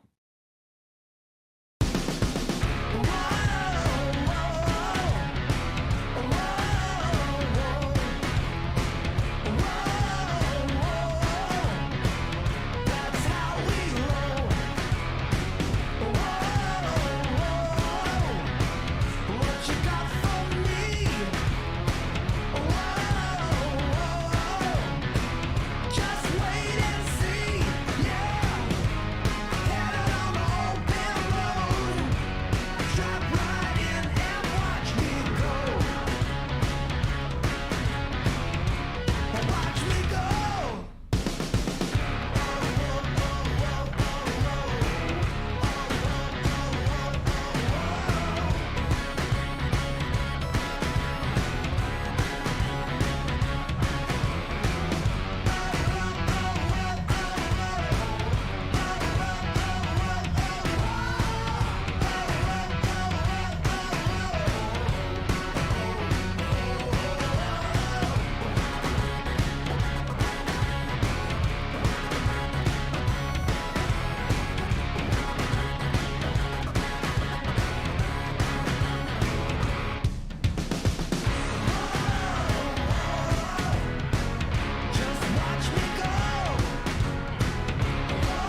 Welcome back, everybody, to the Snapdragon Pro Series. My name is Excalibur, joined by Stuart. We're heading into our third series of the night. Formulation did just manage to dispatch Zero Zone in a relatively swift 2-0, but now we're heading into Team Demiral versus Ice Cream. Now, we saw Team Demiral play on stream yesterday. It was another kind of, tough situation, in the sense that we're going all the way down to a, what was I looking for? What's the word I'm looking for? 2-1. So it was, another close series there for Team Demiral. But of course, Ice Cream, you may not know too much about them, but they are a team founded by Ibu, or at least built around Ibu, who was the previous AD carry for Queso, right, Stu? Yeah, for sure. I mean, it has a few players that some people might be familiar with. A-Man was also in the barrel lane as well.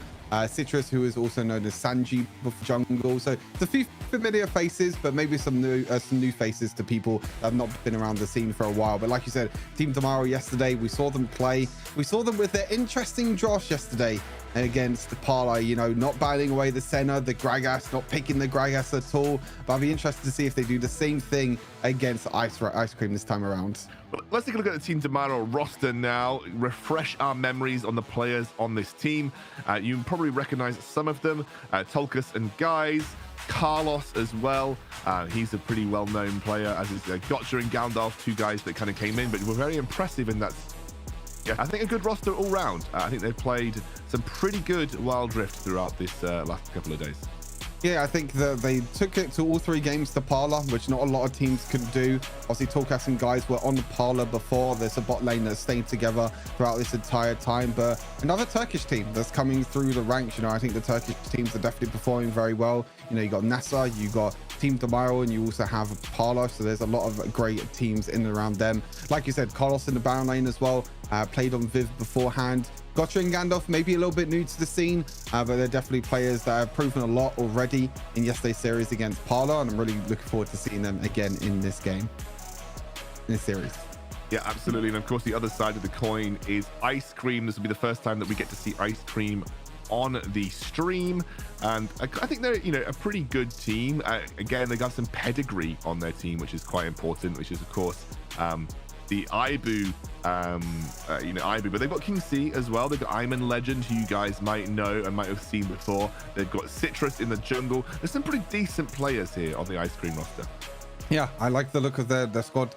I like the bot lane in particular. Ibu, like you said, went to Horizon Cup with Team Queso before, so it's definitely an experienced player down in the dual lane. Zine as well is a solo queue player that I've been playing with and against every now and again. Really, really good on the enchanter supports down in the bot lanes. We might see a different sort of meta from then, or maybe he's adapted because of competitive meta is a little bit different to solo kill. Citrus in the jungle, he's played in loads of different roles. We've seen him in barrel lane, we've seen him in support. Now we're going to see him in the jungle, so he's going to be switching things up. Chingxi and A-Man, two players that have been around for a little while but hasn't really reached the potential, but they can have a tough task. But I think the series is going to be very, very close between these two rosters. Yeah, I think so too. I think this is one of the closest series that we have on this bottom side of the bracket. But I think, overall, I'm expecting Demiral to likely be the favorites, but with likes of King C on the Ice Cream roster, with the likes of Ibu, with the kind of experience that this guy has as a player too, I think there's a real chance that we could be looking at a relatively even series here, Stu. Yeah, I feel like it could be very, very close. I know that you're still on the Copium Pro train, but I'm still sticking with my guns of the 2-1s.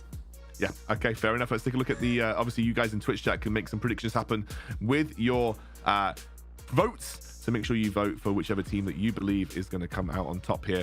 Me and Stu have made some predictions as well. I've gone for the 2-0 for Demiral. Stu thinks it's going to be a little bit closer with the 2-0. But both of us going for kind of Demiral, just because that's what we're expecting to kind of come out on top here. Yeah, I think the Team Demiral just have the extra edge over Ice Cream here. I think that they've got the bot lane. I think the bot lane's going to be a really, really interesting matchup as we're going to head into draft right now for game number 1. But I think this bot lane matchup is going to be really interesting. Like I said, Tulkas and Guys has played on Parla before. They have the experience of playing for a top org before. But then the other side, Ibu and Zine, two players that have, especially Ibu, been around for a long, long time. Zine is fairly new, but when you're paired with Ibu in the bot lane, it is definitely a really, really strong combo. But yesterday, we didn't see any Gragas at all from Team Demiral, but this time around, they're just going to ban it straight away first time on the blue side. Yeah, we're going to see the Karma ban. I'm expecting to see the Senna ban as well. We have been seeing a decent amount of Olaf getting banned away by players here. So that's very interesting, of course. Kassadin is actually banned very early on into the draft. Kassadin has been featuring a lot more in like the second phases of bans. So that's quite interesting to me that we're seeing some Kassadin being sort of prioritized and banned away. I'm interested to see if Ice Cream actually don't ban away the Senna, because they probably know that Team Demiral are not going to take it away as a first pick. We saw yesterday Team Demiral against Parla. None of the teams prioritized Gragas or Senna at all. And there you go. They're going to ban the Kha'Zix instead. Now, if this is the same as yesterday for Team Demiral, they're just going to first pick that Jax away and give over Senna away to Ice Cream. Or maybe they want to adapt things up. Maybe they want to pick it themselves, or maybe go for none of them and go for the Gwen instead in the Barrel 9. So this could be Ice Cream taking, I would think, Senna and Jax. I think that'll be a great response. Or Senna and Nasus. You've got the Senna and Nasus opportunity as well, because obviously we know that Ibu is a big Senna player. We saw him play that a huge amount at the Icon series over the last, Icon series, or rather the Origin series last year as well. So he has got a lot of Senna experience, and Nasus seems like the obvious pairing in this situation. Yeah, but you could pair it with the Nasus. Maybe you don't need to pick it. Maybe you know that, there you go. They're not going to pick it just yet. They are going to prioritize the Riven, which might go into Citrus or A-Man, a Legend, or maybe even Qingxi in the mid lane. We do see a little bit Riven mid is a little bit harder to play in the mid lane, but for now it is going to be a pickup. Ziggs, another great pick for Team Demiral, that'll be going in Torcas's hands most likely down in the dual lane. Do they want to deny away this Nasus, or do they not? Maybe they don't feel like they need to. They could go the same route Formulation did and maybe go for Nasus support, but with a Ziggs by his side, it's a little bit difficult to play. Yeah, I mean, you've got a lot of pick. There's going to be Gotcha playing the Shyvana. Now, just talked about some of the weaknesses of Shyvana as a competitive jungler.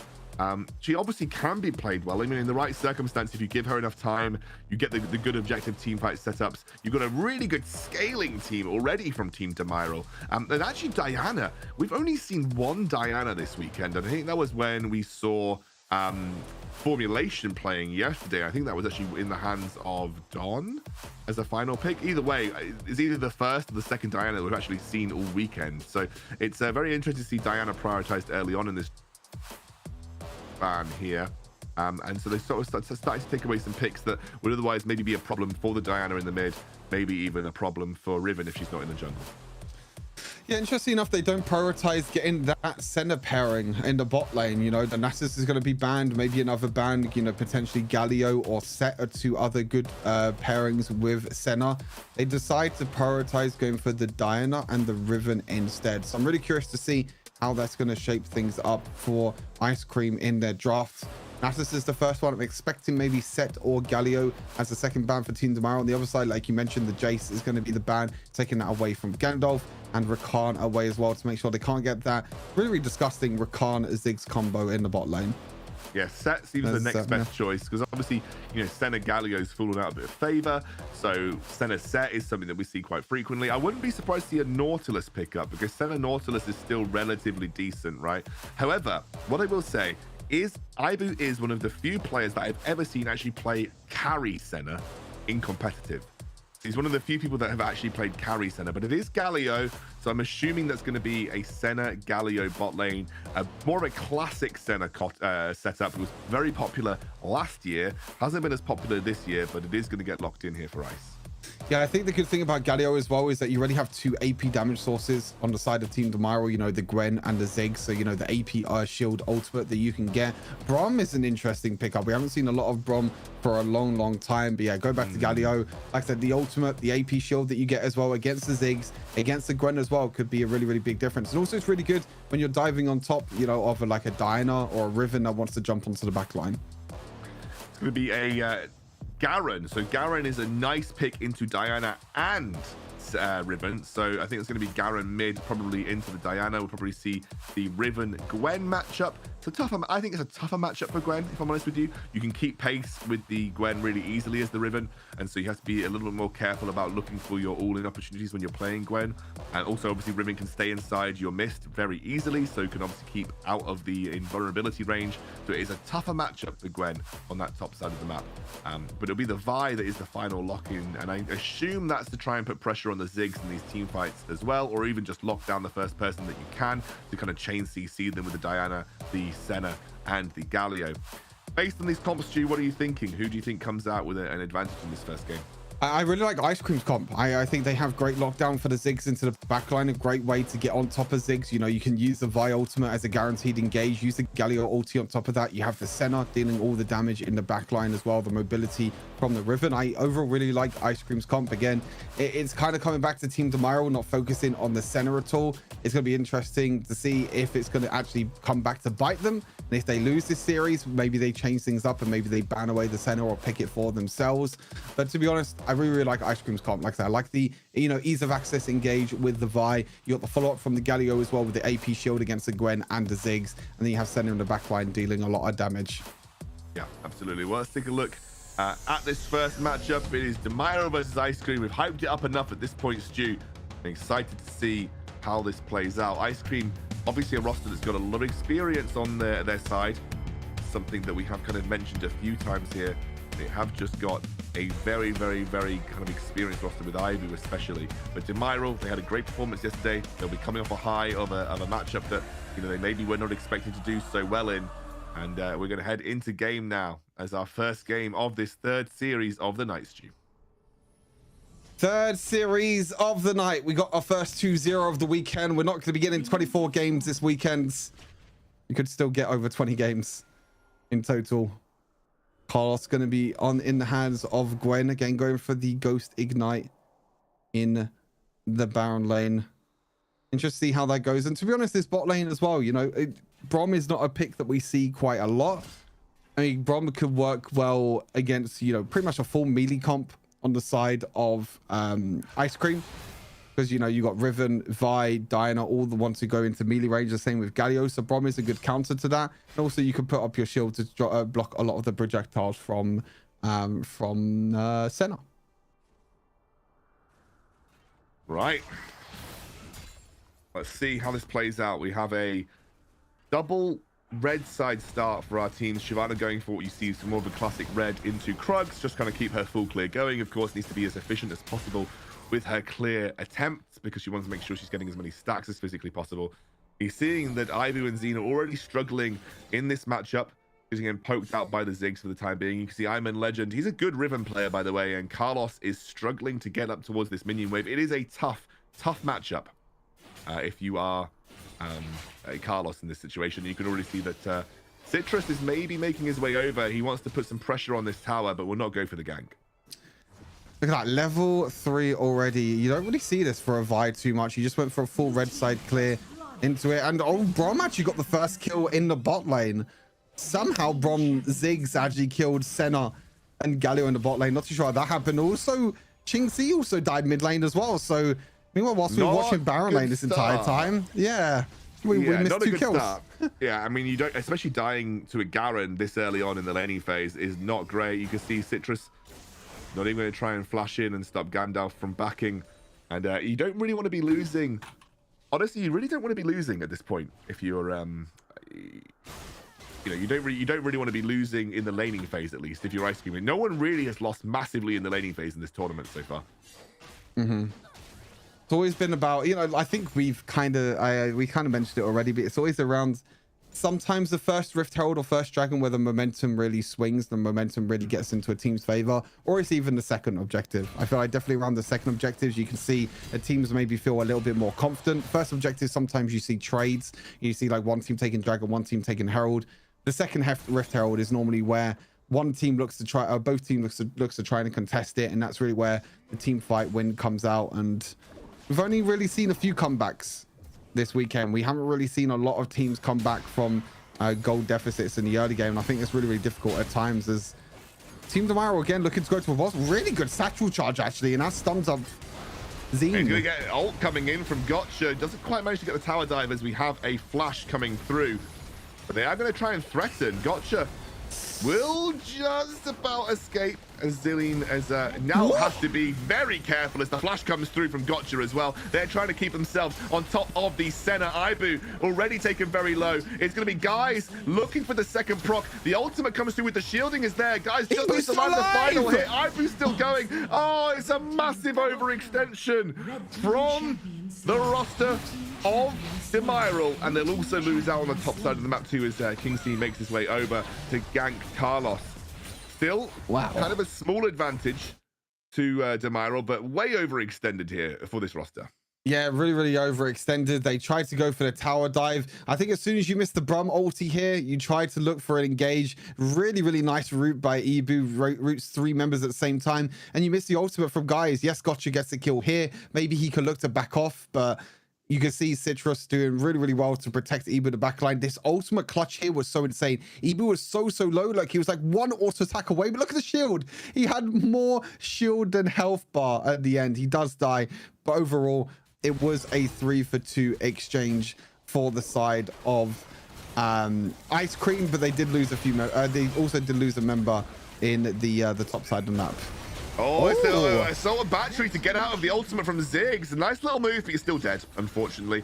Trying to get as many plates as they physically can away from this bot lane, top lane. Of course, many plates went in the favor as they actually pick up a kill onto Gotcha somewhere on the map. King C has actually dropped down as well. You can look at Gandalf. Gandalf is just happily farming away on these plates for the time being. He must be generating a huge amount of gold. They've already taken down mid lane tier 1, and they haven't even had the first Rift Herald spawn. So I don't know how rich this Garen is, but he must be really, really rich at this point in time. This game is an absolute fiesta. Scoundrel, it's crazy. We're averaging 2 kills a minute at the moment in this game. This is very, very different to the other games that we have already seen this weekend. But Ice Cream will be the ones that take down the Dragon. And to be honest, Team Demiral are pretty slow on this Rift Herald take. They will use a smite early as well to try and deal as much damage to this Rift Herald as quickly as possible. But you can see Citrus is trying to move to the Rift Herald. The wall will go over the wall. They realize it won't go down, but they're just going to give up. They realize that maybe they can't fight just yet. And Gotcha's going to go sharp to the Baron lane, slap it down. And that's going to be the first tower of the game. Or second tower of the game, sorry, because they already took the they've already taken first tower of the game. Yeah. I was a little bit confused by that as well, but it's Demiral. Despite being messy, a little bit messy so far, Demiral are in a good spot in this game. They are a decent chunk of gold in the lead of Ice Cream. We see Gotcha just ult into the wall. They really want this second charge. I don't think they're going to get it. Oh, they will. They're gonna commit to it. They're going to commit to it as we actually get the Galio ult come through as a defensive attempt as well. So yeah, they're going to commit to that, and they will actually get the charge off, which does a decent chunk of HP on that tier 2 tower. Yeah, it's really, really well played, to be honest, by oh no, and then he's been oh no, he probably thought A-Man Legend probably thought that they all backed away, but they didn't. They just baited the back, and Carlos will be able to punish that with Gotcha and Guys. And they're doing well to push in the bot lane as well. You can see the Ziggs Garen in the bot lane as well with the Septual Charge is going to take that. There's a fight in the top lane. There's a fight in the top lane. Already Zine forced to flash away. We have the second charge of the ultimate coming through. Gotcha will pick that one up. Snip, snip, snip, snip, snip. And the health bars are getting cut away. Ibu will be able to zone them out, but they've already got what they wanted from this situation. Yep, they got another kill. They got the bot lane tower from it as well. Currently 5,000 gold lead over to Team Demiral. Like you said, it's not the most clean game. It's definitely a bit of a scrappy game on either side. There's kills going left, right, and center, top, bot, and mid. But it is Team Demiral that have taken advantage. All 3 outer towers already at 7 minutes into the game. That is a lot of gold in Team Demiral's pocket right now. You can see that all of them are going back to base. All of them are buying items now. And now you get to see really what teams do when they take down 3 towers, because I feel like sometimes in Wild Rift it's a little bit difficult to do anything once you take 3 towers down like this. Now you have to really try and play the map well, control the vision around the river, and try and look to make plays and not get caught like this. Yeah, actually managed to flash away using the defensive ultimate to keep himself safe for the time being. He will be able to get into a relatively safe position. I think will just resign to being relatively happy with escaping for the time being. You can see that Gandalf is going to have an absolute field day right now against A-Man Legend. He's in so this far Baron ahead, lane. man. Like, he's got so much gold. I mean, A-Man Legend wants to take the fight, but the silence comes through. He uses the ult just to get a bit of HP back. There is the shielding, though. He's being supported nicely by his team, and will actually end up having to get away. Yeah, Ibu's ultimate helped him out there. The extra shielding that he got and also the extra damage that he was able to get. But meanwhile, on the bot side, you can see this is what you need to do when you have these towers down, is try and push out in the lanes. And once one lane goes down, you try and push another. They do need to be careful, though. They are a little bit overextended. They are a little bit overextended, like you said. Actually going to be Gotcha forcing his way back. Carlos will get Assault on back, but he's knocked up straight by the Galio as well. And I think that is going to be the retreat coming out from Demiral, who is still in a relatively good spot right now. Yeah, it's definitely not clean, though. It's all wow. They're looking to flash in. Gotcha might be dead as well. I think Gotcha may just be dead. He's under the tower for the time being. Going to use the ultimate to at least try and get the kill onto Citrus, who will be able to escape, and actually claiming back a decent amount of gold right now is the side of Ice Cream.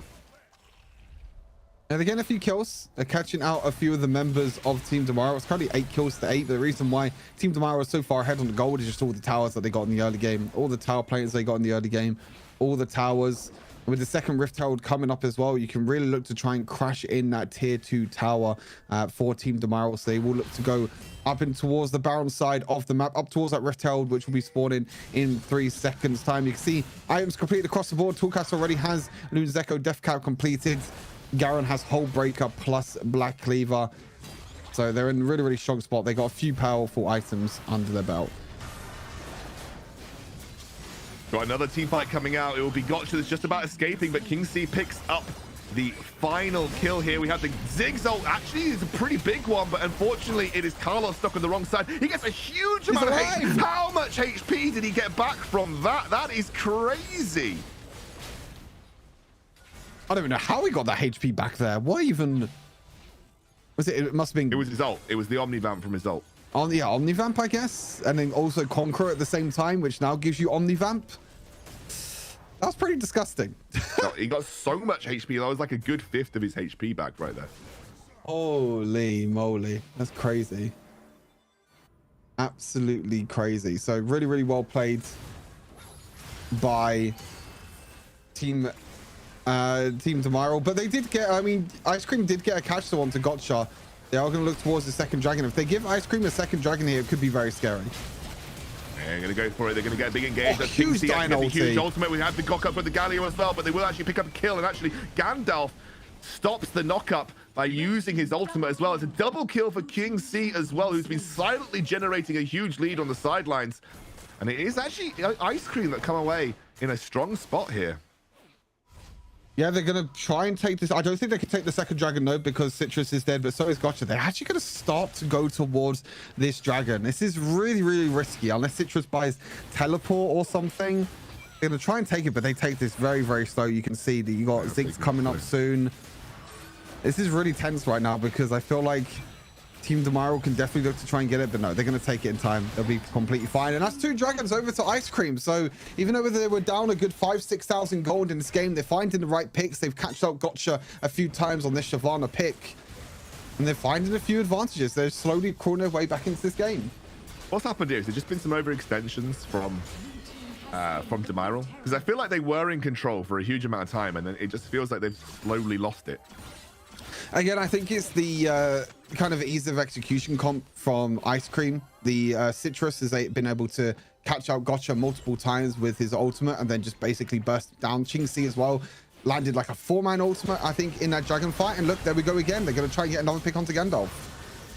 He's going to have to flash across the wall, but they'll catch him relatively easily. Overextended again. And there we go. There we go indeed. Easy peasy.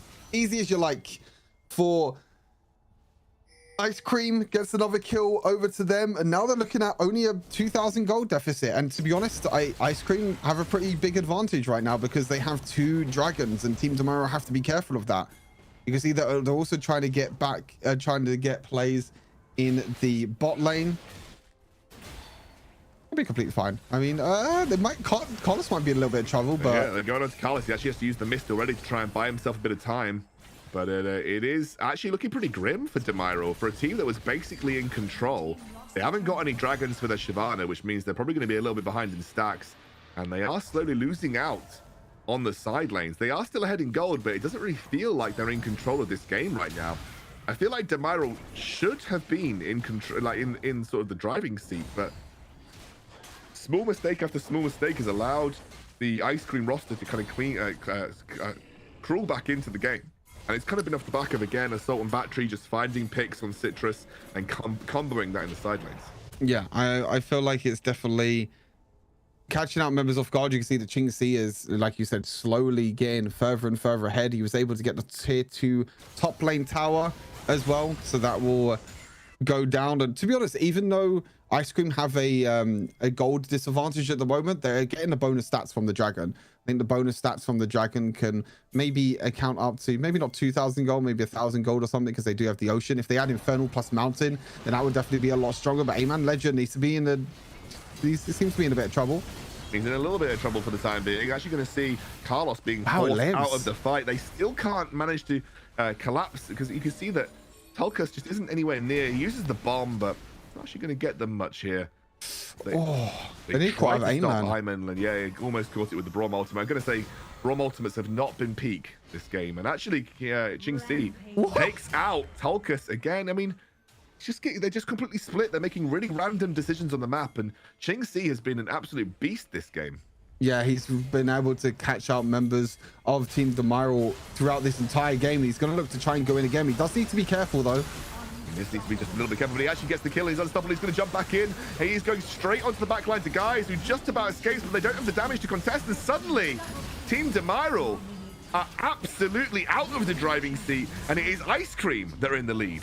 I mean, this could honestly be game here. I think this could be game number 1 going over to Ice Cream. You got 10 seconds on Tulkas. They're going to have to try and tank the tower, which is exactly what they want to do. They want to tank the tower. They want to keep the minions alive. And Excalibur, this could be game number 1. They are looking for it. It's game currently being contested. They have the backdoor protection for the time being, but Qingxi is way too strong. And Demiral, who are absolutely in control for the majority of this game, are now struggling to keep up and lose the game. Oh, wow. Team Demiral. I mean, I don't know how to really explain that game. It's a really weird game to explain, because you felt like Team Demiral was in control, but then Ice Cream, with their kind of combo that I was explaining during the draft, you know, the Vibe plus the Galio, they were able to find picks over on Team Demiral, whether it is either, you know, Ziggs getting separated from the rest of the team, Gotcha a little bit out of position on the Shyvana. They're able to find pick after pick after pick, and then slowly but surely they lose dragons, they lose objectives, they lose gold. And even though they were golds behind, they were a little bit far behind in that game, especially in the early game, they're able to find ways to try and get back into it. And honestly, it was really, really well played by Ice Cream. Yeah, I think they were just able to use those picks in the side lane consistently to be a bit more aggressive and look for things where you didn't really think they had the opportunity to do so, but they did. And yeah, I think overall massively deserve to come out in a strong position this game, Stu.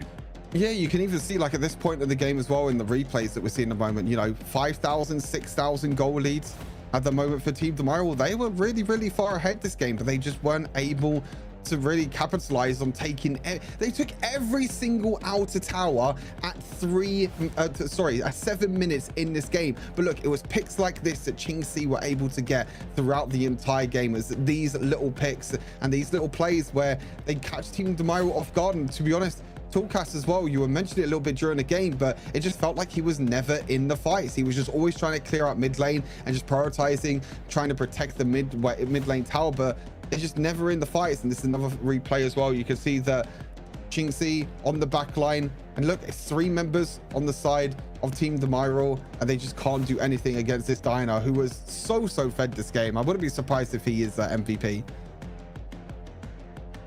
Massive congrats for this first game of the series. Of course, we have plenty more games to go as of yet. Let's take a look at the stats here. And yeah, Qingxi, just an absolute beast. You really can't put it past him. He was a real monster this game. He was insane. 9, 3, and 3. Goes for the Rift Maker as well on Diana. This is kind of the new build that Diana's players have been trying out. Rod of Ages into Rift Maker. Nash's Tooth is an interesting one, though. Nash's Tooth you only really see as like a split push Diana, but she was split pushing. Qingxi was split pushing on that Diana. Got that tier 2 Baron lane tower. And again, the Team Demiral, I have to go back to the draft again for Team Demiral. I mean, we were mentioning it yesterday with Parla, but they just never prioritized the center at all. They prioritized this Gwen, which didn't really work out for them. You can see 0-4 on this Gwen pick, least gold pretty much in the entirety of his team. You give over the Senna. Yes, you ban away the Nasus and the set, but then you just kind of forget about the Galio, and you're against a double AP comp that Ziggs does a lot of damage, and AP shields are there. So I really feel like Team Demiral just didn't get the draft. Maybe they got the draft that they wanted, but I don't think the draft actually works out for them, especially with Gotcha as well on the Shyvana, who basically didn't feel like he did anything this game. Yeah, I think Gotcha really struggled again. He was kind of a little bit behind where he needed to be as the Shyvana, but look at the damage. It was all Qingxi, right? It is all Qingxi here. Yeah, all Qingxi's damage, 25,000 damage on this Diana. It was really the difference maker in this game. You can see damage numbers across the board, pretty even for everyone there. But yeah, Qingxi, 10,000 more damage or they're near or thereabouts compared to anyone else in the entire game. And it really shows that he was the standing star of this game, and the MVP performance goes over to him as well. If we take a quick look at the gold graph as well, I think this is the interesting one. It's like, look at that. Yeah. Over 5,000, well, pretty much 5,000 gold lead for Team Demiral at about the 8-minute mark, but then they just didn't use it. I mean, they took 3 towers in the early game. You can see at the 7-8 minute mark, you can see how far ahead they are in gold. That's because they got every single outer tower in the game. And I think if you remember, I was saying, it's like when 3 outer towers are taken in the game, sometimes you fall into a little bit of a trap. Sometimes you don't really know what to do. And that's exactly what happened to Team Demiral. You had 3 outer towers taken. They didn't really know what to do, and they were getting caught over and over again. And that was how Ice Cream were able to come. You go. It's kind of what I was explaining in game. Yeah, I think like Demiral had this weird mid-game lull as well, where I feel like, I don't know what they were doing. Like, they didn't really have a strong side lane comp, and they really should have just grouped up around the Shyvana and played 5-man objectives with the Ziggs. But how? I don't know why, but they were getting picked off individually, and their comp just shouldn't have been doing that. Yeah, I guess Gwen in a side lane, but she wasn't having a good game. So it's much better to ball up around the Shyvana, play like Shyvana ult into Ziggs ult, and just hope that you win a 5v5. But they were just playing side lanes with like Garen and a really behind Gwen. So they were just kind of playing into the hands of Ice Cream. And Ice Cream will come out on top. Even though they had a weird kind of center draft, they didn't go for the Nasus, they did still come out on top in that sense. The XP graph kind of tells you everything you need to know as well. Yeah, like I said, I think the crazy thing is the lead that Team Demiral had and the lead that they threw away, and they're going to definitely have to go back to the drawing board. And now is the question for Team Demiral. Do they prioritize the center? Do they ban the center now? Do they maybe try and first pick it for themselves? You know, I think giving away center with how strong center is as a pick at the moment is criminal. Like, it's really hard to try and come back when you're trying to give the center away. And you first picked the Gwen didn't really work out for you, so now Team Demiral are gonna have to switch things up in the second game. Yeah, I mean, let's take a look. Obviously, our sponsors, we're going to say a big thanks to them. I believe Snapdragon will be taking over the studio. They won't be taking over the studio. No, I thought they might have been taking over the studio. They'll take it over soon. Oh, well, they are taking over the studio. Never mind. There we go. Ask and you shall receive. Ask and I shall receive. Snapdragon Elite Gaming. Obviously, great processors for all your gaming phones. Super high FPS to make sure that you're playing at the absolute top of your game. You need the hardware to support how good you gamers really are. That's the cringiest line I've said all night. And we're going to have, obviously, Monster as well. Massive thanks to Monster for sponsoring, as well as our logistics partner, DHL. We're on a great initiative to try and increase the amount of electric vehicles all the way across their fleet. If you guys would like to join the conversation, discord.gg/Snapdragon Pro Series. Come and join the Discord. Let us know what you think of the games. Let us know what you think of the players and the teams. And I'm sure you'll be having some great conversations with other viewers on that Discord too. For the time being, though, we're going to go to a break. When we come back, second game of this best of 3 series between Ice Cream and Team Demiral. We'll see you soon. The Snapdragon Pro Series is brought to you by Snapdragon Elite Gaming, Monster Energy, and DHL.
Welcome back to the Snapdragon Pro Series Open Finals weekend. We're into Series 3 of the night. It is Ice Cream versus Team Demiro. And Team Demiro had a really good early game. They generated a decent gold lead and then unfortunately kind of threw it a little bit here, Stu.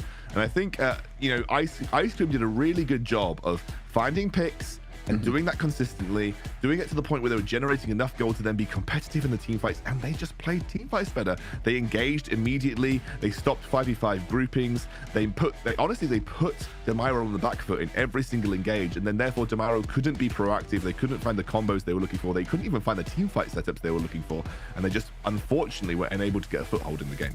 As I mentioned, yeah, Team Demiro took 3 towers, all 3 outer towers at 7 minutes into the game. They were trying to find their footing, trying to find plays, but instead they overextended. They tried to look for plays that maybe they shouldn't have, and then everything was there. But one player to highlight is definitely Ching Si on the Diana, who is our MVP of the previous game. Really strong performance from him overall, and he was really the main person who was looking for them picks and found them picks, on the Ziggs and also the Shyvana. Yeah, Ching Si, I think, really stood out to me on that Diana. I think he was just able to be really consistently threatening the backline. That's what I really loved about him. He was just consistently threatening the backline, consistently being a real nuisance for a lot of the players on the side of Team Demiro. And that's, showcased why Diana is thought of as a very strong pick in general. Yeah, Diana is... it's not even really picked that much, though. That's the crazy thing. I do feel like Diana is very strong, but I think you mentioned we only saw it once already this week. We only saw it once this weekend. This is the second time, so interesting that teams are not really prioritizing Diana that much. But look at the damage per minute, 1,600. Crazy, absolutely crazy. Yeah, he had a very strong game in general. So really big, huge congrats to Ice Cream for having a strong first game. We'll see if they can carry it on, Stu. We'll see if they can continue that kind of momentum into the second game of the series. It would be a bit of an upset. No, I think Ice Cream got great players on their roster, right?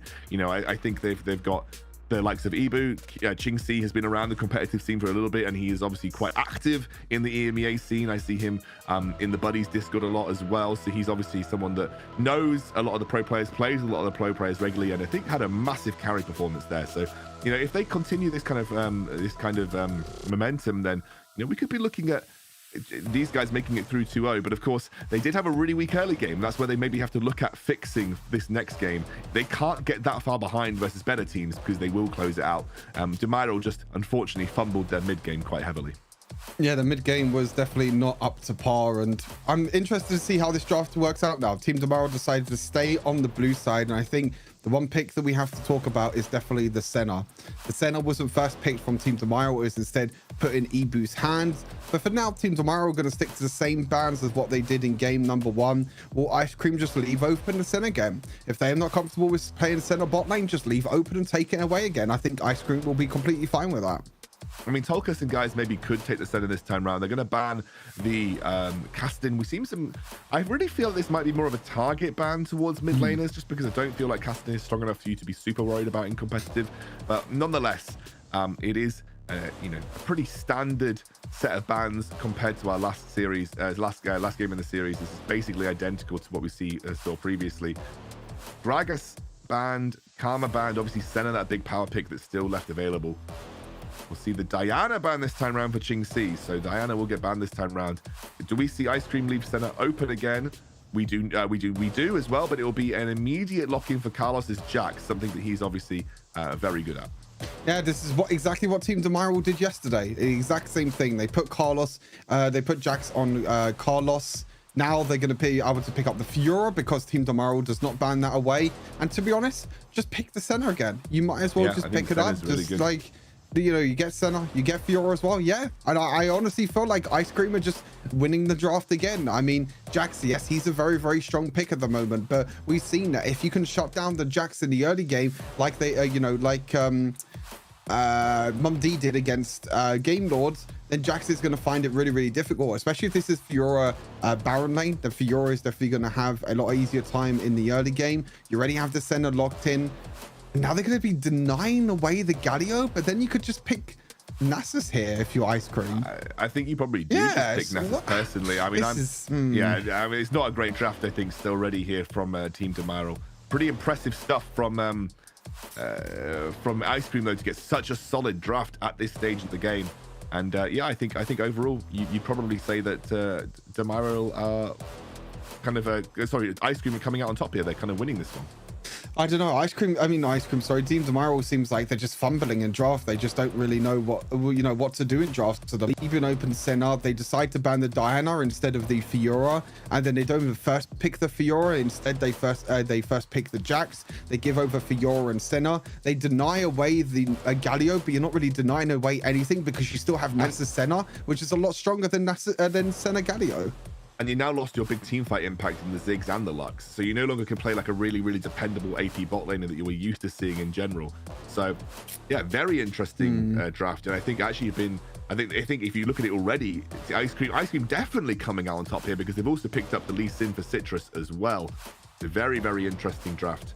But I think really in favor of Ice Cream pretty much from every single pick so far. Yeah, I really, really like Ice Cream's comp. And I think Lee Sin will definitely help them out in the early game as well.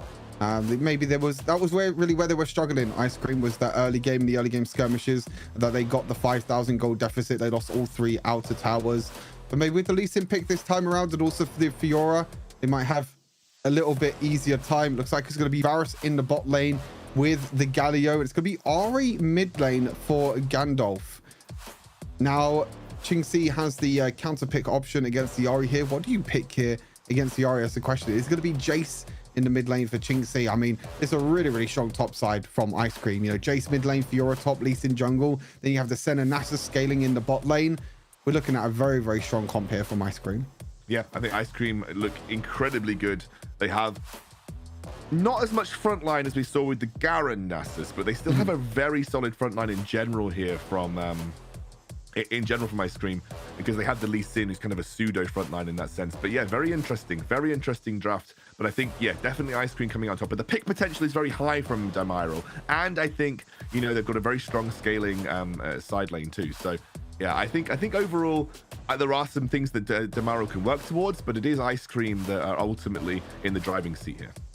Yeah, I think that, like, I mean, even though they're not as tanky as the front line, it's definitely very slippery front line. You know, Lee Sin that can dash, Fiora that can dash, Jace that has a lot of mobility at the same time as well. So maybe they're not as tanky as, like you said, the Nasus Garen, what we were talking about last time. I think the big thing is that they are really, really hard to deal with. You know, Fiora's really hard to deal with, Jace is really hard to deal with. The same with Lee Sin as well. And I think the big question is, will they be able to compete with Team Demiral in the early game, or will they just sit back? And will they just let Team Demiral take the towers again like they did in the previous game? Let them have the goal lead and then find them little pick advantages like they got in game number 1. If we start seeing a scaling kind of thing coming out here, who do you favor in the scaling sense of it? I think both teams have a pretty decent scaling. You know, you've got Senna on one side with, you know, Fiora, which does decent scaling, but he's against a Jax, so it is a little bit difficult. Mid lane matchup, Ahri against Jace, I think can be very, very difficult. Like, can be pretty even as well in terms of scaling. So I think it's going to be a close one, to be honest. I really feel like that it could be pretty even in the late game, but I think it's all down to Carlos in the side wave. How much pressure can he create on this Jax? Yeah, double barrier lane as well. So Iron Man Legends is a great Fiora player too. I've seen him play it a lot in solo queue, so I'm you know, pretty certain that he's going to be providing a lot of pressure. And I think, you know, it's a bit of a skill matchup, in my opinion. Bit of a skill matchup when you get towards the later stages of the game with Fiora Jax. Definitely depends on the riposte from Fiora. If Carlos is able to time the counter strike in time to still stun the Fiora and get a few auto attacks down. I do feel like the early game is definitely in Aman Legends' favor though on this Fiora pick. And again, I feel like there's going to be a lot of jungle priority up towards this Baron lane.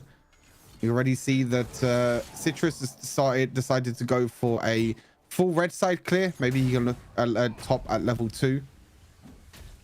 Level 3, sorry. Once he clears all 3 of the camps, and Gotcha on the other side, going for a full red clear, maybe prioritizing this bot lane where, you know, at level 5, I feel like definitely Tallcast and guys could do something against Zine and Ibu, but it's going to be very, very difficult. It's interesting that Ibu's the one that's playing Nasus this time around. Dean's the one that's playing the Senna. Usually we'd see EBU playing the center, even in the classic center scenarios. But they've actually switched it up this time round. He's running the sickle, I think, for Zine, so we're not going to see the relic shield version that we saw from Shao. Yeah, this is really, really interesting. I mean, it's definitely a different bit of a switch up. Maybe it's a different sort of play style. Maybe Zine likes to play more utility center, and whereas EBU likes to play more carry center, what we saw in the previous game. Or maybe EBU just feels more comfortable playing the Nasus, and Zine doesn't feel comfortable playing Nasus at all. So I'm really, really interested to see, how this switches things up, because like you said, it's a little bit different. But meanwhile, I did say the Baron lane was going to be a priority for these two teams. It looks like it's going to be. He flashes in. Oh, he actually gets him back. Nice knock in towards the tower. Iron Man Legend's still going. I think he got a vital heal. A super important moment there. Great roam from Ching Si. He loses a minion wave mid, but he protects his Baron laner. And that's really important because Iron Man doesn't lose a wave, and he more importantly, doesn't die either. I think I'm not too sure if Ching Si. I mean, it was kind of risky because Ching Si tried to knock both Gotcha and Carlos, but they kind of knocked him into A-Man Legend at the same time. So I was a little bit worried. I was like, you're kind of knocking them into A-Man Legend, but he was able to survive anyway. But double flash is being burnt now, which means that maybe Citrus can look towards ganking this Baron lane. No flash on the Jax can mean that he has to play a little bit safer against this Fiora. Yeah, but you see a big roam potentially there. I'm going to get spotted out by a control ward. You can see I'm in Legends just doing the ever-annoying kind of... the ever-annoying grasp proc on the trade every time. You can see guys now walking in. They're going to charm up Ibu, who will die for first blood. They'll go in the favor. Charm up Ibu, who will die for first blood.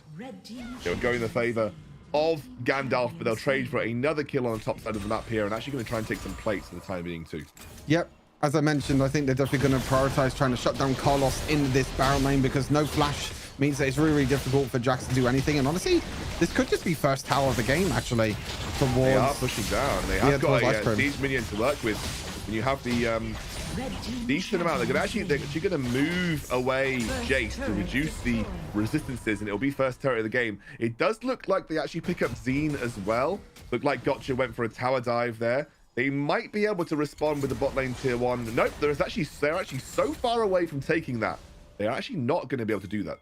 Overall, it's a net win for Ice Cream in this early game, and this is kind of what we was talking about in this game. Can Ice Cream compete with Team Demairo in the early game? And I think definitely with this Citrus pick on the Lee Sin, you can see the goal lead at the moment for this Fiora in the Baron lane is going to be coming up wonders for them. 1,000 gold lead, jungle as well. Maybe not that big of a gold lead, but this Baron lane gold lead at the moment is going to be really, really hard for Carlos to try and get back into it. He just needs to stay safe and just farm up for now and try and scale into late stages of the game. Got the first objective spawning now, 20 seconds in. We're going to try and catch out, guys. Nice kick from Citrus. The taunt goes in. He has already burnt Flush at this point. Somehow surviving for the time being, where he will go down as Gotcha not able to save his teammate in this situation. And once again, I mean, we've seen it in previous games as well. The Lee Sin pick has been so big for so many teams today, and it's going to come up big again. Citrus, he can maybe look to gash in, and he doesn't because he sees Gotcha there. Gotcha actually decides to flash in. Yeah. He's got his ultimate going. He's got his ultimate going. They're trading into Gotcha with his ultimate. That was very risky, and Gotcha didn't even still had the second part as well. They're going to go in even further. Zene's going to get knocked up by the Galio. Iron Legend doesn't get stunned up by Carlos. Actually trying to zone out on the sideline here, and Ching Si will get caught out, and I think it'll be Ibu that now goes down. Seemed to... Oh, actually sniped. Okay, sniped, and Iron Legend still going onto Carlos on the sideline here. Just wants to try and maybe proc a vital. Trade back. That's the barrier for barrier at the time being. Unfortunately, can't quite find the kill.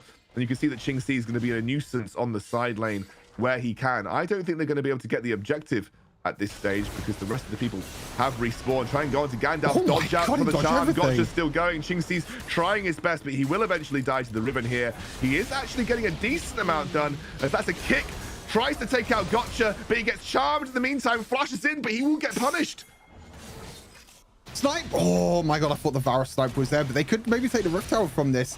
I mean, yeah. I think actually Qingxi did really well to actually stop Team Demiral from taking that Rift Herald. They just used, he used his Rift Herald, sorry, he used his Hull Breaker in the Baron lane. He basically distracted the whole of Team Demiral there to chase him down, and that allows Ice Cream to take the mid lane, the Rift Herald, sorry, which means that they could move that into the mid lane, maybe guess a charge. I'm not really, I don't think this actually gets a charge. It doesn't get a charge. Oh, it does. Oh, it does. Wow. Just about gets it. Just 200 health. It was a really weird use of the Rift Herald, but I guess maybe they were hoping to get some positional setup around the dragon, like use that time. I mean, Qingxi's also got an absolutely metric crap ton of plates on this bot lane. So Qingxi having another good game. I think it was a really sensible decision to clear the wave out top and distract on Rift Herald. Turret plating has now fallen, so all of that gold has been missed out for Demiral. And it's actually Ice Cream that are currently leading in the early game, a little bit differently to the previous game that we saw. As we see Gotcha coming through, that's going to be the Galley ultimate. We have the huge shield, we have the dragon already taken for Citrus as he's on the retreat. Qingxi on the sidelines, but I think they're just saying, get out, get out, get out for the time being. Gotcha on the back. Just about escapes with the shield as Qingxi is now the new target. He can't do much. And the rest of the roster of Demiral will walk away completely unscathed. It's a 2-0, but Dragon goes the way of Ice Cream.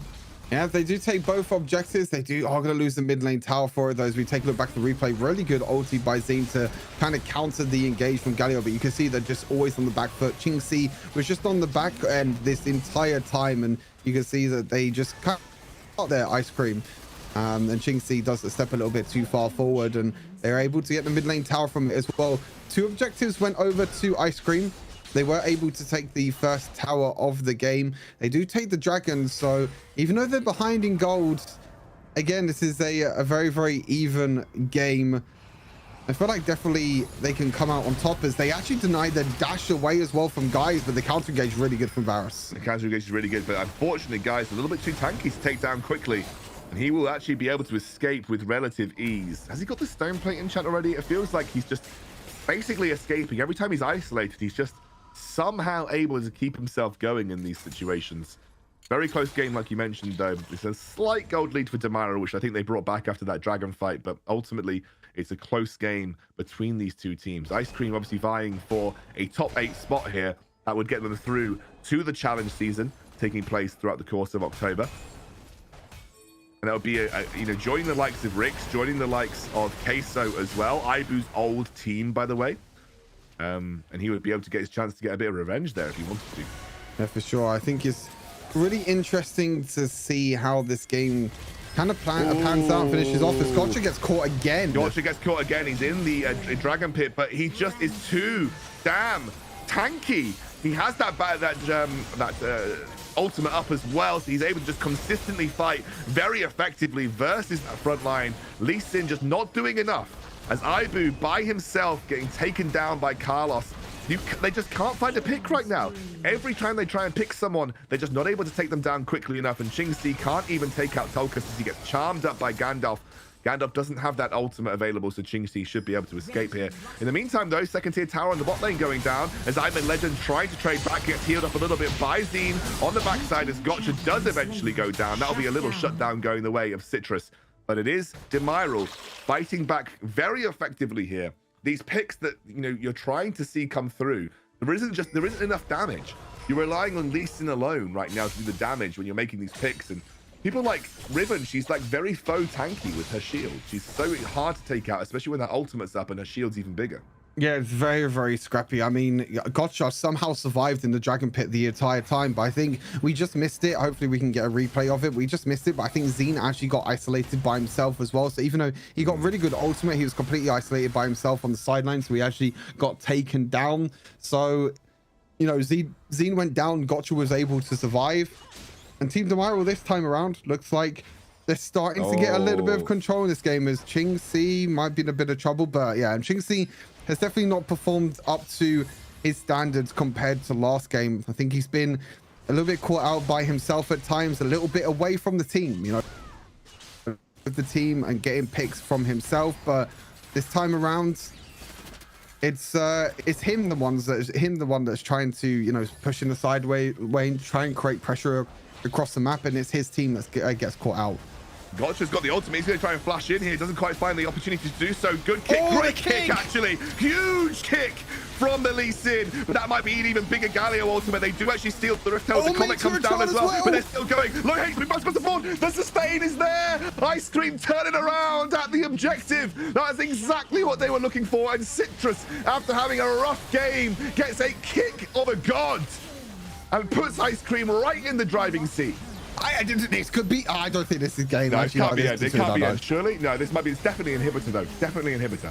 I think it's definitely Inhibitor. I don't think they have enough health to actually tank this. They're actually going to tank it completely. Zine, you can see tanking as much shots as he can. I think it's going to be an Inhibitor. I don't think this is a game. I think you're completely thrown if you're trying to end the game here. Yeah, they're just going to go by 2 seconds after Carlos, 2 seconds after Gotcha. But like you said, a huge team fight around that Rift Held. We're going to see it again. A little bit of an overextend, but that kick from Citrus was absolutely huge. Galio ulti was good, but you got in the backline. Look at Zine in the backline this entire time. He is completely untouched. He's just healing. He's shielding. He got a big, massive ultimate off as well after the kick from Citrus, and it's just a huge win for Ice Cream. And again, a little bit of an overextension from Team Demiro. It was Gotcha who used the ulti to dash forward. Then guys flashed in as well. They're going to get another pick. Carlos is dead. Oh, the kick again. Kick.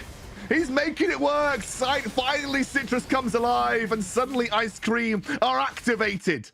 They are absolutely on fire now. All of that good work, all of that work done by Gotcha has been undone in a matter of 2 team fights. And Ice Cream, 5k in the lead, looking to 2-0 Demiral and make their way into the top 8 of the challenge season. What an excellent performance from this team where, you know, I don't know if many people were expecting a huge amount from them. Ibu, a lot of people called him a bit washed up. You know, he left Queso for a reason, but he's back fighting with his team. Qingxi doing a great job too, but I think Citrus being the star of the show right now in this game. Yeah, Lee Sin was definitely the pick that I was looking at in the draft. Can it compete with the early game that they lost during game number 1? And they did get a little bit of an early game lead. Then they did get picked a few times, but now it looks like the team tomorrow might be trying to get a little few plays. Yeah, Ibu does get isolated here. I think he will eventually go down. I don't think the rest of the Ice Cream roster want this fight, and they're just going to back off. Are they going to try him? Pings from Ice Cream, but it would be a very risky Baron to take at this point in time. Yeah, they're trying to push the mid wave because they're trying to make sure that the super minions can't get pushed in. Citrus does need to be careful. I think he'll be fine for now, but they have to be careful of Rift Herald at the same time. They actually looks like they are going to start this. There is no vision though from Ice Cream. Okay, now they get vision from the center ulti. Yeah, they are, and they say no, it's happening for the time being. It's a risky Baron because you've got Qingxi coming up. I mean, Ibu could teleport in here if he wants to, and I think that the Demiral roster. No, oh my god, that shock blast, disgusting. Yeah, disgusting. No, there's no way that you go in, Citrus. Don't go in, my man. Still, My family know, but Wait, my body. They're picking Baron. They just want to run for it. I mean, they could do it, but again, I think it's really risky on the other hand as well because you're against a Varus, you're against an Ori at the same time, so it's a lot of poke. They're instead going to try and get a pick, but Scrying Orb does come out and they're all going to see it, but they're actually going to turn towards it. They might even just try and bait Team Demiral in. They are taking it quite low already sub 9,000 health, but look, you can see Team Demiral here and ready to fight. Yeah, they do manage to get away. The Galio escapes for the time being. They're going to actually keep this Baron alive, but I'm not sure that they can do it. Citrus will have to back off as the rest of his team also bails out. The side lane wave not looking great for Iron Man Legend right now. They do have a push also coming into them on the bot side that they're going to have to deal with at some point soon. So probably better for them to just kind of set these side waves up a little bit more effectively. Maybe focus their attention towards the incoming Infernal Drake for that 3-dragon win condition. Still not done yet. Only 4k separating the teams. And the longer that the game goes on, the less that 4k actually means in terms of real game impact. But it's still a good for the Ice Cream roster to be in, especially because they have that scaling of the Senna Nasus, and Nasus has now picked up the Ryalize, working towards what I think is going to be a Morello Nomicon next. Or it might not actually finish the Morellos, it might just sit on the Oblivion Orb. Yeah, I think he's just going to sit on Oblivion Orb. That tier 2 item might build into Imperial Mandate. It's a really good combo with Ryalize for that. And then, they're going to catch Carlos actually, but really big Galio ulti. Yeah, but it's a great execute from Citrus, who jumps out of that and knock up back in with the Sonic Wave. Now he's onto Guys as well, who is able to escape just about with the flash. But they've done the damage. The Sonic Wave lands again, and he stops the dive out. He takes a bunch of damage in return. He's not going to die somehow. And Zine and Qingxi are desperately trying to take out Tarkus, who actually used to use the stasis. He times it really absolutely perfectly. And Zine flashes in for the kill. 2 kills now for the Ice Cream roster. And they have the healing of Zine to keep this siege going. I mean, Gotcha wants to make it happen. Woo! He obliterates Qingxi. And it actually gets the kick away. Citrus is not able to keep competing, but they have that top lane inhibitor that's being knocked on the door on by Iron Legend and by Ibu, so that might end up dropping. Yeah, they're just creating pressure at the moment on the map. They still got the mid lane wave pushing. They're going to try and get this Baron lane tower, but Citrus does need to be a little bit careful. Really nice W, actually, from Zine as well. I think Citrus is just dead. No, Ignite. Heal him. Oh, he escapes. I mean, he deserves it. After this game, he deserves it. They're going to take 3 inhibitor towers down now.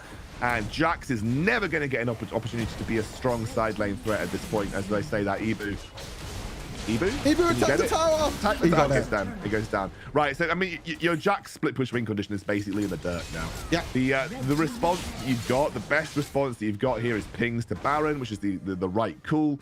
But obviously, we have third dragon of the game, and you could just see Citrus, Zine, and Qingxi go towards that third dragon and do that way. The only way I see a loss here for Ice Cream is they try and contest Baron. They're going to end the game. They're going to try and end the game. Yeah, Qingxi is just going to poke, and they're just going to try and end the game.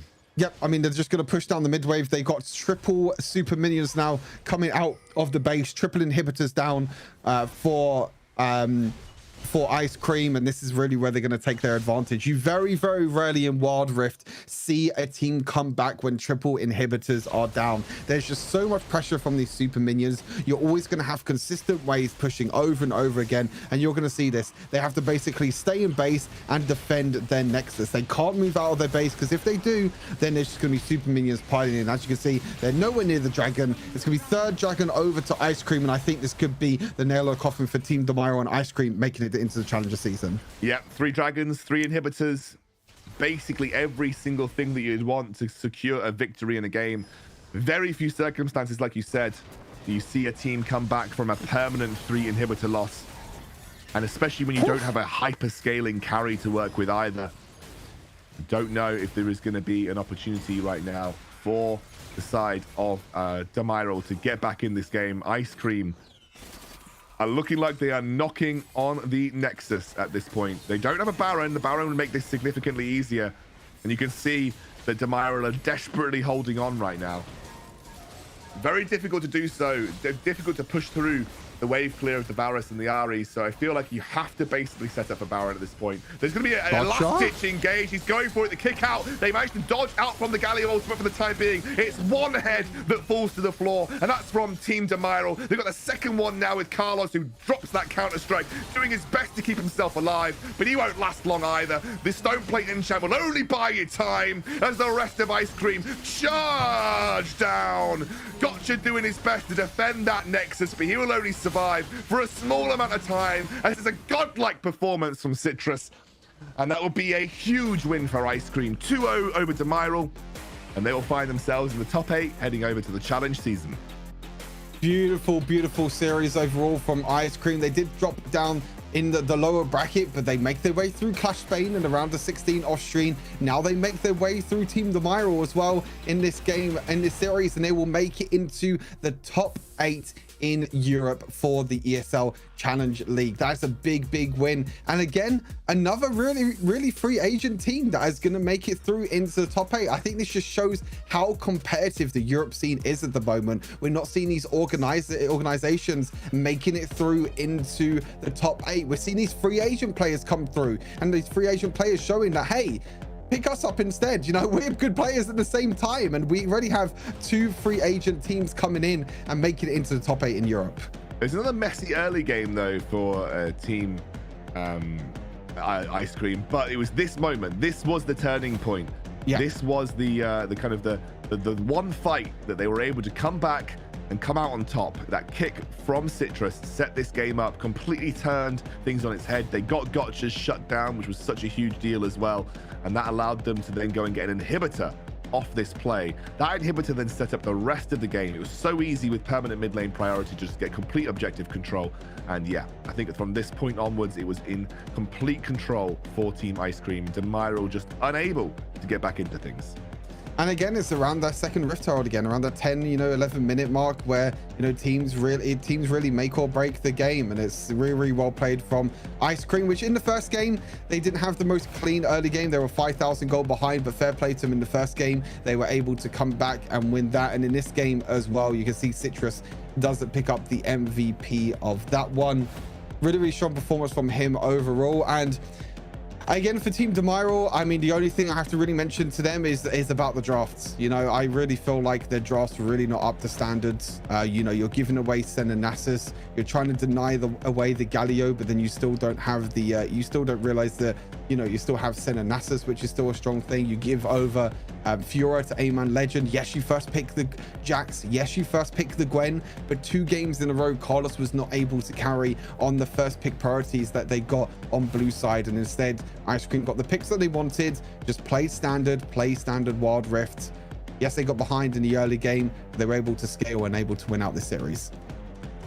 You can see, I think, again, another jungler is the name of the game. It's been like that all weekend long, and Lee Sin has been I'd love to know the win rate of Lee Sin. It must be super high right now, because he has been definitely one of the key picks for almost any team involved in the open brackets so far, the open finals. So that'll be Ice Cream as well, going through and joining 6 other teams. They are our 7th team to make it through to those challenge seasons, with Viv, Queso, Rix, Parla, Mondi, Formulation, and now Ice Cream securing their spot. Damage is strong. Qingxi, despite maybe not having as strong a performance as he did on the Diana, still output a huge amount of damage throughout this game.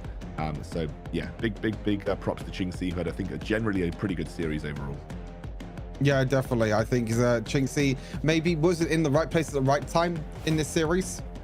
In this game, sorry, not in the series, but the first performance on Diana in this game against Jace, you can see the damage that he was dealing. Them shock blasts were so hurtful, I think, for Team Demiral, and they were really, really hard to deal with. You can see that Team Demiral had like moments during this game where they were a little bit ahead in gold, and it's just swings and roundabouts from there on out. And you can see like around about that 11-minute mark when they when Ice Cream got that win, that was really their turning point. That was when they started to get gold back in their pocket. They got their mid lane inhibitor. Like you said, a mid lane inhibitor creates the pressure, and that means they're able to bait out the members of Team Demiral with the Baron and end up with a victory, which, to be honest, shocked both of us. Another prediction where we are both going to lose. So I mean, it's only twice for the weekend, but another prediction that doesn't go our way. So we're still even for the day.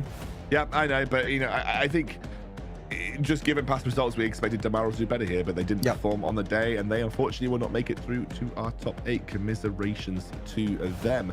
That is going to wrap up our 3rd series of the night, but before we go to a break, before we round up towards our final series, we're going to say thank you to our sponsors, starting with Snapdragon Elite Gaming. Obviously, great FPS processor for any high-end gaming phones. Make sure that you check it out. Obviously, Monster as well. I have been chowing down on a Monster to make sure that I have the energy to keep going all the way through this fantastic weekend. And again, I kind of want to know your favorite flavor, so let us know in the Discord, which I'll talk about at the end, what your favorite flavor of Monster is. Obviously, before we get to that, shout out to DHL. They have been a fantastic partner for us all the way through too. You have a really good initiative to become carbon neutral and roll out many electric vehicles in their fleet. And of course, if you want to come and tell us what your favorite flavor of Monster is, discord.gg/Snapdragon series. So that is our 3rd series rounded out. Probably a lot quicker than we got to our 3rd series yesterday. So we have 1 series left in the night, and we will then be going on to see which of our 2 teams, NASA or Forever, will join our top 8 and round out the 8 teams that will be joining the Snapdragon Challenger Series all the way through October. We'll see you soon. The Snapdragon Pro Series is brought to you by Snapdragon Elite Gaming, Monster Energy, and DHL.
4-6, we like 10 and 0.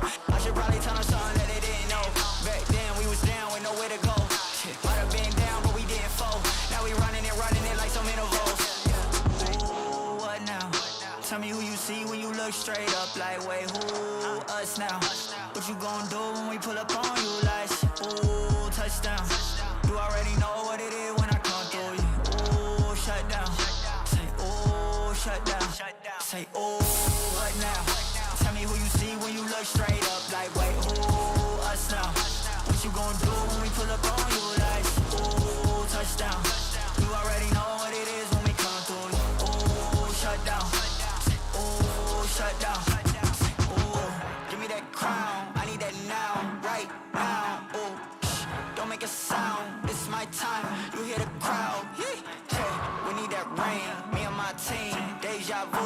This here a dream. We done all seen 100 times over back when we was just teens. Now we going dumb. Told them we the one. They would count us out. Now we counting up the funds. Now without a doubt, they we throwing other ones. Like they was always rapping. Now believe them if you want. Now they show love. Came with a dub. It is what it is. It isn't what it was. They all love to hate when it don't work out. Tell you that they always been down when it does. Look.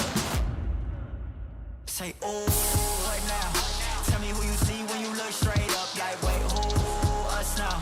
What you gon' do when we pull up on you? Like, ooh, touchdown. You already know what it is when we come through you. Ooh, shut down. Say, ooh, shut down. Say, ooh, what now? Tell me who you see when you look straight up. Like, wait, who? Us now. What you gon' do when we pull up on you? Like, ooh, touchdown. You already know what it is when we come through you. Ooh, shut down. Say, ooh, shut down. Say, ooh.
Welcome to the place where dreams come true, where everything you want can be yours, if and only if you're willing to work for them, you're willing to hurt for them, but most of all, you're willing to be first for them. Ha! Look, I'm going straight to the top. I don't know how I would stop, like it or not. I got some goals that I'm hitting. You hear what I'm spitting? It's hot. Look what I got. Whole lot of passion and pain. The road to success is insane. Stay out my lane, cause I'm on a mission. I'm getting what stands in my way. Yeah, I'm a beast. I wouldn't play with me, baby. The way that I'm training is crazy, and I do it daily. You wanna talk about drive? I got more drive than Mercedes. I've never been lazy. I'm in the room, it's a red alert. You wanna compete? Well, get better first. I got 10 toes in the dirt. Push through the hurt just to show them my worth. I'm the best. Yeah, I'm the best. I never stress. I know what's next. I'm who they test. Like we playing chess. But I'm unimpressed. So now let me flex. Welcome back to the Snapdragon Pro Series. We are entering our final series of the day. Congratulations, obviously, to Ice Cream, who have now joined 7 or 6 of our other teams to make it 7 teams in total that have made it through to the top 8 and therefore our challenge series. Next game, we have NASA versus Forever.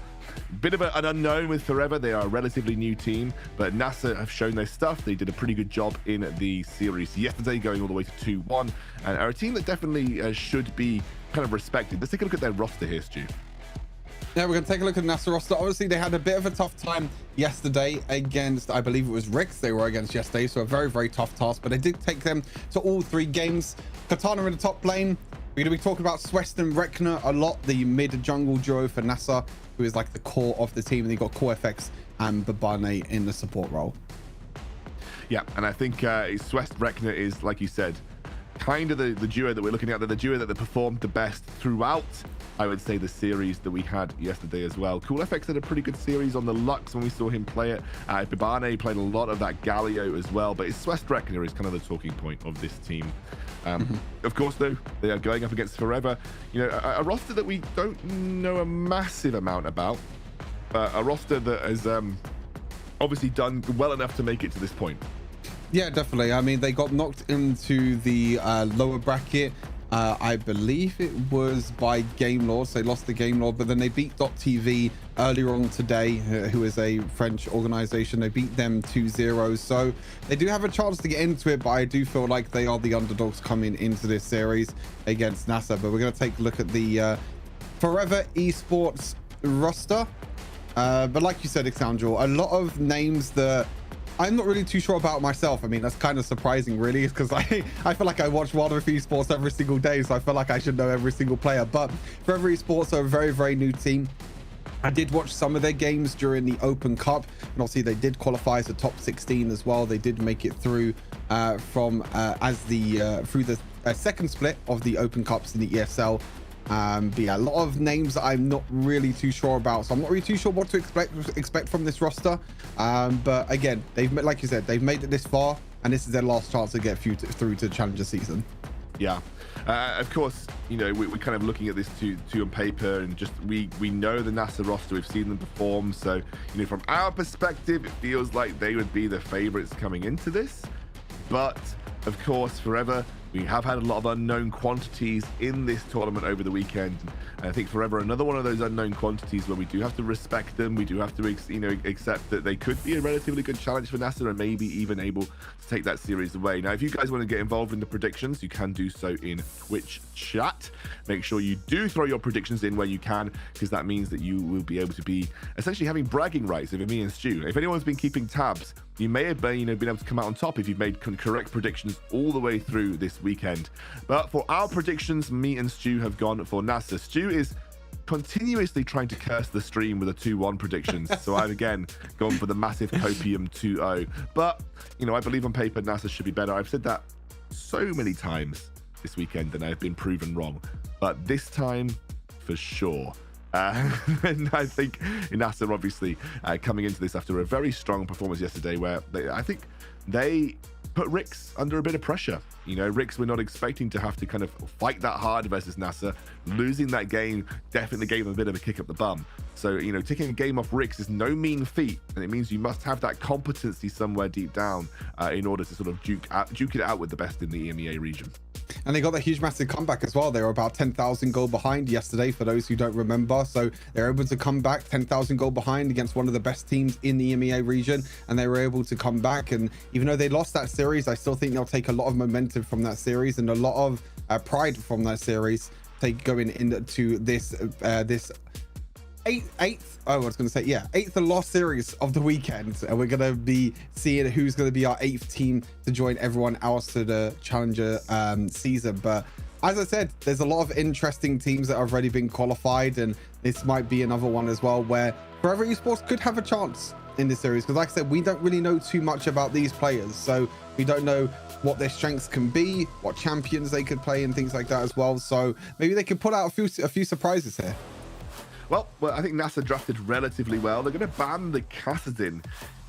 I'm missing something, Stu. Is Kassadin actually genuinely kind of OP? Like, I know he scales well. I know once he gets to a certain point in the game, you feel like it's kind of unwinnable against him, but he has been a frequent ban for our teams throughout this weekend. More frequent than I thought he would be.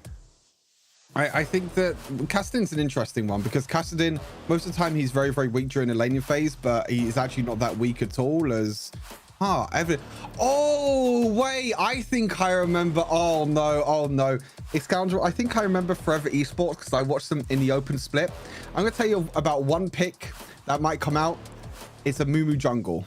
Okay. This jungler from Forever Esports plays Amumu jungle and also plays Evelyn jungle, and this ban just reminded me. I was like, wait, I know this Forever Esports squad now, so I wouldn't be surprised to see an Amumu jungle for Forever Esports. They're gonna ban it. There we go. Is he legit a 2-trick? That's the question. No, he's legit an Amumu like jungle, pretty much one trick. Like, I remember it now. I was thinking in my head, I was like, I don't recognize the names, but as soon as I saw the Evelyn ban, I was like, yes, I remember this squad now. They always go for these really crazy off meta picks. You can see there's actually a lot of picks open across the board. Gragas is open. Also Senna is open, and the Gragas is going to be the first pick, which I think is the first time we've seen Gragas this weekend played. I could be wrong, actually. I mean, we've seen it a couple of times. I'm not too sure, but yeah, Amumu and Evelyn banned from NASA, so they don't want to have to deal with that. That's interesting. That now we put a bit of pressure on the jungler to see how he kind of performs in that scenario. I mean, we have the Senna still open, by the way, so if Forever don't take it, you could see a Senna coming over to the side of NASA. Can't see what they've picked. Lucian. So we have a Riven. Riven's great for Swest. Swest, we know, is a great Riven jungle player. So that would mean that we either have Katana on Riven, who we have seen yesterday, and we see a Senna gets locked in. So already looking like a very strong draft for NASA, if I'm honest with you. Oh my God, Senna and Gragas in the same team comp. I'll be worried if I was Forever Esports right now. Nautilus is going to be the lock-in as well. I'm really curious what this jungler plays now. I remember, I can't stop laughing about it. I just remember watching Forever Esports in the open split, in the open cups. And I remember this Amumu jungle. I remember the Evelyn jungle. And NASA, I guess, just don't want to deal with the cheese, because sometimes it's these cheesy picks that, yes, it might not be good as a competitive pick. Yes, in tier list, it might be like C tier or D tier for most, most players. But if a player feels comfortable on it, and if a player can perform on it, then, you can win with pretty much any single champion. Obviously, they've gotten this far already in the tournament, but now they're going to be coming up against NASA. So you can see more jungle bans at the moment for Forever Esports, Leeson and Kha'Zix being taken off, whereas NASA has gone for Camille as their first ban. And we're waiting to see what the second ban is for NASA. Already looking like a Garen. Okay, so already looking like a good comp though. Nasus is still available if you want to go for it. You're not picking Nasus if you're Forever here. So like you could go Nasus rotation. You've got a super insane front line for the Senna. You have a really good sustain comp with Riven and Gragas. Like it's looking like an unkillable death ball comp that's being set up for NASA. I would not be surprised to see the Nasus come through, and then you might want like a Jace could work, like another solid kind of like ranged form of damage. But I'd be super happy to see a Nasus. Maybe, you know, pretty happy to see a Jace. The only problem is Fiora's also Fiora great. as well. Wow. But I would still like to see a Nasus here. You do have the AP damage coming from the Gragas. You definitely have enough kind of like split damage on the squad. I'd be super happy to see the Nasus. I think Senna Nasus in this situation, you have a great front line, a lot of pseudo sustain, a lot of kind of like pseudo tanks on the front line as well, and that would really round out a really insane comp for me. But of course, like there are other picks that can go well. Yeah, you love it. This is like almost an unlosable Perfect situation, draft. like Yeah. unlosable situation for Nasa. Yep, they got two really insanely strong power picks, Gragas and Senna. You have the Nasus to companion the Senna in the duo lane. Then you have Fiora, you have Riven as well. I think this last pick is jungle pick. I'm really curious to see what this jungler picks. Maybe it's Nautilus jungle has been another thing, or it's gonna be Xin Zhao jungle for Matka in the jungle. So interesting. Gonna be set top lane, Zed mid lane. A lot of AD damage though. They pretty much drafted a full AD comp against NASA, which is not really something that you want to see. You know, Riven can build Death Stance. Gragas can even go for a little bit of tank if he wants to. To be honest, maybe they could put Fiora mid lane and put Gragas top lane and play that tank Gragas that we've been seeing a little bit with Rod of Ages, Iceborne Gauntlet, and then he's just going to be unkillable. But I do think it's just going to be mid lane Gragas. But even then, like, it's Oh, actually it's jungle Gragas Gragas. jungle. Yeah, jungle. So Rekna's Ooh. on the Riven. Even then, like, Death Dance second item for both Katana and Rekna, like, you're basically game over if you get Death Dance at that point. It's also set top lane, which we just don't see at all these days, really. I'm definitely favoring NASA, though. I think they've drafted hugely so. Yeah, I totally agree with you. I think that NASA is definitely going to take this first game, even just from the draft itself. I mean, anything can happen into the game. We'll have to wait until we get into the game itself. But yeah, you've got a power pick in the Gragas. You got power pick in the center, which is like with Nasus in the bot lane. You got Fiora and Riven, who could both build Death Stance, both just be an absolute nuisance in the side lane. And you can't really kill anyone in the mid lane either if you go for the 1-3-1 style, because you got Nasus, you got Senna, you got Gragas, who can be really good for disengage. So it's going to be really, really difficult, I think, for Forever Esports to come out on top looking at the draft. But who knows? We've seen some crazy scenarios. We've seen some crazy results already this weekend, and this could be another one of them. Yeah, absolutely. I mean, look, ultimately, I think just based on this draft alone, I'm expecting NASA to win, but they have to execute. Like, we can say draft is won from one side, but you need to execute to get it right. Forever still could pop off in the lane, right? They could still have a Zed that gets out of control. They still could dominate the Sen and Nasus. Like, NASA still need to execute. And remember, yes, they've got good side lane presence, but if you're playing side lanes, you're playing away from what's good about Sen and Nasus. You really want to be grouping up as a 5 in that situation. We're heading into game though, Stu. NASA versus Forever, first game of the series. Tell me a little bit about what we expect from the early game. So early game here across the board, I think for the side of NASA, they've got a lot of good scaling. They've got the center that's going to be scaling, the Fiora and Gragas, so we might not see some crazy early plays, but I think on the side of Forever, I think they're definitely going to look to try and make full use of this Lucian bot lane pick. Maybe look to try and play aggressive against the Senna and the Nasus. Maybe we can have a little bit of jungle control as well. But you got Zed, you got Xin Zhao, you got Set, who are all really, really good early game champions for Forever Esports. I feel like they do need to try and get an early game lead this game. Already, Reese has taken a bad trade with the Vitals, and Katana kind of in control of the laning phase. You can see Reese has gone for the knuckle down first, which most people don't really like. Usually everyone likes to go for the third ability to kind of like maybe get a 1-second stun and win it out that way. But knuckle down, not a great trading tool into the Fiora. Maybe you get a bit of speed burst, maybe you can kind of keep on her when she goes for a lunge. But yeah, struggling to kind of keep up in that lane. You can already see bot lane struggling as well. Cool FX. They do get the pull onto the Nasus here. Goes down very low. Actually forced to flush away. Will the ignite take him down? It will not. And Amnes almost punished this bot lane with a really good hook coming out from Batuhan. Yeah, it was really good. I mean, that's kind of what I was saying. You could go aggressive in this bot lane if you're Forever Esports. You can use the aggression from the Lucian, from the Nautilus, and really punish this goal. The flash, it doesn't work out. All the counter engage mids. I think that's a dead Xin Zhao. Almost. I don't think he's going to flash for it. He doesn't have his Q up available either, so just a little bit short of the mark. But it's still looking pretty good. I mean, Batuhan's coming through. Doesn't have... Oh, sorry, does have flash, but he's just sitting on top of a control ward. They're going to see that, but a little bit of a misplay, unfortunately, from Matcap. He trying to land the W flash, trying to get a little bit of a pickup, but it's top lane as well. Could be looking for a tower dive. It's a little bit scary, but they does use the flash. It's really good flash, to be fair. I think he doesn't want to risk anything. So you just feel like it's a bit ominous right now. You know, NASA are kind of dictating the pace of the game pretty much all the way through. They're a little bit late to the rotate up, which means we're going to get a demolish off for sure. That's one plate that gets shared up. Going to get a nice little stack as well for Cool FX. It's going pretty. I mean, look, Goldly doesn't say anything, but you just get the feeling that NASA are kind of dictating that pace. They're the ones that are trying to, you know, especially with Swest, he's pretty much everywhere at the moment. He only cleared his entire bot side, then he went to mid lane, he went all the way up to Baron lane, so he hasn't really farmed too much. And he's trying to make the plays, and he's trying to get Katana ahead. And oh, first blood for Lucian. And again, it's the pick that I was talking about. You know, this Lucian needs to get ahead, and he needs to play aggressive with this Lucian. Now they're looking for the mid lane pick. They're looking for the mid lane come play. I mean, Rekner surely just about survives here. Goodness gracious. But we talked about the laning phase being so important for the side of Forever, and they've managed to make it work. I mean, the problem is it's very difficult to leave a Nasus alone in a ranged lane. So I kind of get it. Like, it was an awkward spot for Babane to be in. Cool FX making that roam top didn't really get much more than a plate for it. So they kind of left Nasus to do, like, 1v1 versus the Lucian, which didn't obviously work out very well.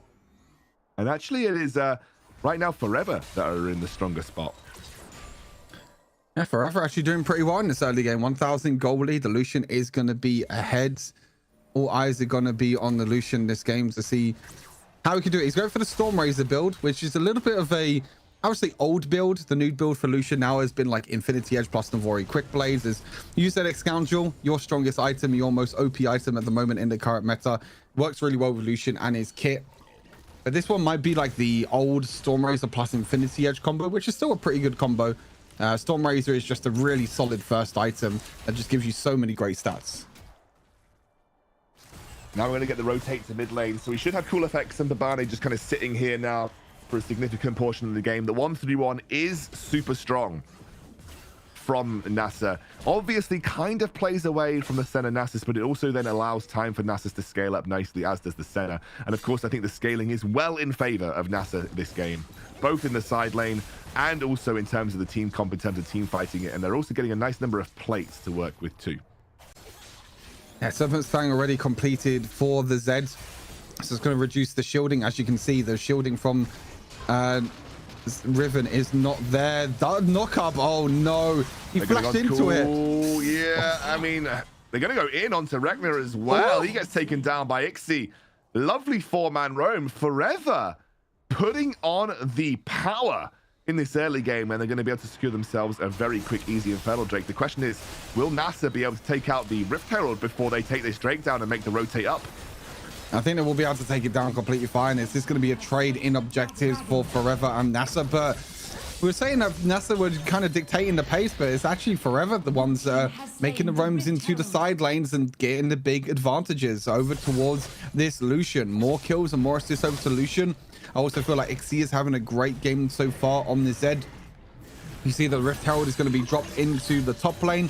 They're going to try and get this tower, which they will. First tower of the game goes over to NASA. That'll be a big lump of gold over to Sweat and Katana's pocket. And as you can see, they're still in the goal lead, or pretty much even though they're 3 kills down. Sweat gets their first kill of the game. It will actually be the Spirit Fire from the Nasus as Babane picks that one up. And as you mentioned, they are still in the lead because of those plates that they've managed to pick up so far. Yeah, at least you're going to try and get some plates in bot lane, sorry. No, mate. You're probably about to say exactly what I was going to say, so probably just in a more insightful, enthusiastic way. As Set drops Sweat into the middle of that fight, actually flashes away. Babane is going to get knocked up. He's not going to take out Rez, and that'll be another kill for Forever.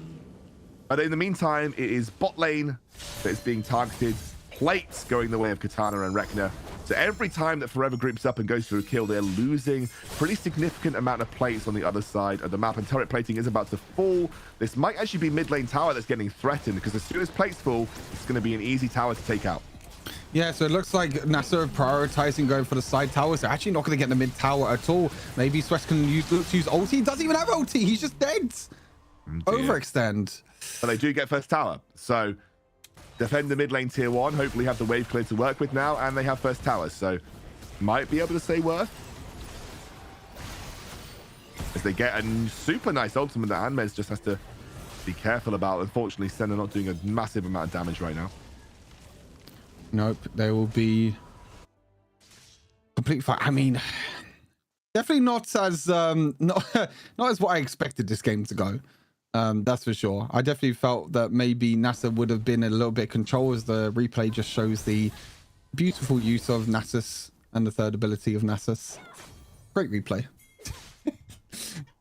Nice use of the Nasus third ability there to poke down Forever Esports.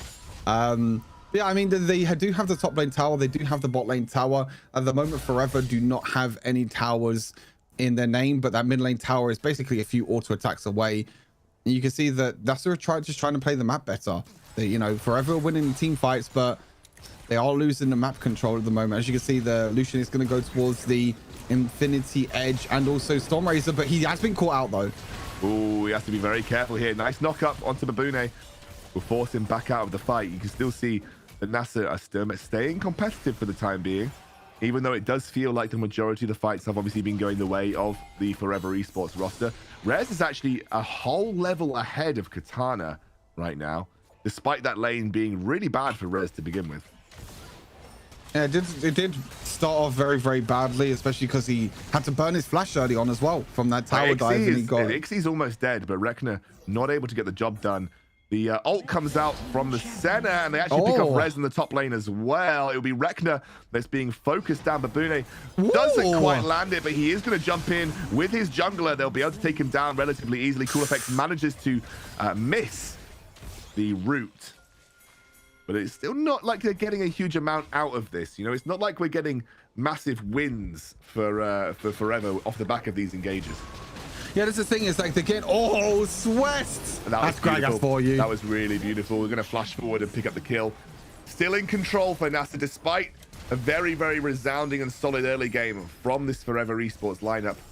Still just feels like NASA are kind of dictating the pace of the game. You can see that NASA, they're not really too worried about Forever Esports winning these team fights and roaming around the map. They're just saying, yeah, you could group as 4 members. You could try and take the bot later. You could try and take kills here and there, but we'll take the entire map away. They got all the tower plates top lane, all the tower plates bot lane. Excuse me. And even if they're down in kills, they're up in towers and they're up in gold overall. So I think NASA will take that. We'll see this engage again. We just missed the engage from Swesh just before that, but the body slam flash there from Swesh was really strong. And honestly, it just, I don't know, this champ does too much damage. It's disgusting. And actually, he's not even being nerfed again. I just realized in the next patch next week. No, I actually just came to my mind. Might even be slightly buffed if you play the Riftmaker Gragas. Riftmaker Gragas a thing? I don't know. Could it be a thing? Might be a thing. Who knows at this point? It's getting 10 AP next week, so exactly, it's like 10 AP. That's pretty solid. Although I suppose you just missed the Ludens first, which is a bit awkward. So I don't think you ever get really any benefit from, because you're never really going to be in combat in the fight long enough to be able to. Yeah, exactly. Yeah. Anyway, it's the suplex, and the ribbon just gets blown up, but the rest of the team taken super low. Forever doing a really good job here for the time being. Red team double kill for the set, but here goes Fiora. She's still going. It's a triple kill. It's not going to be a penta. I was getting excited. It is Babane that picks up the second kill here. We'll just see if we can finish off Rez. He has got a shutdown to work with for the time being. It'll be a quadra kill, unstoppable for Katana. And that is exactly what NASA wanted. And even despite having a fumble of an early game, you could just see how powerful this Nasus Senna combo is. Take a look back at this team fight. Yeah, it was a big catch actually on to Rekna in the mid lane, but then they just counter engage afterwards. Cool Effects was just on the back line, giving the shields, giving the heals, and that just allowed Katana. You can see Babane completely untouched, able to use the Wither, able to use the slows from the third ability as well. As we look back to live, actually, you can see that the Dragon actually got taken from NASA, and they're just going to win another team fight. Picture in picture. Picture in picture. We love a bit of PIP team fight action. at least get the Xin Zhao down, which might now open up some opportunities to push out those side lane waves. So mid lane tier 1 still standing. Actually, you can see that Forever have yet to even get a single tower, despite having a good push in that mid lane. They haven't been able to finish it off. And one of the things I think that, you know, Forever might take away from this is, despite some really good plays across the map in terms of getting kills and setting things up as 4-man roams, they were just losing too much standing gold on the map when they were doing it. And that plate gold has been able to keep NASA afloat, and then they made them super, super competitive in some of these mid-game team fights that have been going on. Yeah, Swest, Katana, and Reckoner got so much gold from them tower platings. And, you know, Swest and Reckoner were the two players that we were talking about before this game. You know, if you can get them 2 ahead, if you can get them 2 on power picks, then they're really going to be the carries for NASA. You can see that Rest is going to get caught out as well here. Yep. There's going to be another kill over to Reckoner. And honestly, it's the solo lanes for NASA that are coming out on top. They're able to get the tower platings. And also, Swest has done a really, really great job. You can see, He just doesn't die. took no damage. Literally took no damage. It's the problem. It's the full AD comp into a Nasus as well. Like, your full AD comp into a Nasus Senna. Yeah. You are literally not going to get through that front line. And as soon as the Death Stance get finished as well, the team fight is going to be impossible for Forever. Yeah, I mean, the full AD comp. I mean, this is why teams don't build a full AD comp, because all you have to do is build Ninja Tab, or not Ninja Tabby, sorry, that's the PC term. Plated Steel Cap, sorry. And that's the only thing that you need to build. But you can see that there's not really any armor at all on the side of NASA. It's just the Plated Steel Cap's probably doing all the work for them right now. You got the stone plate on top as well. Probably going to be seeing maybe Death Stance completed very, very soon for both Reckoner and Katana. And when that's done, like you said, the later this game goes, the harder it gets for Forever Esports, because that means that they're gonna have to try and break through all the armor that's going to be built on the side of NASA. Yeah, it's going to be Blade of the Rune King now, but you can already see the Death Stance being worked towards by Reckoner. Actually, interestingly enough, the Katana's gone for teleport, so we're looking at, you know, Katana playing true split push on this Fiora, and you know, will be just looking to punish the side lanes. I don't think anyone can stand up against Fiora now, especially once she's finished this Blade of the Ruin King, and once even worse when the Death Stance comes through as well. But Reckoner is working towards that Death Stance right now, and Fiora just so far ahead, 6-0-1, 12,200 gold. Even Zed going to be able to do absolutely nothing here in this matchup. I don't think anyone can do anything. I think it's just, you know, get Katana's pushing in the side wave, get him, you know, against the Zed, get him to win the 1 versus 1 against the Zed, which looks like what he's going to do. He's going to try and take the tower. You can see Zed's trying to do as much as he can, but he's against a whole breaker Katana, who's got Blades of Ruin King, who's also got Divine Sundra. You just can't break through him at all. You can see that they have to bring multiple members down to the bot lane, because if they don't, then that means that that's just going to be a free inhibitor over to NASA. I'm interested to see why NASA decide to defend Katana here. They could definitely look at trying to go towards the Baron instead, especially because Katana has TP, or they could look to just collapse onto the Forever. I think they're going to try and do that. You can see Reckoner going in onto red. Oh, whoa, bot lane is also really cool. But you know what's even cooler? The team fight that we're watching right now. The Barney is literally taking no damage. The man is an impenetrable wall. And Katana should be able to jump back over and keep himself safe. Everybody on good HP apart from Swest, and he should be able to tank that up relatively easily. You can see Katana attempting to push that bot lane inhibitor tower down. Don't even know if Rez can stop this.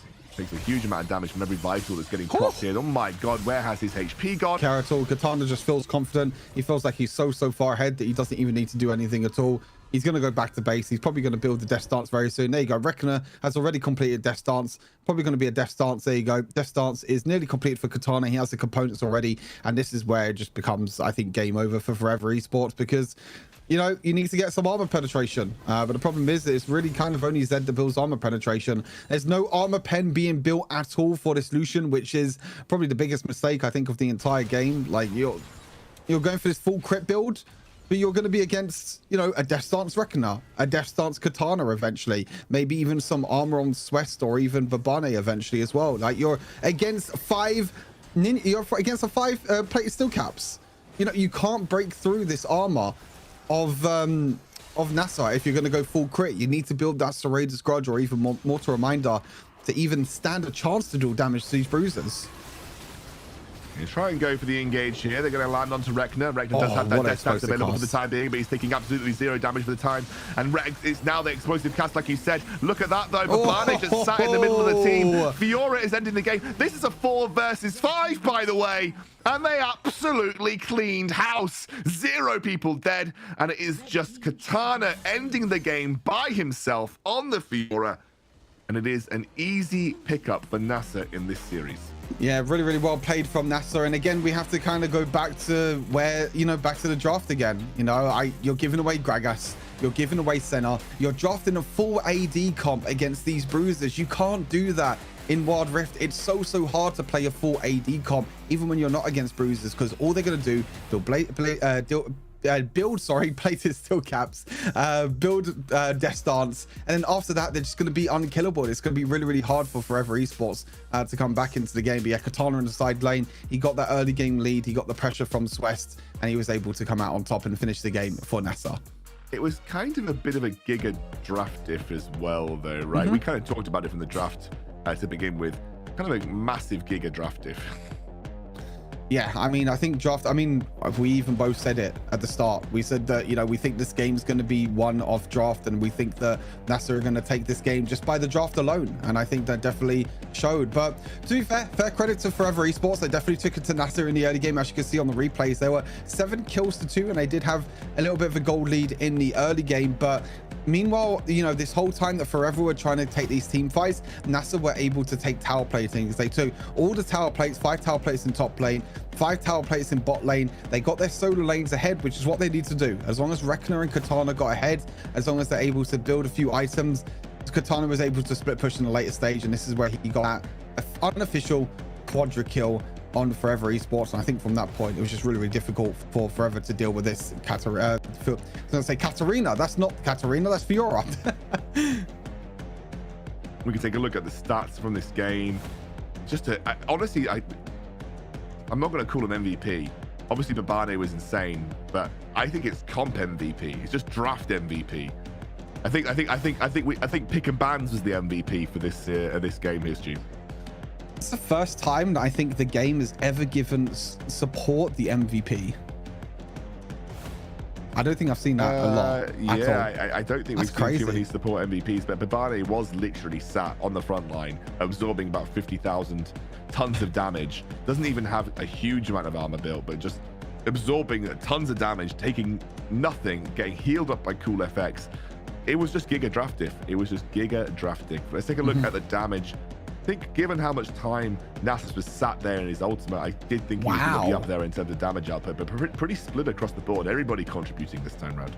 Yeah, Swest dealing most damage on the Gragas, just showing the power of Gragas, really. He was able to land multiple body slam flashes. His ultimates, especially during the last team fight, split up the whole of Forever Esports, and they were able to find a few kills off of that. But yeah, really surprised how much damage Babane did, actually. It just shows the power of this AP NASA support when it's paired with Senna. And we've even seen that you can play AP NASA support even if you don't have a Senna by your side. We saw Formulation do that as well. So dealing 17,000 damage, dealing more damage than his AD carry and his and Rekna. As we take a look at the gold graph, in the early game was definitely a lot back and forth, but for NASA, they kind of took the lead, as you can see, around that 10-minute mark again, and then just a steady climb up until victory. I think, they were biding their time, waiting for the correct moment to go in. They needed some, certain item spikes to really make these team fights work. It was very back and forth. They were getting involved in very scrappy engages. But, I think one thing that Forever can take from this game is that if they're just able to be a bit more smart around the way they play around plates, then, there is still a good chance that they can contest NASA. I think NASA were able to keep themselves relevant with plate gold, and then just had a comp diff when it came to some of those mid-game team fights. But ultimately, they didn't play the early game perfectly. They played an early game to keep themselves level rather than pull ahead. So, NASA also need to think a little bit about, warding and making sure they don't get caught out by these 4-man roaming death squads that we're seeing from the Forever Esports lineup. I think, like you said, though, I think NASA had a response to it every single time. Every single time they rode like 4 or even 5 members down into a side lane, they were always on the opposite side of the map. They were always taking the tower platings, like you were saying. And as long as you can get as much gold as possible into the solo lanes of NASA, which is what they did this game with all the tower platings that they got in the early game, they just kept on even footing throughout the entire game. Even though they were behind in kills, they're still level in gold because of how much tower platings are. And it just shows how important tower platings are in Wild Rift as well. You know, it's not always about kills in Wild Rift. It's about the towers. It's about taking control of the map, taking control over objectives. And this game shows that kills are not always everything. Yeah, I think, you know, going back to the drawing board, draft will have to get looked at for forever. You don't want to give away what is like basically an S+ tier draft to NASA. They were just able to easily execute and walk it through.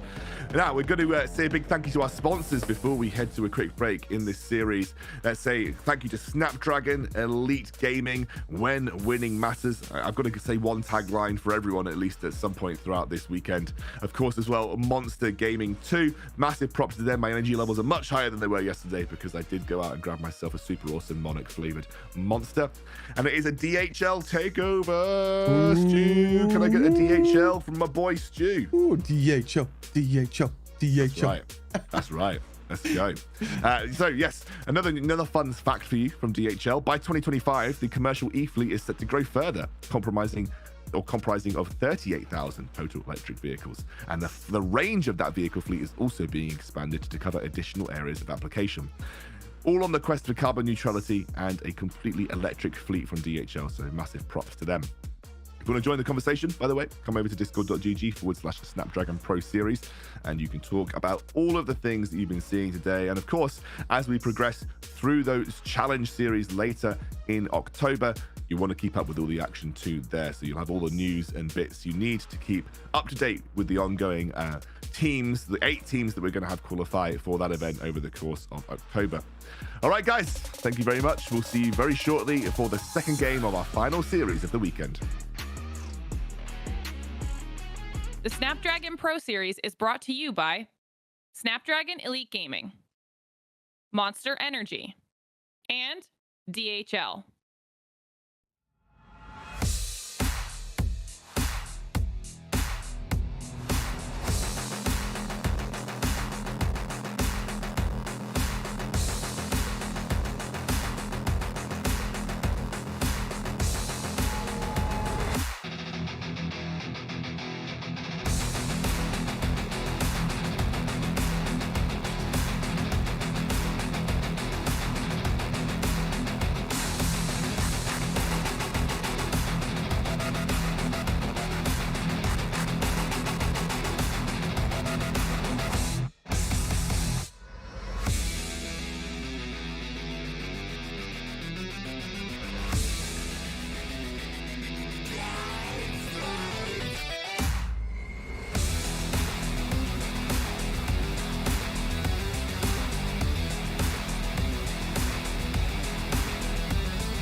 They don't want it with me. You got a problem with me? Love, you don't want it with me. Man, you won't ever stop me. Who y'all really got? got a problem with? Who y'all really trying to solve it with? Who don't really like the sound of this? Who come with me getting down to this? You better step back, get your neck cracked, get laid down where you best step. Better check that with a fresh map, get lost now with no extract. Like, look, that's all me. Got my number, don't call me. We eating up, that's all beef. You freezing up, that's y'all's team. Cause we don't really lose no more. All about heating up, leaving that cold. You can see beating up, killing that show. I ain't about giving up, no.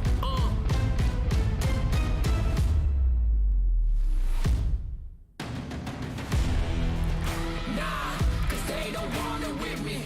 Look, you got a problem with me. Look, cause y'all don't want it with me. If you start a fire with me, then you never gonna stop me. Ayy, sound the alarm. We about to go on. You getting it wrong. Time to go off.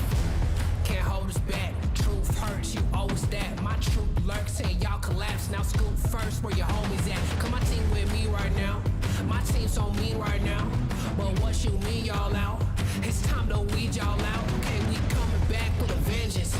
Time to go start your engines. What is this thing y'all mention? Time for y'all stop pretending,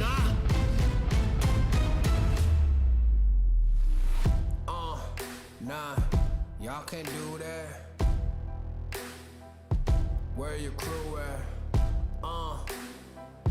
Y'all can't do that. Nah, where your crew at? Love, man, cause now you alone. Yeah, get out of my zone.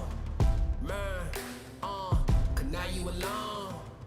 Love, get out of my zone. Nah, cause they don't want it with me. Look, you got a problem with me. Look, cause y'all don't want it with me. If you start a fire with me, then you're never gonna stop me. Nah, cause they don't want it with me. Look, you got a problem with me. Look, cause y'all don't want it with me. If you start a fire with me, then you're never gonna stop me.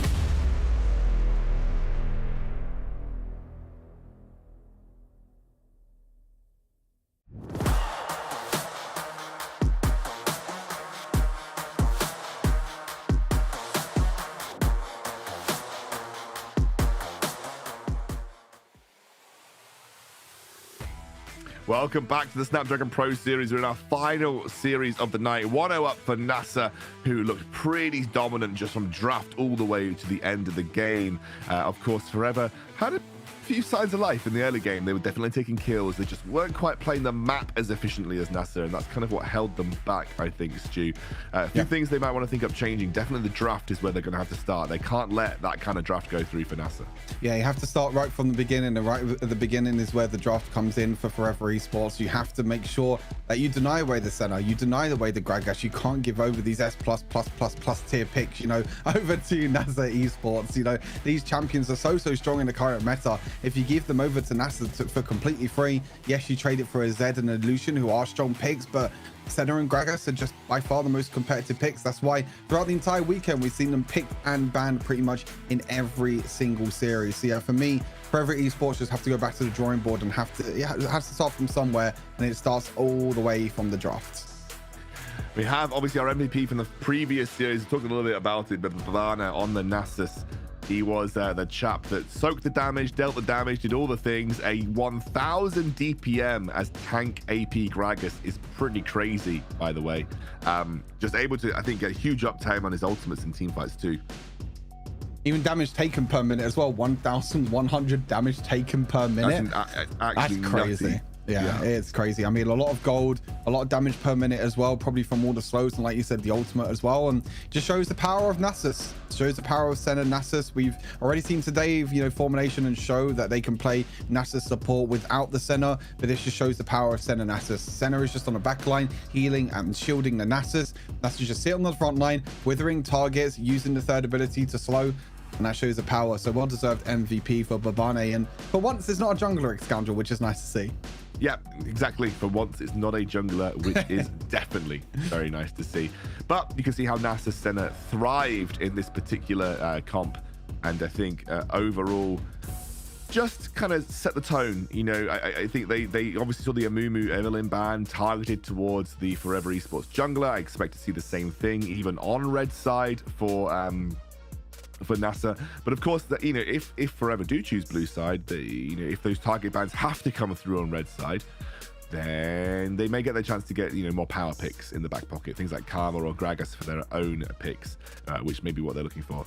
There was also some good mechanical moments. I think they played tower dives really, really well. I think Ixie's Zed was pretty strong, and we all know that Zed is like a super strong pick on this current patch. It is going to be Forever that have chosen blue side, so probably a bit better off when it comes to the ban phase, especially because we know that there are a couple of targeted bans that do need to come through from the side of NASA. I mean, I feel like, yeah, I was going to say, I feel like either NASA don't need to ban Senna or they don't need to ban Gragas because they know that Forever Esports are not going to prioritize it. So just like, oh, we'll just ban out champions that maybe we want to ban instead. Maybe the Evelyn and the Amumu again, who knows? But I feel like for Forever Esports, they need to make sure that they prioritize the champions that they need to prioritize. They banned away the Senna already because they already, I guess, don't play the Senna and they don't want to play the Senna in any way, so they just ban that one away. Karma is going to be the other ban for NASA. Maybe NASA still ban away the Gragas just to make sure that they, you know, they don't take it away, because we don't know if Forever Esports do play Gragas because it was first picked away from NASA. But again, there you go, Evelyn ban again, and these bans are funny. It's funny, but you know, as soon as I saw the Evelyn ban, like I said last game, you know, remembering like, this I know jungler, who these people are now. Yeah, I was like, I know who these. Yeah, I mean, they're still quite new, and I still don't know too much about them. But I just remember watching some of them during my streams during the open splits during the past few months. But Gragas is up and available. Will this last ban be a Amumu, or will it be the Gragas? That is the question. Yeah, I mean, Amumu does come through. That means that Gragas is on the table if Forever Esports want it. It just depends on, you know, if anyone's proficient with Gragas or they consider him super high tier. Most people do, just because of the ability to burst people out very easily, but we'll see what Forever Esports choose to prioritize. Fiora does get picked. That has been a high priority Baron laner, and it will go over to Rez this time round. Yeah, Rez is going to be picking up the Fiora. I feel like NASA are just going to respond with the Gragas here. Maybe they can respond also with a Jax, which can also be pretty good. Obviously, Rez is going to have a little bit of a easier time in the Baron lane against Jax, but you can maybe look at some other picks as well. Riven was a pretty nice pick for Rek'Na in the first series. Not going to be anything else. It's actually going to be the Zed. They're going to take away the Zed away from Ixie. So that's going to be Rek'Na taking that Zed away. Yeah, I know. Rek'Na is a great Zed player, so, you know, I think he's going to be very comfortable into many matchups, but obviously going to prioritize the Gragas for Swest once again. We are seeing Camille, so flexibility in the jungle Baron lane here between the Camille and the Fiora. Let's see what they choose to prio now. They know that we're going into a Zed. So Garen, yeah, there we go. Garen is the pick that they're going to lock in at this point in time. Makes a lot of sense because you know that you're playing into Zed. And Zed could obviously lane swap to top if you really wanted to, but Garen has been picked to try and match him. What I'm seeing at the moment is a full AD comp again from Forever Esports. So I'm expecting an AP mage in the duo lane. That is going to be Varus taken away, and cool effects will be on the hands of the Varus. Now, NASA are probably going to ban away some AP champions away for the bot lane for Anmez, banning away the Ziggs, banning away probably the Lux as well, because the Lux is still up and available. And instead, they're going to ban away support. So just going to ban away the Alistar, which is very, very interesting. Makes me feel like maybe they know that they don't play AP mages in the bot lane and they're just going to go for a full AD comp again. I'm not really too sure. Yeah, I mean, Very, you have very already, you would need to have like a Lux now or a Ziggs to really provide enough AP, given that you have kind of heavily stacked your top side of the map with AD. Why I'm interested that we're not seeing NASA ban those kind of champions. You know, I would have banned Lux Ziggs on this rotation and said, okay, pick a really terrible AP champion. You got like Vigar maybe that you can play, or Seraphine, which Seraphine wouldn't be awful, but you know, Seraphine as an AP damage threat is never, you know, super ideal. So that's kind of where I would have been aiming. You know, if I were, maybe I would take Lux. You know, oh wait, never mind, we've got Varus. Yeah, you take a Baron laner at this point, I guess. Thinking what's left available with Renekton banned. It's actually kind of scraping the barrel for like really top tier Baron laners at this point. Yeah, they could also just pick the support here as well. Look at the rounding out their comp and maybe leave the last pick over to Baron lane, even though you kind of know what you're going to pick. Set can be flex because this can still be played in the support role. So I'm interested to see where that lies. But now Forever Esports, they're going to look to try and complete their comp with their bot lane pick. Please don't go for a full AD comp. Please just pick an APC, please. Please. Ziggs and Lux are both up, and they're both really good. Ziggs is, yeah, Orianna also. Orianna really also works, yeah. And I think Orianna actually is nice because you've got a really good front line to play around the Orianna with at this point, and she's consistent AP damage output as well, which is kind of what you're after. So support-wise, I wouldn't be too averse to maybe even see a Nautilus here. Yeah, there we go. I like it. Nautilus, this is a much better draft from Forever this time around. I do like this Forever Esports draft. You know, you got the pick. Oh, wait. Ooh. Is that Vayne top lane for Katana? Yeah, that's going to be Vayne top lane. 100%. Wow, we did see Random picking up Vayne top lane. He did get a triple kill for himself with Rix. Maybe NASA taking a card out of the Rix you know, deck there with the Vayne top lane, because Random was the player that played Vayne against NASA yesterday on Rix. So that's going to be interesting. Vayne against Fiora in the Baron lane. I think Fiora, if she can get close enough to Vayne, which is definitely a possibility if she procs her vitals, then I think it will definitely be a very, very difficult time for Vayne. But you can get the right trade if you can use the Condemn as well to maybe stop the engage from Fiora, then I think Vayne can be completely fine in this lane. Yep, I think so for sure. You know, you can really punish Fiora as long as you're not getting caught out by lunge, grasp, procs all the time. I think that you know, it's a hard pick to play, and into a Camille Fiora, you could be a sitting duck post level 5, but it is a good pick in general. You know, it's one of the few good picks that you kind of had left remaining that would actually function well in the laning phase for Katana. But it's I would say a risky-ish draft coming from. I would almost say I kind of prefer Forever's draft this time around. You've answered the Zed. You forced a weird kind of range top lane pick that doesn't always fit comps particularly well. You've got a solid frontline backing as well as protection for the Orianna. I think Forever have drafted much better this time around, Stu. I feel like they still have the Gragas. They still have Swest on the Gragas, which is going to be another big pickup for them. I think they still have a strong bot lane as well with the Varus that can definitely look to try and punish the Orianna in the bot lane in the early game. With Set down in the bot lane as well. But like you said, I really like Forever Esports draft as well. I feel like their draft is a lot better than the previous one. It's actually going to be Garen moving up to the top lane, and it looks like this is really interesting. Massive switcher. Wait, what? Wait a second. They really didn't want to see Zed versus Garen. Swest in the jungle, Zed. Now, I mean, I've seen this a few times in solo queue. I'm not really too sure how it works, but then interesting enough, also Forever Esports have swapped. So it's still going to be Fiora against Vayne, but it's not going to be top lane. It's going to be mid lane instead. So maybe they wanted to pick Vayne against Garen, which, to be honest, it would have been really good for Vayne. I think Vayne absolutely stomps Garen in the early game, but instead it's going to be Katana in the top lane on the Gragas, against Garen. So a completely different switch up to what we saw. This is a bit of a skill matchup. It really depends on if you can silence the Drunken Rage from the... Ooh, interesting. The exhaust used already. Yeah, it really depends if you can silence the Drunken Rage from the Gragas. If you can't silence it, Gragas wins the trades. If you can silence it, Garen wins the trades. They could look to try and kill here with Swest, or has to use a flash away. Ignite goes down as well from Katana, and that's already going to be a lot of minions that's going to be taken away here. As they look for another engage here mids. So you got the Haymaker there. We'll just get very close to going down for rest. Can't quite find the final proc on the Silver Bolts though. It's going to be incoming Camille, who flashes forward here. Have we got another Haymaker? I'm not sure we do. First blood going over to Camille, going over again to Forever, who are able to get the jump in terms of kills straight away. And another first blood for Forever Esports. And again, it's the roams from Forever Esports making them come out on top here.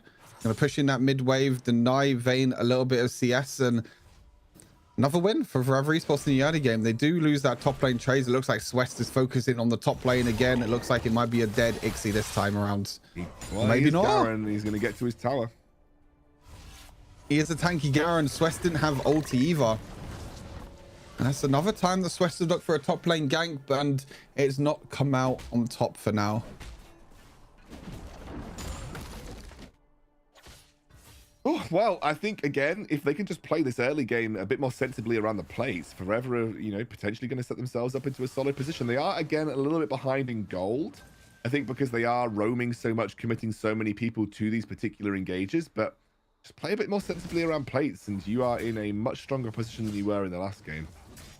I think it's also committing too many members on one side of the map as well, because when you commit too many members, that's when they can look for a cross map play and try and get the first tower of the game, what they tried to do. But you can see that Batuhan on this Nautilus is just roaming so much around the map. He's top lane, he's bot lane, he's also mid lane as well.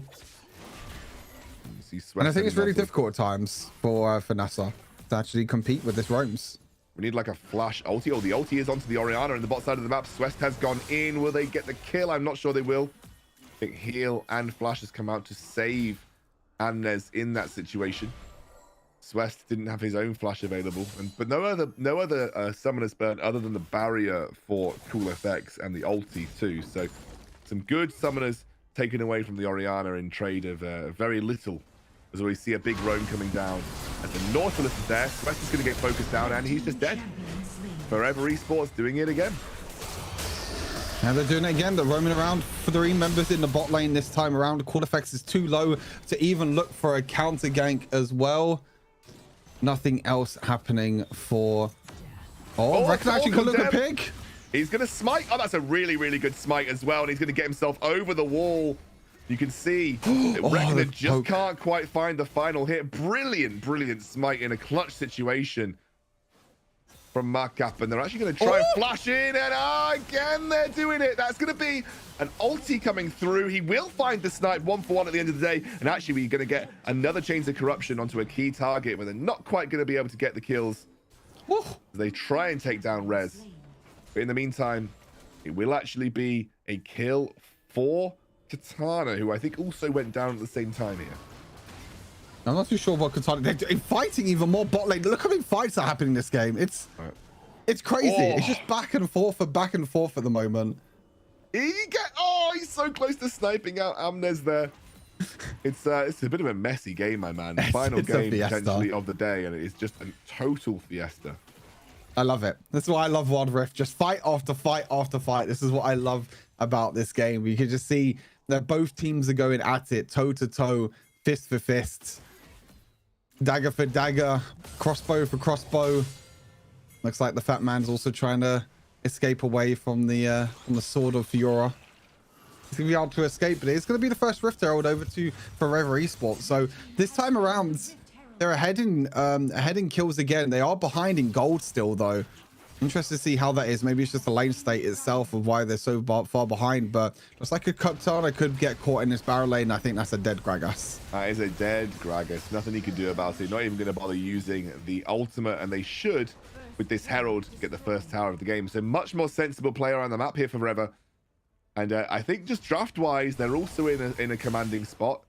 Swest can't quite take down Amnes either with that ultimate, and Amnes survives with a sliver of HP once more. This Nautilus proving huge for Batuhan, who's doing some great roams across the map right now. Yeah, it's absolutely...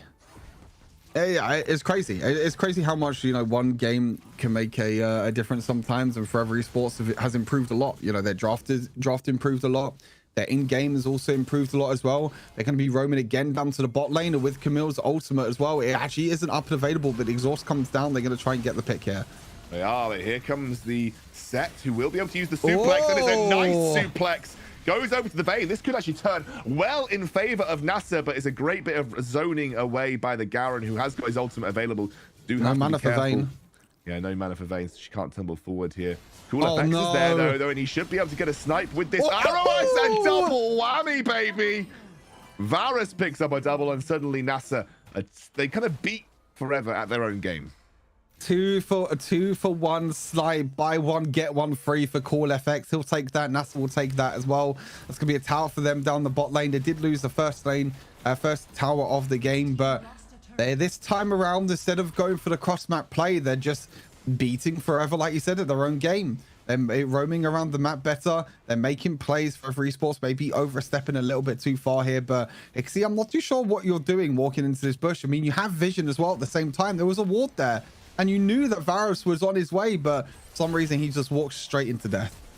I mean, trying to go in. They're actually going to pull forward at the time being. It's going to be a Camille ultimate coming through. She gets suplexed back into the team, and she will just drop to the floor. Rampage for Cool FX, and it might even be the Nautilus getting blown up as well. Cool FX on the Varus doing some insane work this game, keeping NASA in a very competitive spot. Absolutely beautiful for the Varus and Rek'Na. Oh, he nearly condemned Orianna into the wall there. Wasn't able to get it. But I get caught by the shockwave now, though. And with Res coming, Rek'Na's kind of low. But look, the snipe. Oh, he just misses. Can't quite find it. Rek'Na. Not enough damage right now on Amnes on this Orianna to punish too heavily in those situations. You can see Swest struggling with Ixie on this Garen. It's a very difficult side lane for the Zed to have to match up into. Very, very. It's interesting because, you know, the Swest's pick on the Zed, it looks like it's still going into the side lane against Garen, but then just farming up jungle at the same time. It's just interesting to see this pick because we don't really get to see Zed jungle a lot. I think this is the first time that I've ever seen competitive Zed. I think throughout the whole of entirety of, you know, WREC, Icons, etc., even throughout all the open qualifiers, I don't think I've ever seen a Zed jungle. I'm interested to see like what they do with it. Looks like they just go for the same sort of builds, same sort of plays, and they just farm up the jungle. I think Zed jungle can work. You know, pretty much any melee jungle I feel like can work in Wild Rift. That's the crazy thing about Wild Rift, because auto attacks at AoE, you can clear jungle very, very quickly. You can just get a lot of gold from farming jungle. That's exactly what Swest has done this game, and it's worked out for him so far. Yeah, I mean, he hasn't really had anything else to do. It's very difficult to actually find kills on pretty much anybody apart from Orianna, and that's even then, that's with the stasis up, it's going to be very difficult. So it's a pretty bad Zed game in general. Can't kill Camille easily, can't kill Fiora easily, definitely can't kill Garen, can't really kill Nautilus. So you basically just got Orianna. So Swest is just in permanent farm to late game mode, I think. We have a potential skirmish setting up. And that's a great suplex right into the back line. And he's the corruption come down, but it's absolutely huge shockwave. But it might not be enough because the Varus is starting to pump out the damage for the time being. That will be the death of the Vayne. Somehow the Camille survives in this situation. And I think, unfortunately, Varus going to drop to the floor. Swest aren't to get much work done. Camille able to recall with that Rift Herald. And gosh, huge win. Huge shockwave from Amnes. Turned that fight on its head. I thought the chain of corruption was going to be huge as well because it spread across the entirety of the team from Cool FX, but unfortunately it wasn't enough for him. He misses a few of his skill shots, and when you miss a few of your skill shots with Varus, you're kind of just like a sitting duck really, and there's not really much you can do, as it looks like it's going to be potentially the bot lane tower here for Forever Esports. Probably going to try. Oh no, they're not going to use the Rift Herald for bot lane just yet. You still have Rift Herald. You could just drop the Rift Herald bot lane. It can act as a distraction for the dragon, but decides not to use it instead. And now they could be looking for it. I mean, they do lose that bot lane tower eventually anyway. This could be a big dragon for NASA. There could be their second dragon of the game. And they're going to look to try and look for a fight if they can for now. But they have to be careful with this Nautilus, because Nautilus, like you said, with the shockwave has been huge. He's going to go in with the suplex again. This is a good setup this time around. Unfortunately, not a great explosive cast because it splits everyone out of that Varus ultimate. They're doing their best to try and take down the Camille. She should... Oh, no, he misses the arrow. Still goes down for the time being. Is a 2-for-0 at this dragon. This is still a potential 3-dragon win condition as they're attempting to snipe away with that Varus arrow. They do have the range of the Fiora to work with for the time being. Cool FX has to be a little careful. Oh, it's a body slam. It's a big one. That's a huge win right here. It's actually going to be 2 kills picked up. Katana and Babani have gone down. Amnes is going to be forced away. We should get a secure from Swest on the dragon. So still a win, I think, for NASA overall. Yeah, win overall for NASA, but it's definitely not clean at all. They're definitely not, you know, running away with the game like they did in game number 1. They don't have as many towers. They don't have as many tower platings in their back pocket for now. But 2 dragons, like you said, the 3 dragon win condition is definitely there for NASA. They can look to just play safe. They do have the scaling. They do have Katana scaling in the top lane on this Gragas. We not seeing a tank Gragas top lane. We're more seeing a burst damage Gragas, but you know, you got the scaling of the Varus, the scaling of the Vayne as well. We've seen what Random can do on the Vayne yesterday. Once you get 3 or 4 items on this Vayne, it's really, really hard to deal with. And at this point in the game, he has gone for, is he going for Runan's Hurricane? It looks like, is that Runan's Hurricane? That's a really weird item for Vayne. Didn't really fit. I think it's Runan. I think that builds into Runan's Hurricane. Dagger plus Crit Cloak. I could be wrong though. Recurve bow plus Crit Cloak? Yeah, Recurve bow plus Crit Cloak. Yeah, I think the only item that builds into is Runan's Hurricane, I think. That'd be an interesting item, Vayne. You don't get Silver Bolts and Runan's Hurricane as they go into Swift here. Actually, a nice little body slam coming out from Katana. Nice the shockwave isn't as good as it maybe could have been, but it's enough to do the damage. And it's a 4 versus 5 that they are currently losing at this point. Oh, this sniper away. Cool FX dragging his team across the line right now. Cool effects with these snipes this game. He's missed a few, but sometimes he has put down his phone. He's been like, okay, it's my time to shine. There you go. You're like, he's put down the hammer. My phone is. Oh dear. Oh god. Oh no. It's fine. We mess up sometimes. We are getting to that stage of the night, mate. It is almost 9 o'clock. This is where we kind of went down Dilly Doolah lane last time round. Although to say that, Vayne is kind of getting pretty fed at this point. I think at this point we're still. Wait a second. What's this Varus build? I need to have a look again at this Varus build. Was that Mana Immunity on hit Varus? I don't think so. I think he went for Ghostblade. No. There's the Vayne. There's the Vayne build. That's the Vayne build. Rekna. You got to be careful of that Orianna ball, my man. That could literally one-shot you at some point in this game. Need to be very, very careful of the Orianna, because Orianna's starting to scale a little bit. Orianna's able to, if Orianna's able to scale, get a few items, and you know the shockwaves can start to hurt for Orianna. Can definitely start to hurt, but for now, it does look like it is going to be NASA in the lead. And look at this damage in the top lane. Rest. That's a terrible place to backport, my friend. Unfortunately. I don't know how they had vision of him. Maybe they saw him dash over the wall. Maybe they just predicted that he was going to be there. But nonetheless, it's a pretty much a free kill over to NASA. To be honest, though, it's not a crazy gold lead. It's only like a 3,000 gold lead at the moment for NASA, which means that there's still a chance for Forever Esports to come back into this game, but it's all really going to come down to that third and final dragon. Really good scaling comp, like in the sense that, you know, you've got such a beefy front line. And the only worry you've got with that beefy front line is the fact that Vayne exists, but you've got such a beefy front line to protect the Orianna. You know, she can get good work done, as that is the ultimate coming through on to Batuhan, who gets taken pretty low. Snipes coming through, almost takes out Alnez. And obviously when you are a Varus and you have this much cooldown reduction, I mean, his ultimate's halfway off cooldown. It's already halfway off cooldown. So how ridiculous this Chains of Corruption ultimate cooldown is. Yeah, he's nearly up again. He's probably going to be up in the next 5 seconds or something like that. There you go. It's going to be up again. He can just use it again if he wants to right now. Gets it used. They are going to get a killing spree as they take down Batan very close. He will just drop to an arrow. Doesn't even need to use the ult from Swest. I think Rekna almost got taken out by Rez, but there was a very close affair between the two of them. They're going to get this mid lane tier 1, finally open up the map the way they need to, and probably reset for the third and final dragon, the third and final elemental dragon of the game.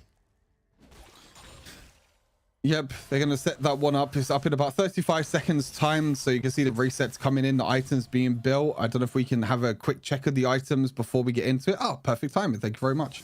Oh, interesting. Ghostblade and Serpent's Fang for Call FX. I'm not really too sure about that. Normally you build one or the other, and then you go for like the armor penetration with like Serratus Grudge as a third item. Interesting there. And then they just go, he just went for Infinity Edge. So he just built another recurve bow, and he just went straight into Infinity Edge. So he doesn't even go for like the Phantom Dance or anything like that. So interesting builds all around, to be fair. Double Serpent's Fang and Ghostblades on the side of Swest as well at the same time. So really, really interesting builds. They're going to have to go in for a steal here, I think. But, oh, never mind. Not even close. It's gone.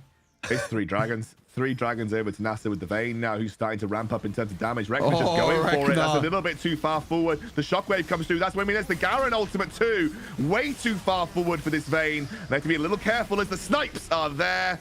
That is Varus on the backline kind of doing his thing. Res finds the proc, but onto the wrong target. It is Babune who's just trying to buy his time as Katana able to one-shot the Orianna on the backline. Will bop another on the head.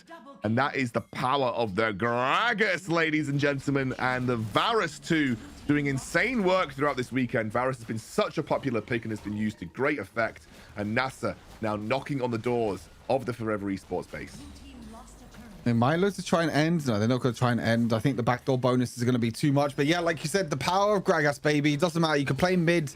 You can play him jungle. You can play him Baron lane.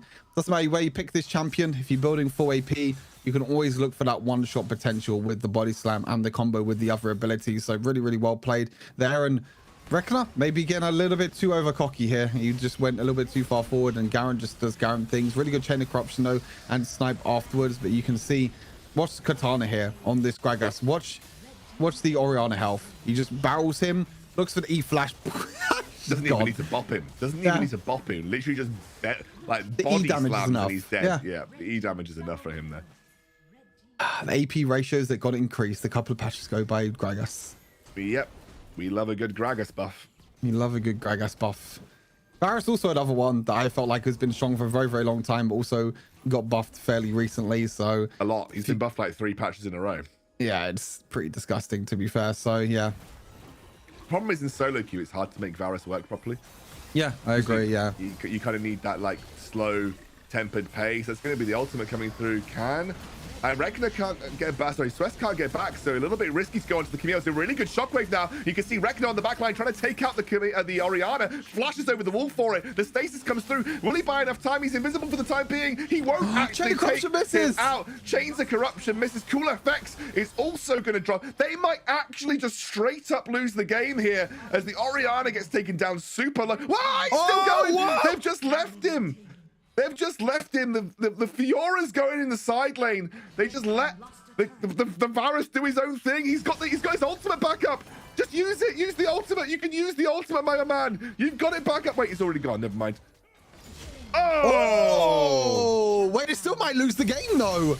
They still might lose the game. They're looking like they're going for it. The suplex to try and get towards the base. He will get healed up by the fountain. Rex will not have the time. He's still going to go for it. He's still going to go. He's going to pull him forward. Oh, he's going to get it. Oh, my God. They're going to bring this series to 1-1. How? What happened? I felt like NASA just did the exact same of what happened. I'm lost for words. I don't know. How big took the world's worst fight, dude. Like, it was a series of really bad choices.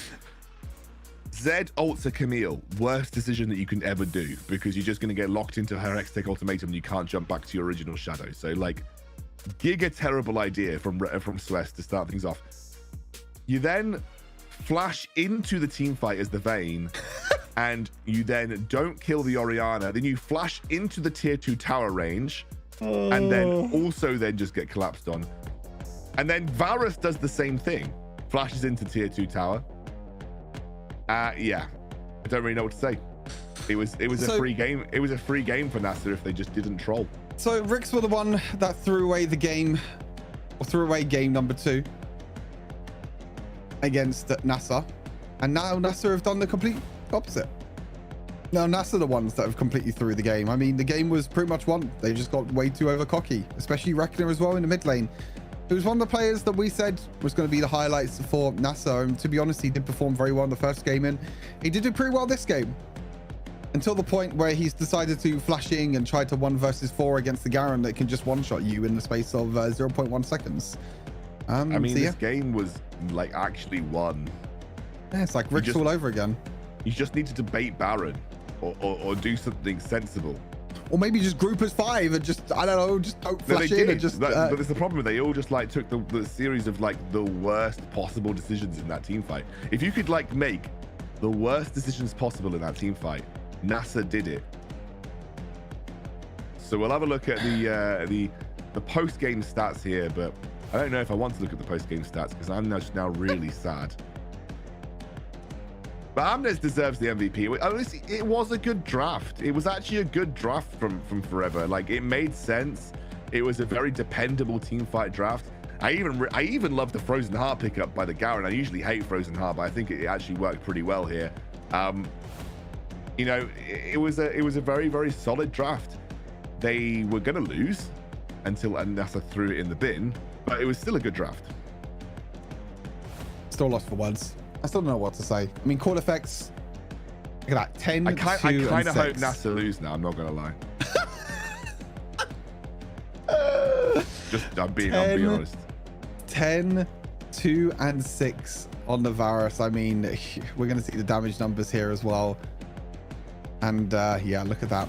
This is just a typical Varus solo queue game. I mean, you mentioned it during the game. You was like, Varus is really hard to carry in solo queue. And there you go. Varus is also pretty difficult to carry in competitive at the same time. Especially when your Vayne tries to 1 versus 9 into the backline. Twice in a row, I must say. I don't even think it was Regner's fault. That entire fight was Swest's fault. Swest was like, do you know what's a good idea? I've just seen a Camille jump into her tier 2 tower range, and I am going to ult her. It was banger. Really good. I don't know whether he was doing the ult to try and like get back to his shadow immediately, but he just couldn't make it happen. Unfortunately, I have now teetered over the line of like delusional. So unfortunately, the last cast of the day is probably going to go into interpretive dance, ASMR, and singing. Up, down, up, down, up, down, up, down, up, down. Thanks, Stu. I can actually see the line, by the way. I didn't know if you need to actually describe the way the line moves, but I appreciate you telling me that. Just in case I couldn't see the line. You know what's funny? NASA had a 4K goal lead and they still... I mean, 4K's... They lost with 4K goal lead. 4K's like, yeah, okay, whatever. But they got backdoored because they just trolled a team fight really hard. And it's the power of Fiora. It's the power of Fiora. That's what Fiora does as a pick Fiora in general. things. Woo, Fiora things. Guys, me and Stu don't really have many words left, so we're going to have to commit those words to our sponsors. Snapdragon, thank you so much for sponsoring the tournament. You are the namesake of this tournament. Of course, you provide the best possible processors for all those high-end gaming devices, as well as Monster. I need another one. Otherwise, it's going to be a really rough final game. And DHL for being awesome delivery people striving towards a carbon neutral initiative. Having your electronic vehicles in your fleet is also super cool. And if you'd like to join the Discord, discord.gg/Snapdragon series, you guys, or Snapdragon Pro, I mean, what did I say? Yes, I got it right the first time. I didn't even get it right the first time. Snapdragon Pro series, I missed out a word. Come and join the Discord. Obviously going to be going on all the way through the Challenge League later in October as well. We're taking a break. I need to get a drink. I need to reset for the final game of this weekend. We'll see you soon. The Snapdragon Pro Series is brought to you by Snapdragon Elite Gaming, Monster Energy, and DHL.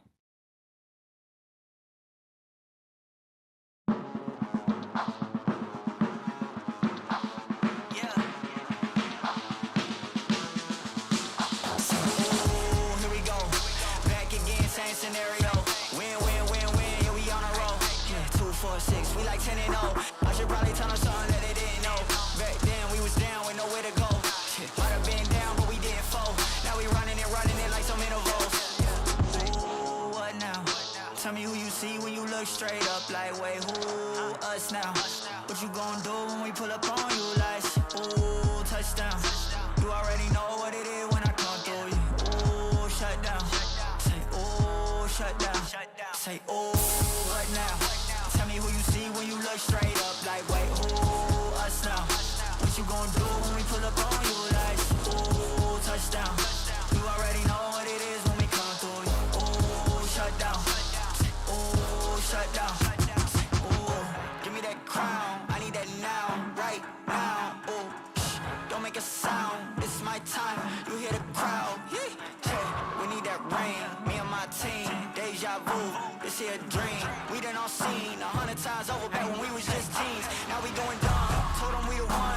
They would count us out, now we counting up the funds. Now without a doubt, they be throwing up the ones. Like they was always rapping, yeah, believe them if you want. Now they show love, came with a dub. It is what it is, it isn't what it was. They all love to hate when it don't work out. Tell you that they always been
We are into the final game of the weekend. NASA against...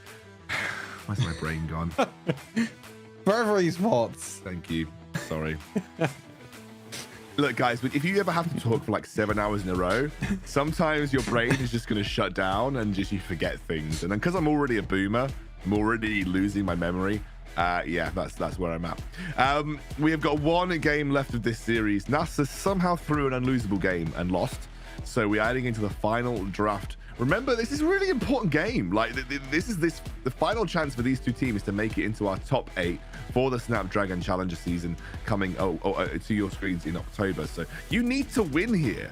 And for NASA, you can't afford to troll like that, you know, in one team fight. Stu, you mentioned it right at the start of the broadcast.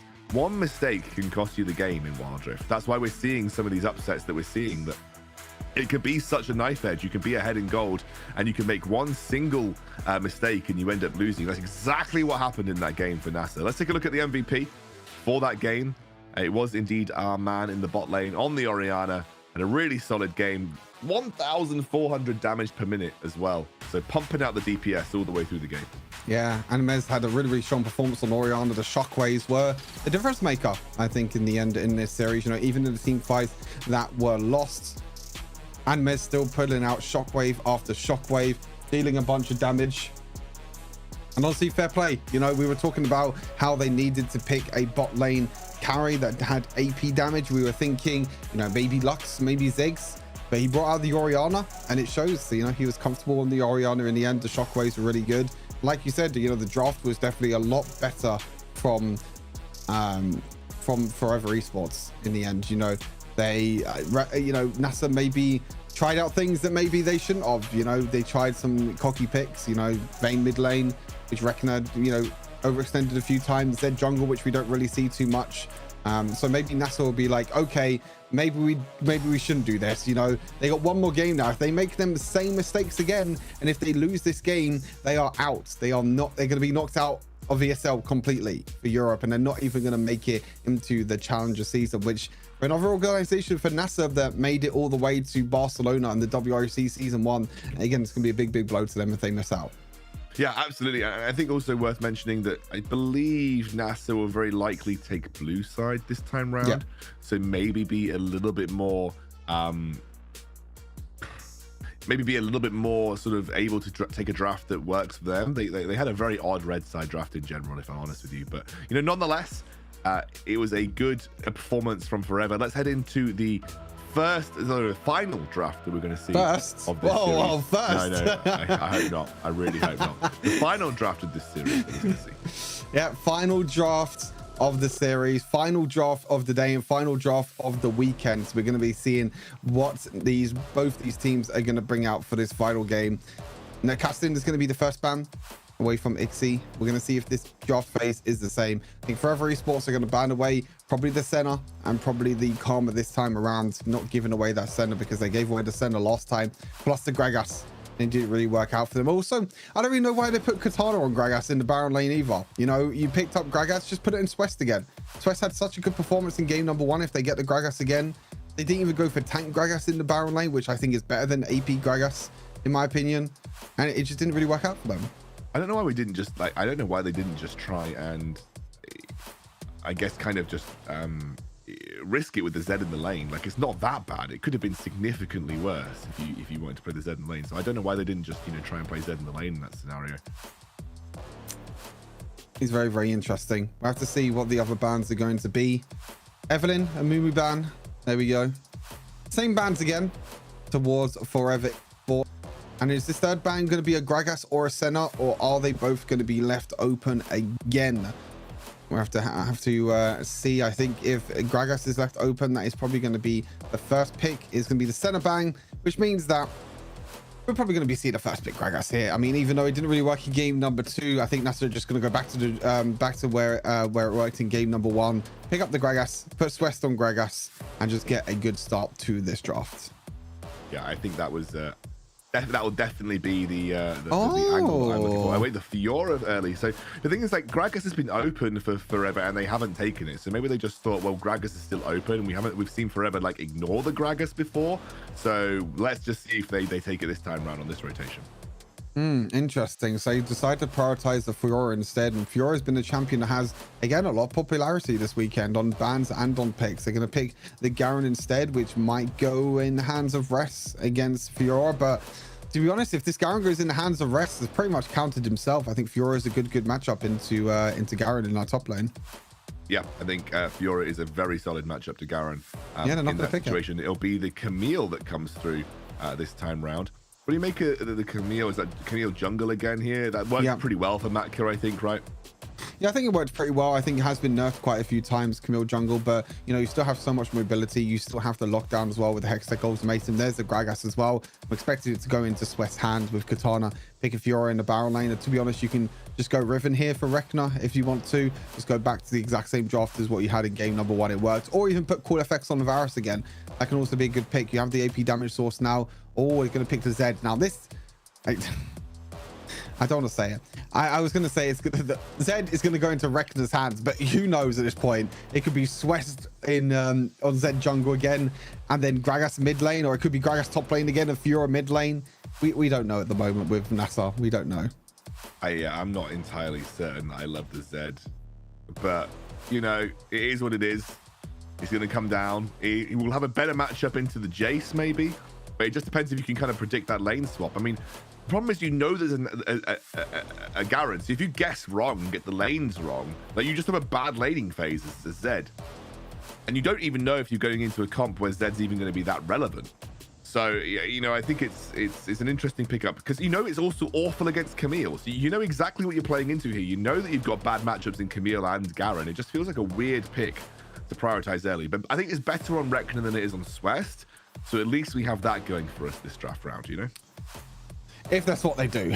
You never know at this point. They could be, you know, switching up again. I really hope it's what they do. I'm not going to lie. If they don't do it, then they deserve to lose, if I'm honest with you. But hopefully, I think this time around, you know, Zed will be in hands of Rek'Na. Will be Sweat jungle on the Gragas and then Fiora Baron lane. Bans this time around. Nautilus is going to be banned away this time. I think Nautilus has been a popular pick, another popular pick again during this weekend. Getting buffed again next week, for those who don't know. So that's going to be really interesting to see. Nautilus getting buffed again. Might be, you know, it's a champion that's super tanky, has so much CC, and is just a bit of a pain to deal with. And Mez back on the Orianna again, worked in game number 2. So why not? Yeah, I think Orianna a little bit less strong because you don't have... Well, I mean, it depends because Nautilus is gone and, you know, some of the more tanky frontline picks are gone now. So you have to be a little bit more worried that you don't exactly have a full beefy frontline to protect you here. I really like the Ziggs because it kind of contests the range of the Orianna and you have a little bit more consistent AP threat when it comes to teamfight situations. What's the final pickup going to be here? It's going to be the Set. So I like Set into Camille in general. I like Set into Garen. So I think that's generally some pretty solid choices. Yeah, really, really good pickups, and Nassar have just gone from top to bot. They've just picked their champions top to bot. Doesn't matter at all. I mean, it could still be swapped around, but I think it's going to be... Oh, Leona. First time we're going to be seeing Leona this weekend. That is a kind of interesting pickup. We don't see too many Leonas, if I'm honest with you. Well, she has been buffed about 20 billion times, to be honest. You know? Literally every patch for like the last 16 patches. Yeah. I guess maybe to provide you a consistent way to kind of like shut down the Zed, threaten the Ziggs, even the Gragas if he jumps in. Gonna have a bit of a rough laning phase though, I feel, into the Ziggs and the Set. But nonetheless, you don't have to worry too much about laning phases because they generally tend to be over pretty quickly. Yeah, I mean, Leona could definitely combo very well with the likes of, you know, Camille. You can maybe land at a Solar Flare into Shockwave combo. You could look for that, or you can look for a huge, massive, long Zenith Blade now, because I feel like the Zenith Blade is as long as like halfway through the map at the moment, it feels like, because they keep buffing the range over and over again. But they do have good lockdown. They do have good ways of getting onto call effects on the back line. Maybe that's what it takes for Forever Esports. They're going to look to try and get on top of the Ziggs, do as much damage as possible to him, and try and come out on top. Yeah, absolutely. So we're going to be heading into our final game of the night. Stu, any predictions from your side, just based on what we've seen? I feel like Nassar they're not gonna troll this time. They're not gonna throw. I still think Nassar are gonna take this series 2-1. I did predict 2-1, by the way. I'm just saying. So you predicted 2-0. I'm just saying I win out on that front. If that is the case. We're not doing individual scores. It's just about Not doing DPM. individual scores. Yeah. You see, not doing individual scores, mate. I'm just saying. Right, final game. Let's get hyped. Final game of the night. NASA versus Forever. Will NASA get themselves into a strong spot, or will we be seeing a rough rumble for? What is rough rumble? I don't know, mate. Rough rumble? One knows. Rough rumble. No one knows. Let's get ready. Let's get ready. Let's get ready to rumble. Let's get ready. Let's get ready. Let's get ready to rumble. All right, let's go. The final game of the weekend. Final game of the day. We're getting to that point of the evening, but it's fine. At least we're still not on the third series, and every series has gone 2-1 today. So, you know, we're not losing our minds just yet. Even though Alexander's mind might be lost. For yourself. My mind's on its way for sure. We might see some crazy action then from Excalibur during the middle of this game, but yeah, as we expected, you know, Katana on the Fiora. They're going to put Swest back in the Gragas jungle, and Rekner is going to be in the mid lane, so he does have a bit of a counter matchup into this Garen, as they look to be an early ward as well there, but Rekner is able to push the lane out. Oh, the rough matchup for Rekner. You've got to be a little careful if you're Rekner. It's a rough matchup. Oh, wait, I just realized. Oh, yeah, they did lane swap again. Oh, but Barney got low as well in the bot lane. But yeah, they did lane swap. Ixie is in the top lane. Jace top lane. We barely see any Jace top lane at all. It's mainly Jace mid lane. And they're going to look for engage in the top lane as well. Katana uses the riposte to just parry away the engage. I think Camille also used the flash. But they're going to put the pressure on them now because there is no honeycomb fruit here, but look at Babane. Babane's up here as well. Katana can maybe look to try and bait in the play here. He's going to try and do so. That's a turret shot that just about misses. Babane will protect his Baron laner for the time being. Seeing a lot. I mean, this is like a crazy amount of repetition. It seems to be the new strat, this Baron lane roam. Although I've got to be honest, Ixie is there trying to go in on that Fiora. He's taken down very low, but the blue team first blood. Rekner picks it up. And actually, somehow, Katana turns around that 1v1 on the top side of the map. I don't know how he was able to turn that one around. I mean, he was so low on health, but he comes out on top, and this is much better from NASA. Now, they're able to invade. They're able to shut down and get a kill on to, I believe it was Rekner in the jungle, and then Katana in the top lane as well. Beautiful. What, 2,000 goal lead already for NASA. And like I said, I feel like they definitely come to play this time around. They kind of need to. Absolutely need to. Make sure that they are keeping themselves in contention for that spot in the ESL Challenger season that will be taking place later in Babana walking. Yep. Okay, right. We're gonna kill Matka, and of course at the top side of the map we are going to see the death of Ixie as well. I did like watching Babana walk, to be fair. I liked watching Babana walk. He has a swaggy. He has a cool walk animation. He's going to be in this Baron lane again. A lot of pressure on Ixie this game in the Baron lane. Does reach his level 5 point, and the wave is pushing towards Katana, so he can just let this push at the moment. Ixie doesn't know that Babana is here, and also Swest is just behind him as well, I just realized. So maybe they can look to get pressure, or Babana just shows himself. Okay, I mean, maybe they could have waited and maybe be a little bit patient, but maybe they got a little bit impatient in the end, and that means that Babana is not going to do too much. Both duo laners, Cool FX and Animes, just playing basically mid lane and bot lane with double mages, just wave clearing, doing what they can, and all the supports are roaming around like absolute madmen. Bot lane is just kind of what we expect with the Orianna versus Ziggs matchup. The sort of support's on permanent roam duty, and these guys will just be able to juke out and clear waves forever. So, oh, cool. Oh, no, he missed the cannon minion. It makes my heart hurt. You can't miss the cannon minion, guys. It's just not how it works. And Katana decides to take the world's worst trade for a cannon minion, which is, I think, respectable. I respect that. I would do the same thing. Yeah. So, Giga totally Chad get you. move. It is the Giga Chad move. You know, who needs the cannon minion where you can just trade and just win the trade against the enemy Baron laner? Exactly what they're going to do. It does look like he's going to get caught out in the end in the Baron lane. We missed that one, unfortunately. I think we were... oh, wait, never mind. Oh, we're missing...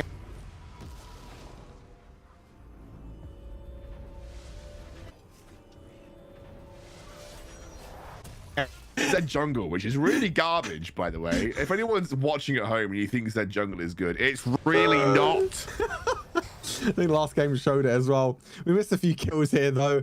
I think production is slowly falling asleep with us. Right I think look, production had like a 7 a.m. finish yesterday.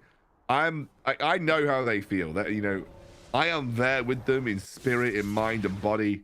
It's I'm not body, actually. My body's in the UK. But spirit and mind, I'm there with production. I know how it feels. It's a long one. Production's always the MVP. Especially when teams giga troll it with Zed Jungle. Oh no. Or when Seven decides to play Fiora Jungle and just runs it down single-handedly. I know how it feels. Those are feelings that we've all had this weekend. We're gonna have a compilation of Excalibur just saying everyone's trolling it. Everyone in this entire tournament is trolling. We need our own Boomer team. I feel like we might contest against I these wount teams. troll. I would just be bad. You see, there's a difference between being true, bad true. and trolling. We actually have a fight, by the way, going on, and we can't quite see the fight, but it is going on. There's something happening. There's something happening. They knock the Zed away. Reckner doesn't quite get in. Nice little cask. Leona gets taken down very low. They actually secure the rift, but they actually are basically stuck in the river by themselves. They will take out a single. Oh, boom! Oh, you love to see it. That's what happens. Oh, never mind. It's Garen. He just donks them on the head because Garen is a really skilled and important champion. In the meantime, though, Fiora just kind of like didn't join the fight. So that was technically a 4 versus 5, whilst Fiora just like permanently farms side lane waves. So I think more god for Katana. Exactly, and he's going to get demolished prop here, so that'll be first turret of the game for sure. And if you're NASA, you're probably pretty happy with this. Yeah, more gold into Katana's pocket. He's going to get the solo gold over to the Fiora, and they kind of win a 4 versus 5 as well in the top side of the map. That Mega Inferno Bomb was it was disgusting, nuts. mate. It was nuts. I loved it. I could just see it happening. It was just like it has the sound effect. It goes, whew, and it was double kill. You know, if NASA just draft like humans, this is what we get. A game where they actually perform okay. It gets me every time. If they actually had brains, they would have won the last game. NASA gonna try and take the dragon. They were like, now. you know what, guys? We really don't want to play Zed versus Garrett. Let's put Zed jungle. That's gonna be a good idea, right? Oh my god. Ixie getting a tower in the top lane though, so they are going to get a little bit of gold back, but they're not going to be able to contest this dragon. So first dragon's going to go over to NASA. Rift Herald did get used by Forever Esports in the mid lane. They're looking for a fight in the top. Trying to go in. They've already used the Zed ultimate for the time being. We won't be able to pick up the first kill as that goes the way of the Garen. Low HP bars means that execute comes through, but it'll be a killing spree for the Ziggs. In the meantime, though, Ixie takes 2 towers in 1 push. Is that a Jax? No, it's a Jace. And also Garen is now on the killing spree. Yeah, Garen is now on the killing spree. So he's actually, they're not too far behind Forever at this point. I think if you're NASA, you've got to try and think about playing the map a bit more effectively, because you do not want to lose this game. Yeah, Need I remind you, if you lose this game, you straight up do not make it to the rest of the season.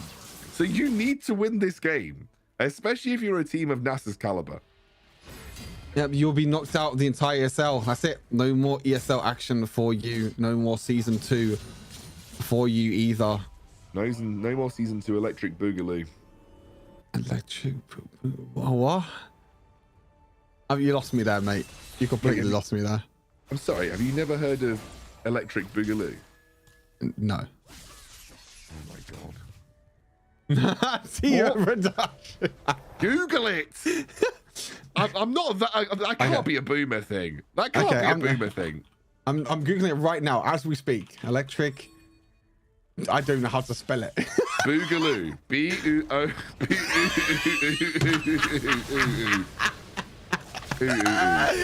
Oh, there we go. I found it. No, 1984. Is it? So yeah, it's like a musical or something. Breaking 2 Electric Boogaloo.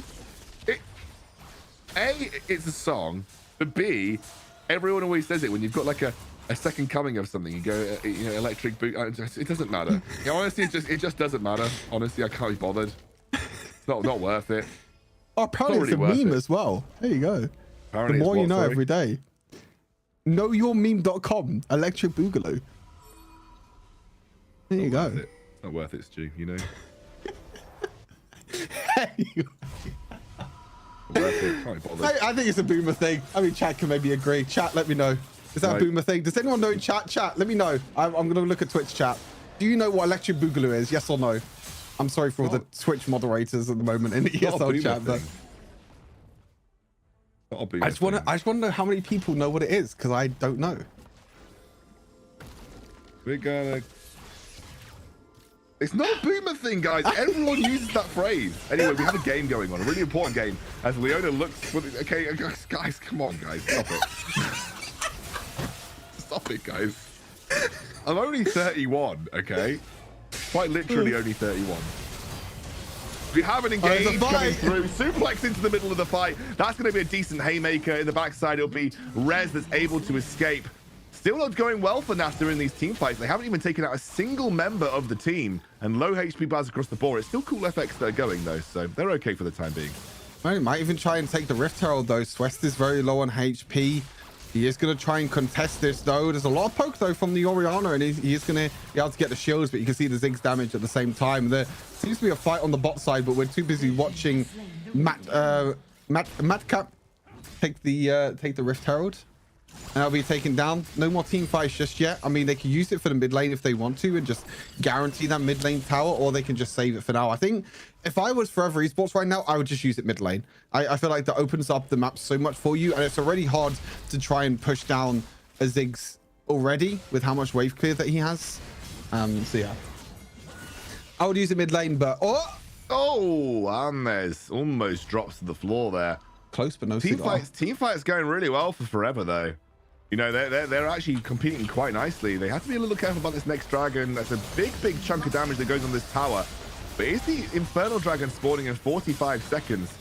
Actually, Katana could have maybe looked for the escape here, but he won't find it. They'll collapse on him, but they do take a tower for their time being. So they won't be too happy with the... Sorry, they won't be too upset with that outcome. I mean, to be honest with you, I mean, we're looking at a dead even game. Look at this, 2 towers each, 7 kills each. Both teams have 41,000 gold. We're looking at a pretty dead even game. And I mean, I'm looking at the scaling. I do think NASA's scaling is better. They have the Ziggs, they have Katana as well, which is going to scale really well and be a split push monster. Same with Swest as well. He'll get to a point in the game where he could just one shot anyone on the map. But on the other side, you know, you've got Camille scaling. You also got the Oriana as well. It looks like Ixie might be in a bit of trouble here. I think he might be. He uses the barrier, but he won't be able to survive. Seeing a big commit from the Forever Esports squad onto this dragon, though. We're going to see a huge Inferno Bomber suplex comes through. Oh, it's a really nice proto belt. They're going to secure the dragon as they're able to buy a bit of time for the team to essentially come in with a teleport from Rekna. And they'll get a massive cleanup. That's exactly what NASA was hoping for. 2 dragons, Infernal and Mountain. You could probably say the most important ones to pick up in terms of combo. They now even have time to push down towards this mid lane tier 1. Beautiful play from NASA. That is exactly what they wanted. Mega Inferno Bomb again was absolutely huge. You can see the Proto Belt by Babone onto the backline as well. They still the dragon. Swest misses a flash over the wall, but everyone just flashes and dashes over the wall. And everything goes in the way of NASA. They're just going to turn straight towards the Baron. To be honest, Camille can't even walk up to it. She's going to be able to jump over the wall, though, as they have Rekna go over to try and stop Ixie. Mega Inferno Bomb comes through. Oh, someone smited just a little bit early there. Oh no! Bastion comes through. I think that'll be a dead Ziggs. You just got to give him up. You got to give Ziggs up here. Shut down. Half the Baron on 4 members of the team. Everyone else should be able to back. That was way too close for comfort. You want to preserve that Baron on as many people as you can. Lost a turret. That was extremely close. But it does look like the waves are definitely in Forever Esports' favor. They won't be able to get anything for now. So we are back to normal. Can I just mention something? Stress, I love you, by the way. Electric Boogaloo is... I can't even talk about that because Rekna's going to try and get the kill. Anyway, I can talk about it. Electric Boogaloo is a boomer thing. It's not a boomer thing. May as well be Electric Boomaloo. No, shut up. That's not even funny. like zero funny. That's You made a zero funny joke. that's why I love Stress. No, Stress said that in Twitch chat. Hello? Wait, oh, what? I'm sorry, I'm not. What? I just thought you said it. Stress. It's not a boomer Stress. thing. Okay, that's funny because it came from you, Stress. It's not funny if it was Stu. It's not funny if it's from me. So there you Also, go. Stress is a My boomer. point is pretty right. He's an equivalent age boomer to me, so he can't talk. Yeah, so if he's saying it's a boomer thing, it must be a boomer thing. No, but it's a turn of phrase, right? You like when you've got the second coming of something, you go, it's like Electric Boogaloo. It's like the second version of something, the second time it happens. You know, it's like a return. I can't even bother to explain it. NASA are winning. You can explain it off stream after this game, I'm sure. I don't even know if I can explain it. If you don't know what it is, you just can't explain it. We've lost an inhibitor tower. That's going to go down. You're going to maybe pick up their second. They're pushing in the Baron waves on every single side. NASA are able to set themselves up for this top 8 win. If they can get it here, every single inhibitor tower is down. Forever will be desperately holding on. But again, we've said in competitive especially, it's very unlikely that you pull yourself back from a 3 inhibitor loss. Yeah, it's very difficult indeed for Forever Esports to try and go back into this now. They're going to have super minions being pushed in through all the lanes. 3 dragons probably going to go over to the side of NASA eventually when that dragon does spawn. And, you know, we saw NASA through the last game, but there's no way they through this game this time, surely, right? Zero chance. I mean, like I said, there are a few circumstances where there is the potential to win when you've lost these 3 inhibitors. The only times I have ever seen it happen is with an enemy team has 2 champions, either a Vayne or a Kayle. And that was before Kayle got gutted. Just ace. And then you just aced. Yeah, so you like, the only way I've ever seen it happen is they defend the Nexus, they get an ace, and they push down one lane. And that's super late game as well, so you have the death timers to work with. I've never seen people come back from a 3 inhibitor loss if they don't have those kind of late game win conditions. And rest, I think unfortunately the Stone Plate will only delay your demise, as the rest of our NASA team are going to start to push in towards this base. Now, I think it's just going to make it even harder now. You can see teleports even coming in. I'm not too sure what a teleport was, but look, they're just looking to try and end the game right here, right now. They jump straight onto the stasis of the Gragas, but it isn't enough to take him down. It's way too beefy of a Ziggs at this point. And even if you flash over the wall, you're only going to delay the inevitable, as NASA are our victors. The final entrance into our top 8 for the Snapdragon Challenger season. They will join the likes of Rix. They will join the likes of Queso. They will join the likes of Viv, Parla, Mondi, Formulation, and Ice Cream as our top 8 teams making it through to the rest of the ESL Snapdragon Challenger season. My tongue has given up working at this stage of the night after 2 really long days, loads of Wild Rift esports. We finally have our entrance to the rest of the season, Stu. Congrats to all the teams and congrats to NASA as well for winning this last series. It wasn't easy for them at all. They definitely did throw a little bit in the second game, but I think overall deserved winners of the series and deserve to be our 8th team going into the Challenger season. But like you said, you know, if you look at all the teams as well for the Challenger season, that's going to be coming up in October. There's a lot of big names there, so I'm really excited for that to start as well. But we're going to be taking a quick look at the replays now. This game was a little bit back and forth at times, but I feel like the Z mid lane definitely worked out better than the Z jungle this time, Scoundrel. I agree. I think Rekner's also a significantly better Z player just because he's had way more practice on it as well. And you can see Ziggs was a really nice pick. I think Ziggs was definitely a defining pick for these team fights. Cool had a really banger game on that Ziggs. I don't know if he died.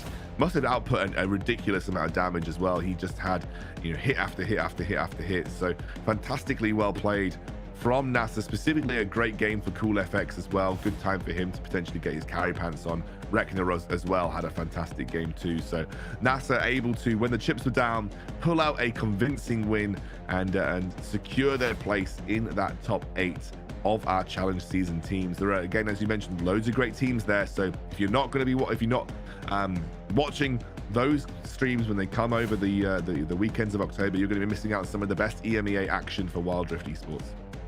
Yep, and this is you know, the crazy thing is, like, this is the off season at the moment. You know, this is the off season before season 2, and the EMEA scene is a lot more competitive, I feel like, already compared to, you know, season 1. There's, you know, we got a few teams in the top 8 at the moment of EMEA, which you can say now from this tournament. A lot of teams here that, you know, are free agent teams. We've got 2 complete free agent teams that are coming in as the top 8 in Europe, taking down the likes of Game Lord, taking down the likes of Team Demiral as well.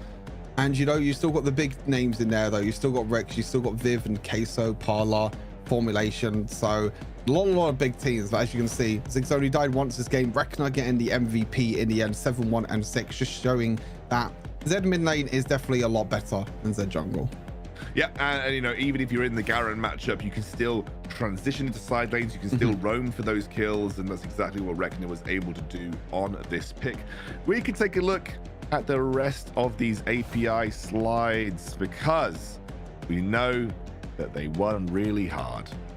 And that's all that matters. Oh, Rekna actually done more damage. Yeah, wow. Rekna actually did more damage than the Ziggs, which is surprising, to say the least. You know, 26k, 0.6k. I think, you know, because we were probably sub 20 minutes, we're looking at a very high DPM for Rekna and for CoolFX in this series, in this game specifically. But they had a really banger game, especially for Rekna, which was able to consistently find picks, consistently jump to the back line. And you can have a look at the gold. Wasn't really any point where you felt that Forever Esports were in control of the game. The gold graph will tell you there was a little bit of a dip towards 12 minutes. There was never a major lead that was opened up for NASA, even though it really felt like they were in control. But then suddenly, beyond 12 minutes, just spike like a huge mountain, and they eventually ended up claiming the game. Yeah, a few little hurdles along the way, a few little times where Forever Esports looks like they were coming back, but it was just the team fight after team fight. It was really the 3 team fight wins for NASA right at the end of the game.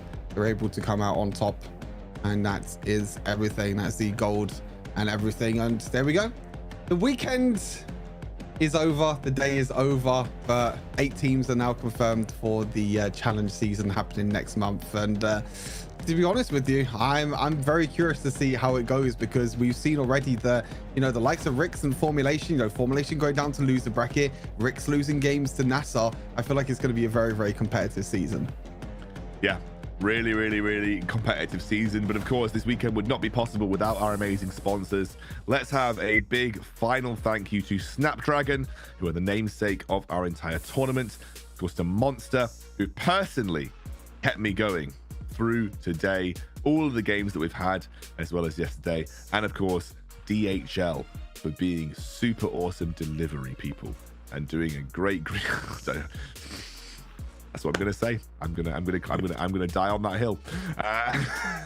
And of course, if you want to join the conversation for the challenge season coming up in October, you can do so by joining the discord.gg/Snapdragon Pro Series.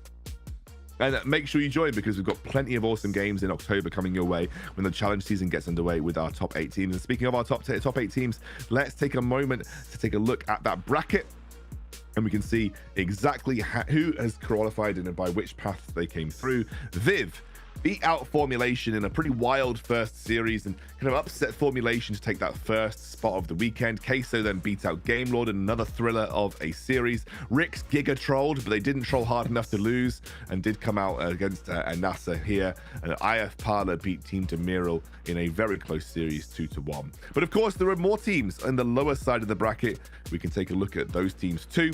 We saw today Mondi upset Game Lord to claim their spot in the top 8. Formulation Gaming very swiftly dispatched Zero Zone, looking for a bit of revenge against Viv later on in the challenge season.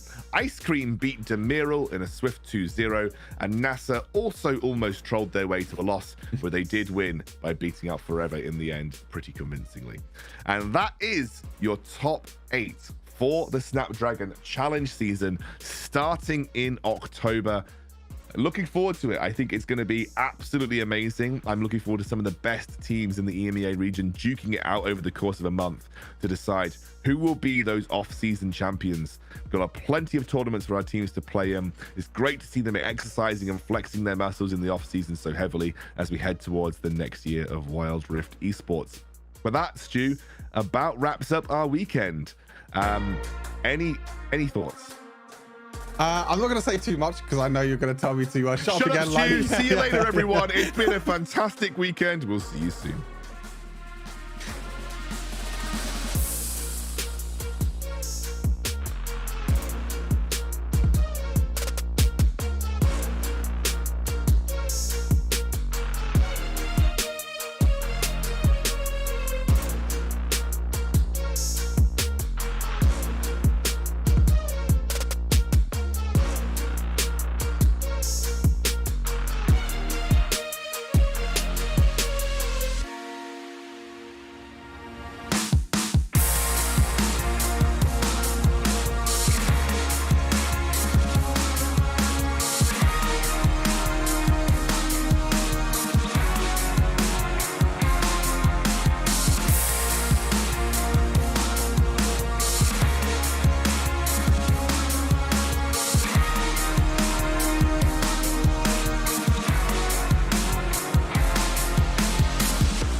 The Snapdragon Pro Series is brought to you by Snapdragon Elite Gaming, Monster Energy, and DHL.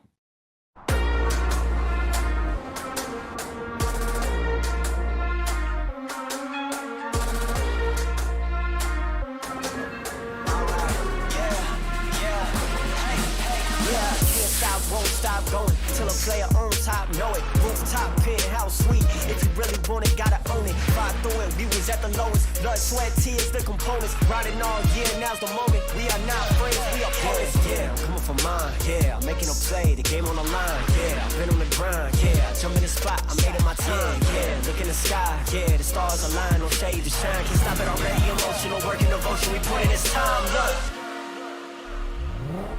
you won't stop.